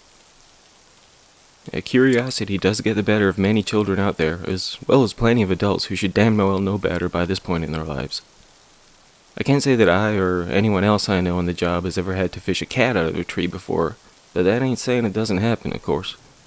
Still, no matter what I've seen over the decade I've been doing this, there's nothing that will ever compare to this one. Not for me, anyway. It was early afternoon when we were making our way out to the scene, 15 of us in all. We were heading to meet up with the crew who had been out there since the previous night, hoping to relieve them while staying ahead of the blaze. As we wandered on, discussing the finer points of digging ditches and cutting the wild brush and the like, we heard some sort of panicked-sounding voice on the radio. Be it from the fire itself, the weather conditions, or how deep into those woods we were, we could barely make out a word that was being said, but it wasn't hard to tell they were pretty freaked out. Elizabeth Parker, Liz, Lizzie, or simply Parker, to the rest of us, who was one of our newer recruits, tried to place a call on her cell to figure out what was going on. When the thick plume of black smoke began to drift through the trees around us, we didn't need clarification on what was going on. From what I could figure, and according to facts I'd hear sometime long after the sun went down, the fire dramatically shifted direction, heading right for us. That time of day is the most dangerous for a wildfire, when the sun is hot, humidity is low, and the winds are high, making things more than unpredictable. "You ain't always going to be able to outsmart a fire," the chief used to say back when I was green as a cucumber, and he wasn't wrong. As soon as that thick cloud came rolling in, I took a head count. I came up 3 short, ultimately noticing that Parker, Gray, and Jackson were unaccounted for. They were all fairly new to the team, so I had to assume that they had just panicked and fled, but we didn't have any sort of time to hunt them down. We weren't going to outrun this son of a bitch, and we didn't have a snowball's chance of beating it back, so we had only one option left: deploy our fire shelters right here and now. They didn't seem like much, being made of an outer layer of aluminum foil backed with a silica weave that reflects the heat, but they could be ineffective in a pinch, and oh boy were we in a pinch. I tried to keep the trembling in my voice as hidden as possible while I gave a quick run-over of the procedures every one of us should know by heart. Unzip the carrying case, pull out the shelter and shake it open. Step into it, pull it over your head, and lie down with your face close to the ground where the air is the cleanest and coolest. Use your elbows, knees, and feet to pin the shelter down to counteract the winds created by the fire, which could potentially reach 60 miles an hour and up. Maybe I was reciting these instructions to combat my own fear at the time, but it seemed to help calm some of the crew as well, or so it looked to me anyway. The air was already thick by the time we all dropped to the ground, huddled up like a veritable subdivision of reflective igloos. If I had to describe it, which, given I've chosen to talk about this, I suppose I do, I would imagine the sensation to feel similar to what a frozen dinner goes through over those first 30 seconds or so in the microwave. I could feel the almost intolerable heat sweep over me, accompanied by the sounds of debris falling from the trees while they showered over us. Though it only lasted minutes, it felt like I was cooped up in that glorified aluminum foil for hours, feeling my skin inflame from the blaze and bruise from the debris. Along with the whooshing sounds as the fire engulfed us, I heard the screams of some of the crew. A couple shouted out that they couldn't take it anymore, inspiring me to practically bark my demands that they do not leave their shelters under any circumstances, knowing full well that if any should break free of their cocoons, their lungs would immediately fill with the burning smoke, quickly putting their lives to a swift and painful end. I could only hope they could hang in there. When the raging inferno finally passed by, I hesitantly pulled my shelter away, scattering soot and chunks of charred wood to the blackened forest floor. Being certain that this was likely only the first wave we had survived, we quickly went to work, snuffing out the patch fires we could while attempting to move further away before the next one hit. These shelters could sustain a lot, but I didn't want to put them any further to the test if we could avoid it. Not to mention that I still hoped to be able to locate our missing crew. They panicked, something any of us could be capable of, but I prayed to everything I held holy that they had remembered their training and deployed their shelters before it was too late. As we attempted to stay close together while making our way further out, blackened and dead trees shed limbs and splinters of wood around us, causing us to get more and more separated by the second. I called out to those I hoped not to lose track of to be sure to shelter up before that next wave could move in, and I only heard scattered replies. Within mere moments, I could feel the warm smoke approaching from my rear while darting my eyes around in desperation to make another head count. Somehow, whether I had taken the wrong path or the others had, I found myself alone. The area I was currently running through had miraculously been untouched by that first wave, but I continued shouting out to anyone who may hear me. When only that familiar distant whooshing granted me reply, I hoped the crew had found a good place to deploy before it got to us. I allowed myself a single glance to my back, to seeing the orange glow of the approaching wave a ways off. I knew I had to deploy my shelter soon, but when I noticed a lone cabin some yards ahead of me, I felt panic begin to set in. I pulled the water from my pack, lifting my mask and attempting to clear my throat enough to call into the small wooden cottage while pounding on the door to see if anyone lingered within. For seconds, which felt like hours, I heard nothing but the approaching blaze. I gave a heavy sigh, hoping that the cabin was indeed vacant, deciding I needed to move on and find a good place to deploy. When I made my way around the side of the building, a blood-curdling scream from somewhere inside caused just about every drop of blood in my face to sink to my churning stomach. With that aggravated orange glow from behind growing closer by the second, I had no time to waste, but I couldn't allow anyone trapped inside to be consumed by the inferno. This being far from the first time I've had to take down a door, I made quick work of it, taking only 2 quick swings of my axe to break through. My mask was foggy between the heat causing me to sweat a veritable river, and the smoke already filling the room, but I could tell the screams were coming from below. When I located a door to an apparent basement, I had to break that one down too, as it was held shut with even more locks than the one that led into the house. I could barely fathom why anyone would be concealed in such a manner, but I didn't need to waste any energy focusing on the great many questions that were building up. I finally broke through that door, hearing the shrill screams far louder than before. Between my racing heartbeat and my foggy mask, I damn near tripped down the steep stairs in my haste. When I reached the bottom floor, I could barely believe my eyes when I looked upon the source of the horrifying yells that led me into the old cabin. It took me a moment to recognize her, given the state she was in. But Parker had been stripped naked, strapped to a chair with leather belts around her armed legs and torso, and I can even imagine what sort of person could have carved those intricate symbols and runes into just about every inch of her flesh I could make out.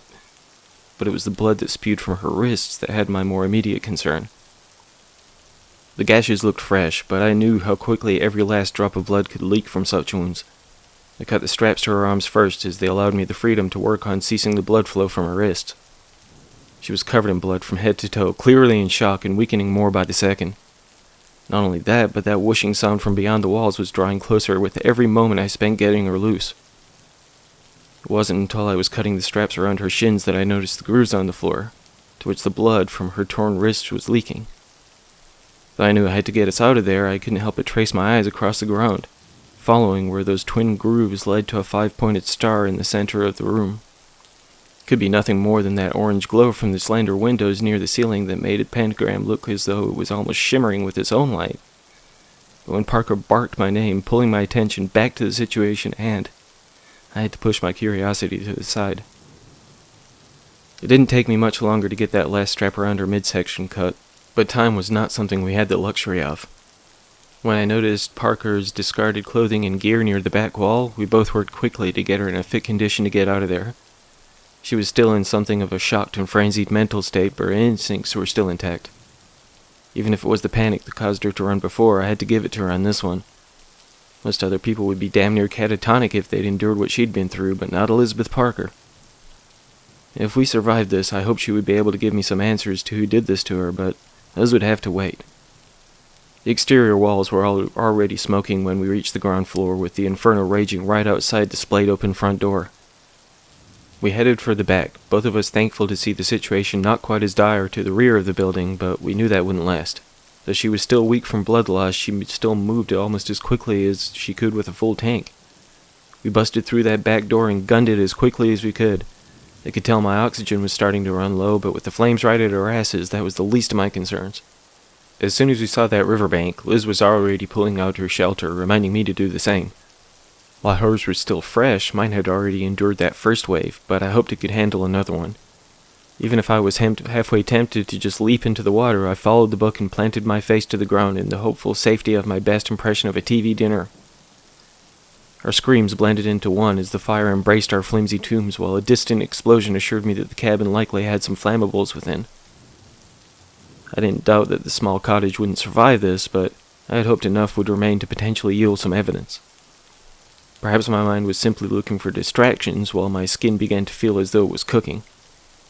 Parker still shrieked from beside me, but I could only imagine how badly those flesh wounds covering her slender body were burning at that point. Other than the glorified sunburn I had received from that first wave, I was mostly in one piece, while my crewmate was beaten, bloody, and bordering on bloodless at the time. Still, given what we had endured already, I was truly not expecting us to survive this. Not with how bad it had gotten by the time we escaped that cabin. When a hauntingly deep scream yelled out from somewhere off in the distance, I damn near shit my pants. Something about that horrendous wail sounded both agonized and furious. At first I thought my shelter was failing and the sound was caused by my eardrums melting away. Another thought that crossed my mind after assuring myself that I wasn't a Thanksgiving turkey just yet was that the fire itself screamed out in anger, while we held it back with our protective cocoons. Perhaps it had had its fill of wood and stone, and our keeping ourselves concealed was denying it the meal it deserved. Irrational? Yeah, maybe so, but I wasn't feeling particularly rational at the time. Even with the angered whooshing surrounding me, as well as the splitting and cracking of the trees spilling more debris across my fragile shell, I became aware of one more sound that threatened to cause my bladder to give out. Being fully aware of the inferno raging outside my flimsy shelter, I was certain the footsteps I heard approaching could not belong to anything living. With my heart racing so erratically, I tried to convince myself that it was nothing more than my frenzied pulse beating against the inner wall of my ears. But that didn't explain how it sounded like it was drawing closer by the second. As I felt my shelter wrinkle as though fingers were wrapping around it from the outside, I had no doubt it was failing, and the burning hot fumes would breach my lungs soon. I screamed out harder than I ever had before, even more so when Parker let out another shrill squeal from beside me. Part of me wanted to break free from my confinement in hopes of saving her before the flames consumed me, but I knew there was nothing I could do, not with how hopeless the situation was looking for both of us. I was barely aware of the sounds of the scooper above, nor the approaching ground crew, but that first blast of water raining down on me, I can't even describe the sensation in a way that would do it any justice. Everything faded into a blur as voices called out from around me while I hesitantly pulled myself free from my shelter. Just about everything I looked upon was blackened and charred, but the faces, both familiar and unfamiliar, around me were one hell of a sight for my reddened and swollen eyes. Though I was still mentally out of it, I managed to get the attention of some of the others on the scene to get Parker some help. By the time I and a few of the other boys got her to safety, the fire had almost been beaten into submission. I stayed with Liz on the ride to the hospital with the recommendation that I get checked out as well, as I had sustained some pretty decent burns over that last hour or so. In all honesty, I can barely believe that all of it occurred over such a short period, but that's the nature of trauma, I suppose. Over the following days, when Parker was up to it, we both had a lot of questions to answer. I couldn't tell them much, given that it was a combination of luck and the fire that led me to the cabin in the middle of nowhere, and unfortunately Parker couldn't offer much either. According to what she could recall, as I had suspected, she took off running the second she saw Gray and Jackson attempting to escape the approaching blaze. Whether she thought they knew something she didn't, or it was simply her panic that inspired her to follow them, she couldn't say. But it wasn't something she was proud of, regardless of the circumstances. Tough as nails, Parker, but any one of us can lose it when faced with such things, so nobody looked at her any differently for that. Apparently, while running as quickly as she could, something either hit her or shocked her. Whatever it was, it knocked her out cold. When she awoke, she was exactly where I found her, with no memory of who had carved those numerous wounds into her flesh. Gray and Jackson were located not far from the cabin, maybe, 20 yards to the west of it. Given the fact that they had been consumed by the fire, it was assumed that they simply failed to deploy in time. When the pathologist found some trauma in the back of their heads that was not caused by the blaze, it would be taken for granted that whoever attacked Parker likely took them out of the equation as well. I can happily report that the rest of my crew made it through that wildfire with nothing more than some similar injuries to those I suffered. Second-degree burns, some bumps and bruises, scrapes and such. There were others out there that day who left those woods in much worse shape than us, but things could have been a lot worse, all things considered. I spent a lot of time at the hospital over those next few months giving support to Parker while she endured several painful procedures. To this day, there's still some residual scarring given how deeply those symbols were carved into her, but we never found out what any of them even represented. She and I both researched all sorts of foreign and even ancient dialects, but haven't turned up anything like those she still sees in the mirror. Be it from the extreme circumstances we endured that day or the subsequent months of sharing each other's company, we grew quite close over that time. And we're coming up on our 2nd anniversary soon. And that's something she makes sure I don't forget. Even though she took my last name, I still call her Parker. It just feels strange to call her anything else, even after everything. We moved out to a smaller town a couple of years back. She's still on the job, while I've taken a bit of a backseat to most of the action these days. I still get into the thick of it at times, plus some of the things I've seen as an EMT are almost as crazy as what brought my wife and I together. Those are stories for another time, though. We never got answers as to who abducted Parker in the middle of that wildfire, but I can't help but wonder sometimes if the fire somehow guided me to her. It's crazy, I know, but after so many years fighting against that monster, perhaps we had grown to respect each other to a certain extent. I think about it often, everything we endured that day. Maybe that's why I've invented such, creative explanations for how things went. Even though we survived that wildfire against all odds, I wake up in a cold sweat at times after hearing those footsteps draw closer in my dreams. Those are the sounds that stick with me far more so than the whooshing of the inferno around us. Whether they were a product of my mind in a quite literally heated situation, I suppose I'll never know, but I still wonder sometimes.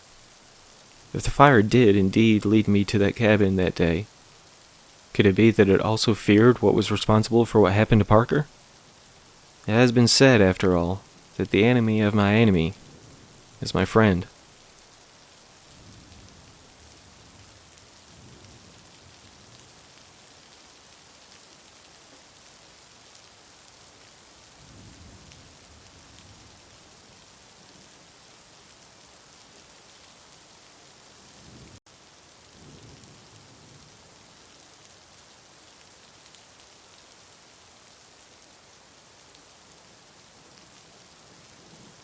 What lengths would you be willing to go to if you lost that which made you whole? Something that made you complete. The very thing that gave your life meaning. How far would you go to get back what was taken from you? I was a painter. It was my passion, and it meant more to me than anything else in my pitiful existence. Since I was a child, nothing gave me more pleasure than when I traced my brush across the canvas. Of course, when I was a kid, that amounted to little more than crayons scribbling across the pages of my coloring books, but we all start somewhere. As the years passed, I no longer drifted outside of the dark outlines of the playful puppy dogs or rainbow-colored field settings. I even began lining my own creations upon the blank pages of the sketchbooks my mother would purchase for me. As I grew, my art grew with me. By the time I reached the age of 16, my artistic age was far beyond my physical one. My teachers were astounded by my works that far exceeded their own talents, and by 18, I was already sought out by some of the better-known art galleries in the country. I never attended college, as I was already earning far more than the average graduate could even hope to attain. With the fortune I received from even my initial submissions, I was able to purchase a gorgeous house for my mother and a rather pricey loft apartment in the city for myself. I never cared for the concept of fame, so I would sell my paintings under a number of aliases. My agent frowned at the concept, as she considered the name more important than the product, but I was never one to seek out the attention of others. It took some convincing, but she finally backed off and allowed me the freedom I required. Regardless of the name assigned to my works, the demand was high. Gallery owners from coast to coast would beg my agent for more information as to the true identity of the mysterious artist, but she respected my wishes and never broke her promise to keep my name concealed. I was a multimillionaire by the time I reached 23, and nobody outside my small circle of friends had the slightest idea who I was. Mine was a life to be envied, though my only concern was my passion for the craft. It was on the eve of my 30th birthday that my dreams were stolen from me. I generally walk the streets of the city or take the occasional taxi to get where I need to go. Being something of an introvert, I did not spend much time among the public. But there were times that I enjoyed sharing some company. I met with a handful of close friends at a restaurant close to my apartment. We spent the night reflecting on days gone by and the plans we had for those to come. It was a very pleasant evening, and we would not part ways until the hour was late. My solitary walk back to my home should have taken only 20 minutes at the most, but the stranger who pulled me from the path I walked had a different plan for me. He demanded anything of value I had on my person after he became angry at the absence of cash in my wallet. I offered him my watch and the cufflinks I wore, but he did not seem convinced they were worth as much as I had suggested. He became infuriated that I had little more to offer him, so he took it upon himself to beat me with the sawed-off shotgun he had held on me. After my face was sufficiently swollen and torn, he spent some time kicking into my gut as I lay bleeding on the ground. In my final plea to the man, I pulled off my watch and held it out before me as I begged him to yield his attack. He appeared to consider this bargain as an insult, and he fired his gun at the hand I held outstretched. I stared in horrified shock as my hand blew apart before my eyes and spray from the blast tore into my arm, shoulder, and neck. I could not find the ability to scream out as I gazed upon the shredded tissue and shattered bone where a hand used to be. The shot woke an array of sounds in the neighboring apartments and animals that inhabited the area. Within moments, the flickering blue lights inspired the man to flee and leave me where I lay, bordering on catatonia. I will not get into much detail concerning the following months of multiple surgeries and psychological assistance. The only information relevant to the story I am telling is the degree of the injuries I sustained that night. The tissue damage that my arm and shoulders suffered was significant. Even after multiple surgeries, I had very limited movement across the entire limb, not to mention the hand that was now absent from my wrist. There was no saving it, as it had been completely ruined by the blast. I attempted to train my left hand at the art that had been effortless to my right, but that was a losing battle from the start. I spent millions in my quest to restore what I had lost, but that only proved to bring me closer to destitution. I had lost everything in the world that brought me joy, but my inability to produce my paintings was the most intolerable of my losses. Though I was still far from poverty, the addictions I developed threatened to bring me closer to that very state. It was the pain pills at first, but after they ran out, I saw compensation. Heroin was the next logical step, as it was opioids that began my transition from a barely functioning adult to a drug-addicted burden of a man. My friends and family attempted to intervene in my self-destruction, but I rewarded their concern by forcing them out of my life completely. I considered my life to be unworthy of salvation as I throttled deeper into despair. Nothing mattered to me anymore other than numbing the pain that my existence had become. It was some 5 years after the attack that ripped my life apart that I became the victim of another life-altering event under the moonlight. I rarely left my apartment anymore, but I still had necessities, one of which was intoxication. I had been frequenting the dingy corner tavern for some weeks before that night. Though track marks still lined my arms, my medicine was not quite treating my anguish as it used to. Of course, I still maintained the addiction, but alcohol would prove an efficient secondary method. I had sufficiently obliterated my motor functions by the time the bartender recommended that I leave before he called the police to drag me out. I staggered my way to the door and out into the night. It was late and the city was mostly asleep as I hobbled through the streets. "Could you help a guy out with a bite to eat?" A voice beckoned as I walked past a row of vacant properties. I could barely focus my eyes on the man who sat upon the steps that led to the doorway of an abandoned storefront. "I don't have any cash," I slurred, holding my one working arm out to the side for stability. "Ain't gonna cost you nothing," the man replied, getting to his feet. I don't have food either," I replied, still struggling to form words. "I beg to differ," he replied as he snatched me by the shirt collar and pulled me towards him. Though my body was numb and my head loopy, I was aware of the sharp teeth that penetrated the already scarred tissue of my neck. I felt him drain the blood from the holes he formed before he pushed me to the ground after taking a little more than a mouthful. "Ugh!" he sneered as he coughed out the blood he had just drained. "I could tell you were drunk, but a junkie too?" I struggled to gather myself up while holding my shaking hand over the open wound. "Ugh, it tastes awful. What the hell is wrong with you?" he exclaimed, wiping off his tongue with the bottom half of his shirt. "Wrong with me?" I slurred, staggering back to my feet. "You're the one friggin' biting people."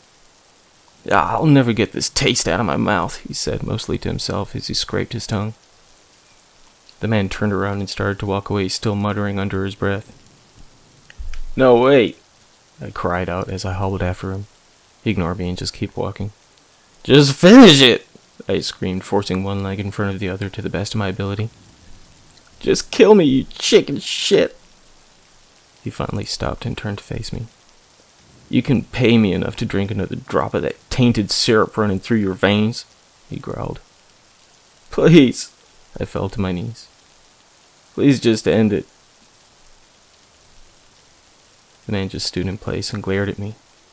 It was impossible to know what he was thinking, but his furrowed brow appeared to soften as he looked upon the pitiful lump of broken human flesh before him.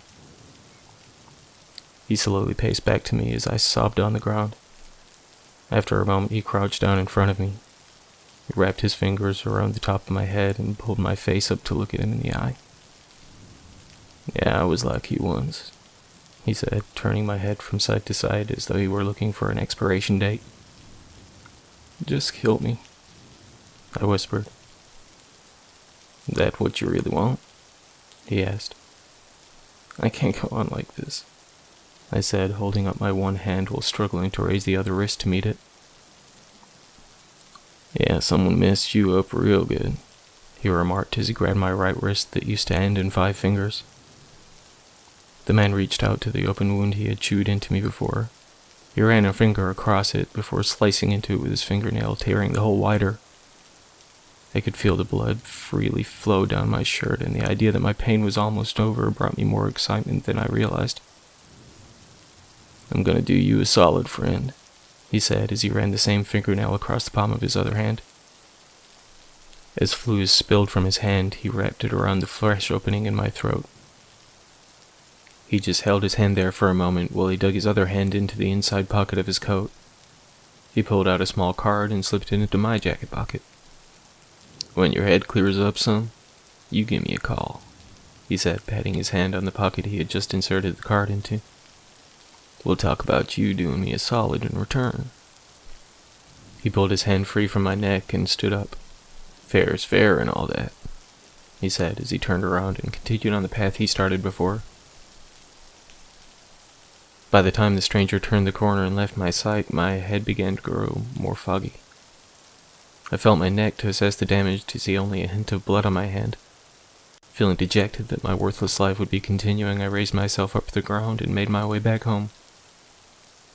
Almost as soon as I walked through the doorway to my apartment, my throat began to burn. I staggered forward, reaching up to the wound, and fell to my knees for the second time that night as an unbearable agony screamed from inside my gut. I clutched my stomach before reaching back to my scalding throat. Felt my useless arm shiver and twitch as it attempted to reach out with fingers it no longer had, and I shouted out and cursed my life until I fell unconscious in the middle of the living room. I'm not entirely sure how long I was out for, but I felt quite remarkable when I awoke. Not only did the complete absence of a hangover surprise me, but I didn't even feel remotely stiff from sleeping on the floor. I immediately headed to the shower after realizing I was incredibly filthy. I repeated my normal pattern of not regarding myself in the mirror, as I could not stand to look at what I had become, though somehow I did not feel consumed with self-hatred at the moment. After getting myself cleaned up, I couldn't help but notice the complete lack of a wound on my neck when I took a reluctant glance at my reflection. There wasn't even a scratch. On top of that, some of the scarring from the shotgun spray was gone from around that area too. For a moment, I thought I may have dreamt the events that left me passed out on my living room floor. It wasn't until I retrieved the card from my jacket pocket that I convinced myself that it was no delusion. I picked up my cell phone to place a call to the mysterious individual who had both chewed on my throat and healed it. To see the date showed it was 2 days later than I would have assumed it to be. My low battery indicator was blinking since it had apparently not been fed in some time. After a while, my phone was charged enough to place a call that would hopefully grant me some answers. The fact that I had not even sought my bag of, well, shall we call it medication, was a mystery in itself. It had been a long time since I had allowed my sober mind to be free from a drug-induced state for so long. The conversation was short. The individual, who now introduced himself as Reginald Linus, arranged for us to meet at a warehouse downtown after nightfall. He gave me no insight to the nature of what this meeting would entail, nor did he grant me any explanation to the events that had occurred between us before. It was some time after 9 when I arrived at the abandoned building. The place appeared to be completely deserted, and there was no entrance outside of the large dock door that stood open. I walked in to see little more than a wide open space that indicated no signs of life in the building. "Looking good, friend," Linus said as he strolled out from the darkness. "It would seem I have you to thank for that," I replied. This was my first time really seeing the man with clear vision. He looked young, maybe mid-20s at most, had short, spiky dark hair, and he was pale. Like, paler than anybody I'd ever seen. I looked tan next to him, and I was a drug-addicted recluse that only left my apartment to feed my habits and necessities. He waved his hand for me to follow him. There was no lights illuminating the path ahead, but I could see everything as clearly as if the roof was missing and the sun shone down from above. I followed the man across the empty warehouse until we came to a door at the back of the building. We walked into another open area that was far more lit than the room we had just left. 6 more individuals were sitting on the couches or leaning on the counter at the back area. There was a pool table, some arcade machines, and a variety of different styles of chairs and sofas. There was a large TV mounted to the back wall, which currently had cartoons playing on it. "Another stray, Linus?" an attractive brunette called out from the couch. "You're still my favorite, Katie girl," Linus replied with a wink. "What is all this?" I asked, looking around at the room and at its inhabitants.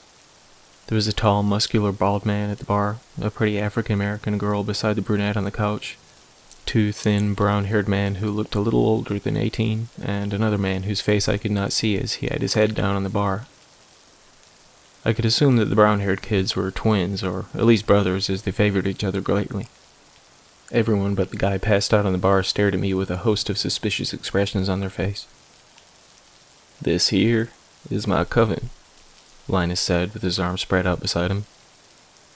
"Coven?" I asked, curious as to what qualified them as such. You gotta know what's going on by now," Linus stated with an unsettling smirk. "Your neck's all healed up? That ain't exactly modern medicine, you know." I knew who he was getting at. The way he had bitten into the flesh of my throat. The fact that I show no signs of any tissue damage after the introduction of his blood into mine. It wasn't difficult to put it all together, but I was unsure if I was ready to admit it just yet. "So if what you're saying is true," I said, suddenly feeling more nervous than I did before. "If becoming like you healed my neck, then why?" I couldn't quite finish the sentence. I just moved my ruined arm as much as I could and looked down at it. You ain't exactly one of us just yet, friend," Linus said. "You gotta have one good meal before it really takes hold of you." Finally, the veil was completely lifted from my eyes. I knew exactly what he meant by one good meal.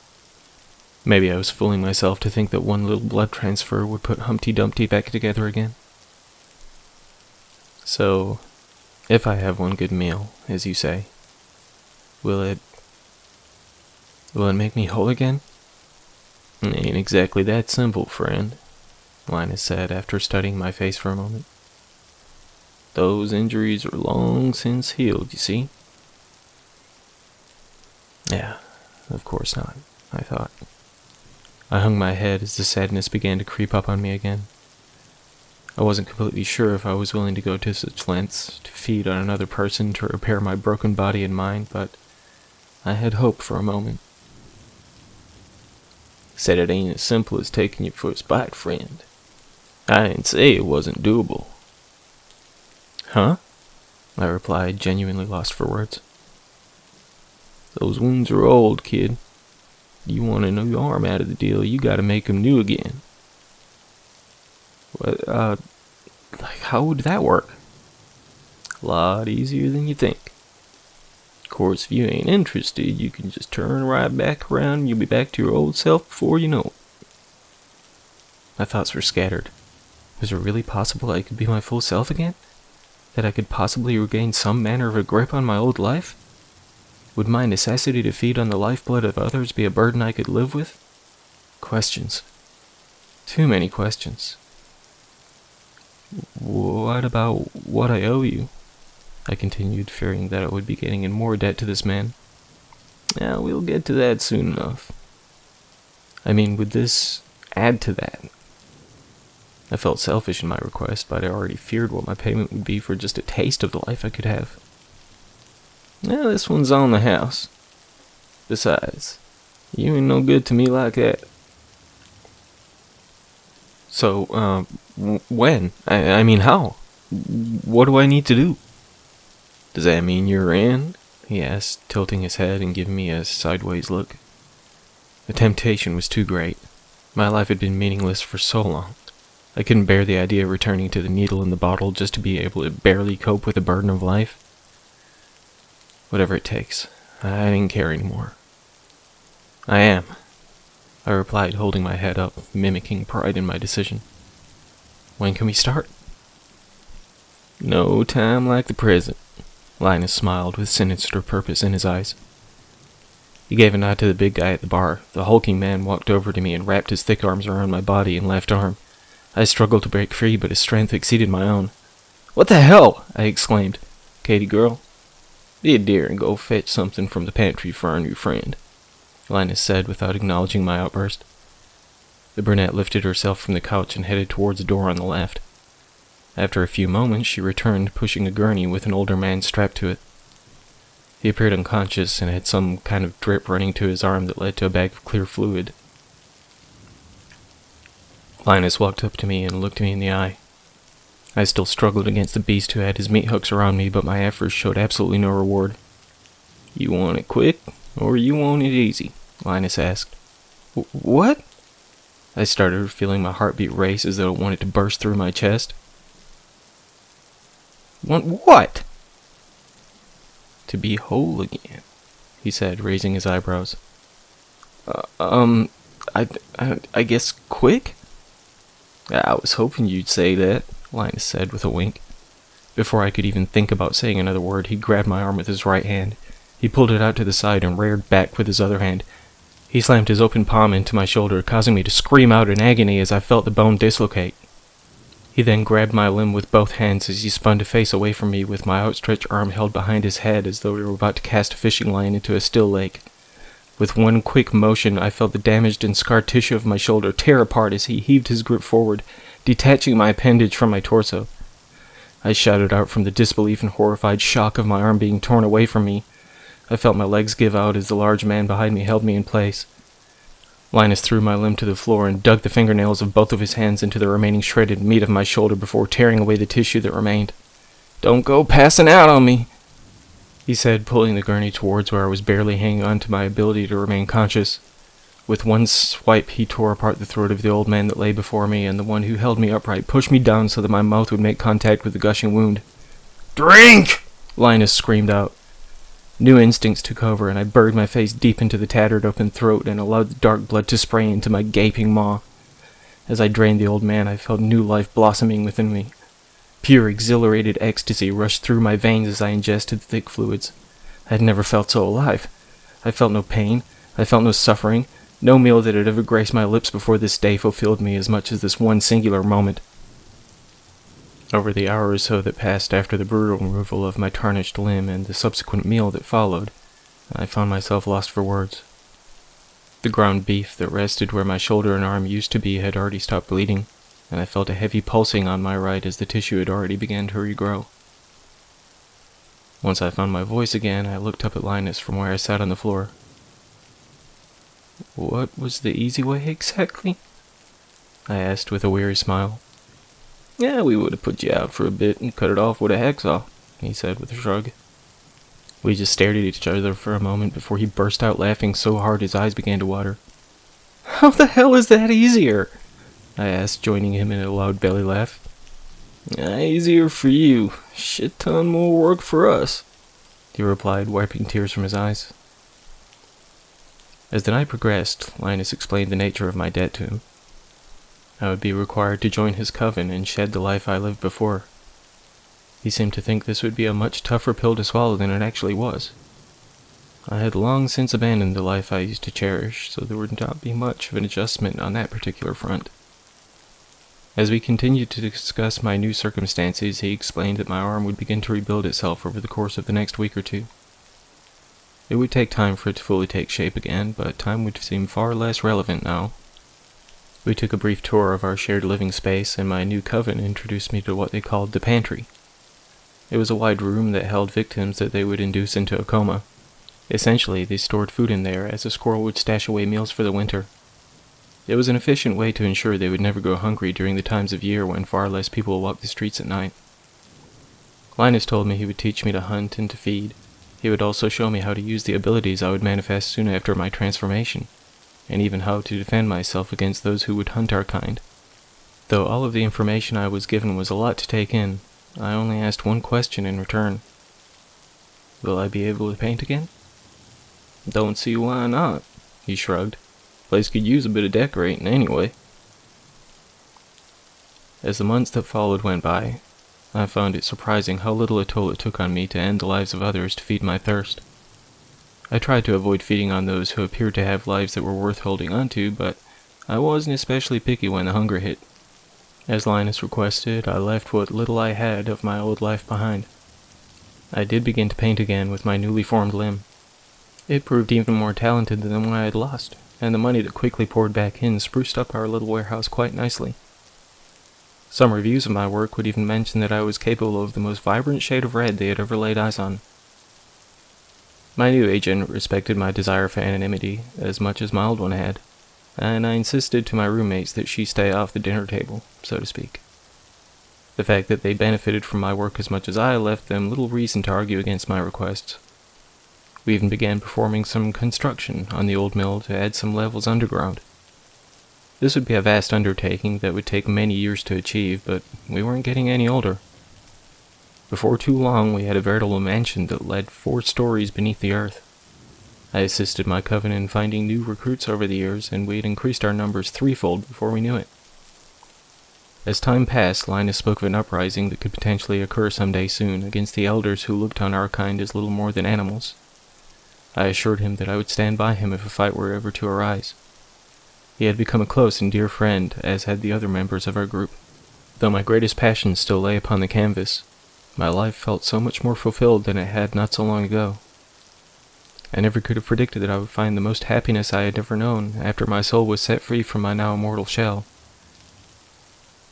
Regardless of how content I had become, there was one last personal venture I would embark on, to locate the man who had robbed me of my life long before I gladly walked away from it.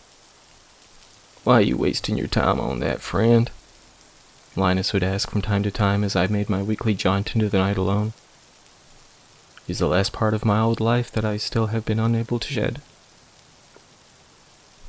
Truthfully, he understood my motivations, but he would still insist it wasn't worth the trouble. After all, were it not for the first life-changing event, I would never have found myself where I am today. Not to mention, I may well have ended up as a fresh meal for my good friend without my tainted blood. It was a snowy November night when my quest finally proved fruitful. I barely recognized the man at first, as he was much older than he was when we first met. I followed the same path I had traveled many times before. That time of week was the only time I would allow myself to come close to the area I used to live in. Truth be told, I didn't even realize it was that very man I saw from a distance that night. I had almost given up on that week's search until I quite literally bumped into him while passing. I continued on my stroll until it registered in my mind.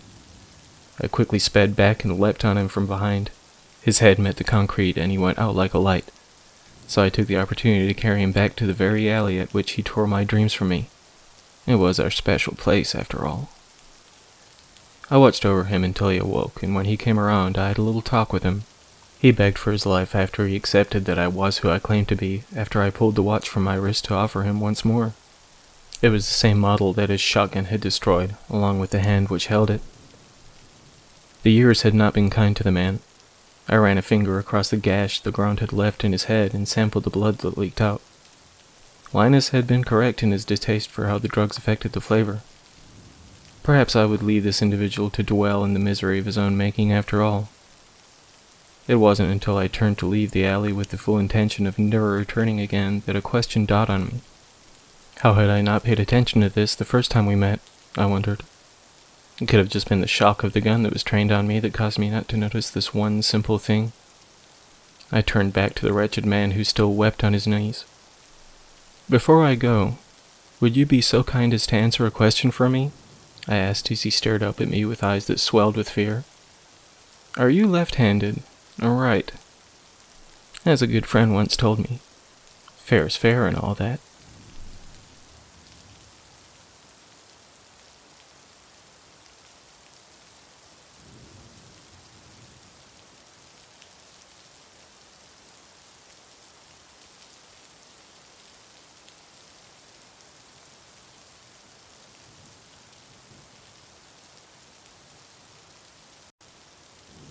Have you ever had one of those uncomfortable moments where you think someone is waving at you, but they're actually trying to get the attention of someone behind you? It's awkward, right? I mean, most of the time you have no bloody idea who the person is that's swatting the airways in front of you, but you feel compelled to return the gesture regardless. I've had it happen quite a few times over the years, but more often than not, they don't pay attention to my dumb ass swinging my arm around like an idiot in the direction of someone I've never met. There have been those occasions, though, where they absolutely do see me. Now, there was this one time, there was this ridiculously attractive girl who seemed to wave at me from a distance. Now, I'm about as good looking as your average garden variety lump of roadkill, so the fact that this beautiful lady was gesturing towards me was a very unlikely scenario. Call it wishful thinking or just plain old gullible stupidity, but I enthusiastically waved back at her wearing the widest and goofiest grin my face could produce. As soon as the equally as attractive man came running up beside me, the girl started laughing almost uncontrollably. "Yeah, in your dreams, asshole," the guy said, chuckling as he passed by me towards what I assumed to be his girlfriend.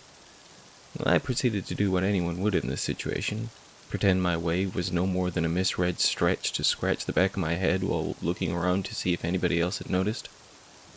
Of course, others had noticed. The more embarrassing a moment is, the more people will most definitely see it happen. I made my best efforts to sneak away from the various laughing faces belonging to many strangers lining the sidewalk, doing all I could to not make eye contact through my escape.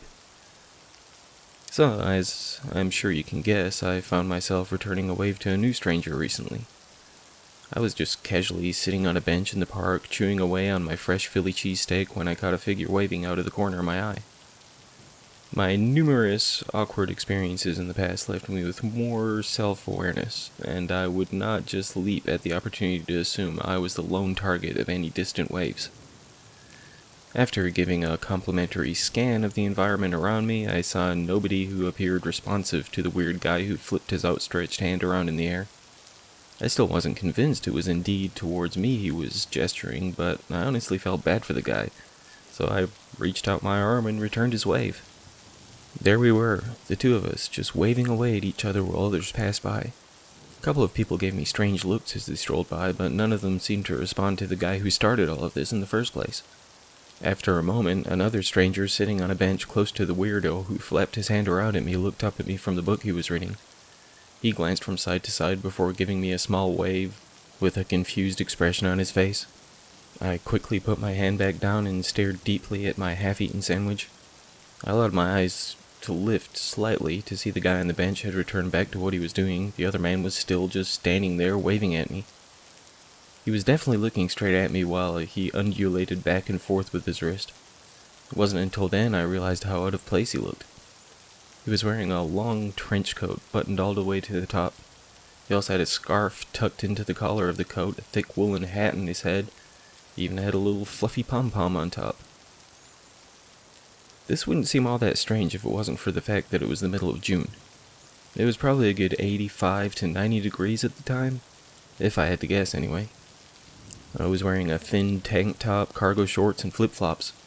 Most others in the park were dressed similarly, that is, of course, with the exception of the freaking oddball who was still waving his damn hand at me. Feeling more and more uncomfortable the longer the guy in the trench coat flopped his mitt around, I decided to take off. I still had a healthy chunk of cheesesteak to clean off, but I figured I'd just nuke it when I got home. I only lived a couple of blocks away, so it didn't take me long to get, but my trek was far less leisurely than usual. I saw maybe 3 or 4 other people wearing their best winter clothing and waving like morons on just about every sidewalk. I was starting to think there was some kind of heavy clothing convention in town or something. None of them even looked like they were hot. I probably sweated a bucket load over the 15-minute walk to my house. Now, once I got back to my home and tossed my wrapped-up, half-eaten sandwich into the microwave, I hoped I had escaped the fluttering weirdos, but I could not have been further off in that assessment. When I walked downstairs for the first time the following day, I went about things as I usually do. Fresh coffee, makeshift attempt at a reasonable breakfast for a grown man, and click on the TV. I'd love to pretend that I start my day off by watching the news or something else a mature person would watch, but yeah, that ain't me. There I was in my living room, steaming cup of joe, burning Pop-Tarts freshly ejected from the toaster, and SpongeBob SquarePants on the old idiot box. It was just after I settled into the couch with my feet propped up on the coffee table when I caught a glimpse of something out of the corner of my eye. Before I knew it, I was standing in front of my living room window, staring out at a veritable herd of people in my front yard. Maybe 10 to 15 men and women dressed in coats, scarves, and hats stood in place waving at me through the glass. Other than the undulating gloved hands, they remained completely still. I'm not even sure how long I glared out at them, but I was almost entranced by the flock of greeters on my lawn. I finally snapped back to my senses and thrust the curtain closed. I returned to my cooling breakfast and tried my best to get back into eagerly anticipating my quest to hear "My leg!" bellowing from somewhere out in the background of Bikini Bottom. My efforts, unfortunately, proved fruitless as I could not get the image of my yard full of flapping morons out of my head. What the hell are they even doing here? My subconscious asked with concern. Beats the hell out of me, I replied out loud. Finally, after realizing my relaxing morning procedure would not be going as planned today, I decided to get out of the house and away from the crowd outside my window. I opted to exit through my back door to hopefully avoid the group out front.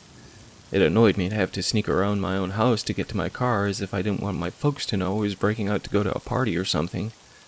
Unfortunately, my choices were quite limited at the moment. I silently crept up to the driver's side door of my beat-up Chevy truck and reached my hand to undo the door latch. As soon as I pulled the door open, I felt a freezing cold grip on my other arm. I turned around to see a short, pudgy man in a puffy parka right behind me. He had his frigid left hand wrapped around my wrist while he was still waving with his left. He even just glared out with a blank stare, not even looking at me while he held on tight. I noticed his breath was foggy, as though we were in the middle of winter, before I yanked my arm from his grasp. He didn't even move or react to this in any way. He just kept standing there, gazing into the beyond. I quickly shuffled myself into the truck. I immediately cranked it up and squealed the tires and shot out of my driveway as soon as I got inside. It's a good thing nobody else was on the road, since I didn't pay the first bit of attention to whether or not anyone was there. I kept looking in the rear view while I sped away from my home. I even noticed the herd slowly turning around and staggering in the direction I was moving when I turned the corner that led out of my subdivision. I drove around aimlessly for a while, just more trying to occupy my thoughts than anything. I hadn't made any plans for the day, which I hoped to just spend vegging out on the couch. I wasn't about to sit there with my strange new audience just outside the window, but I suppose plans change sometimes. Can't be helped, really. I ended up settling on visiting the local coffee shop. It was a good place to kill some time, and they even had some computers available to the public. I thought I may be able to find some information on the unusually winter-clothed waivers. Of course, Google only showed me a boatload of coats and jackets at unbelievable prices, but nothing about strangers flocking to random yards and the like. "Christ," a voice said to my right. "You didn't actually wave back at them, did you?" I turned my head to see a particularly sleazy-looking man in a wrinkled suit sitting at the table beside me. Excuse me?" I asked, mildly annoyed by the way he spoke. He looked like he may have been in his late 30s or early 40s. He had a salt and pepper, scraggly beard and long hair tied back into a ponytail behind his balding head. "You got waved at, right?" he asked with a slight "I know what you did" smirk on his face. "What's it to you, man?" I asked, feeling more defensive than the situation required. "Ain't many can actually see them," he replied as he shuffled over to the seat across from my table. I wanted to tell him to go to hell, but I was actually kind of curious about what he had to say. "What do you mean, not everyone can see them?" "Well, they ain't exactly here, you know," he replied, sort of rhetorically. "I figured they just kind of leak through from time to time. You get me?" I replied, having no freaking clue what he was getting at. He went on to explain that he worked for an organization that researched and investigated strange occurrences. He wouldn't get into what many of these cases involved. One in particular had to do with the strange individuals who now shambled in front of the building I was sitting in. "Damn it!" I exclaimed when I noticed the group forming outside the large front window of the coffee shop. "Yep, you waved back for sure," he said, craning his neck to look outside. "What the hell are they, like some kind of ghosts or something?"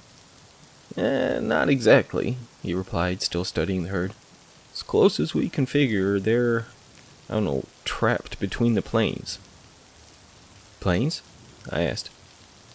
"Planes of existence," he replied, nonchalantly, as though this was a perfectly normal thing to say. He turned back to face me and seemed to squint his eyes and look deeply into mine. "They're lost, you see.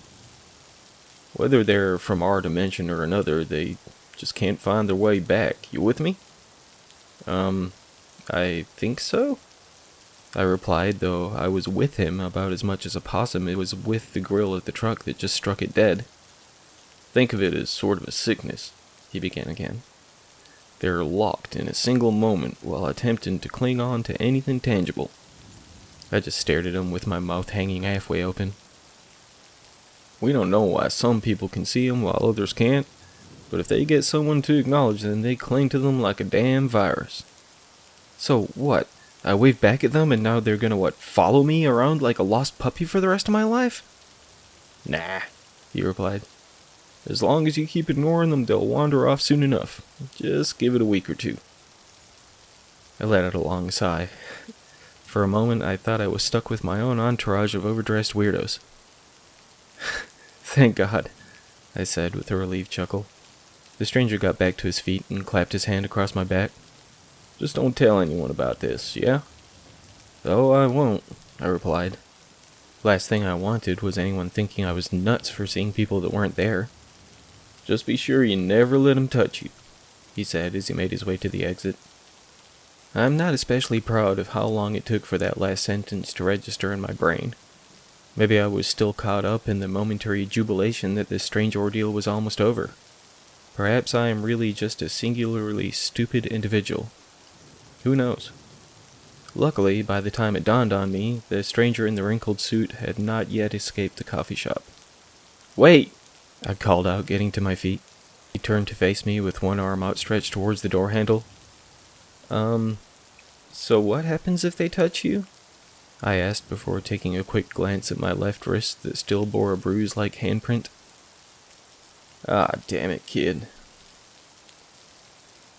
It's been a few weeks since that day, and the waving crowd still gathers up wherever I find myself. The guy in the wrinkled suit, who still refuses to offer me his name, took me to meet the people he works with. It's a small building they work out of, but they appear to have a decent amount of funding for their research. They've been running some tests on me while occasionally feeding my veins with a number of different drugs, but I can't really tell what they're hoping to accomplish. I'll just keep letting them poke and prod me for now, but I really hope they manage to figure out something soon. It's starting to feel quite cold in here.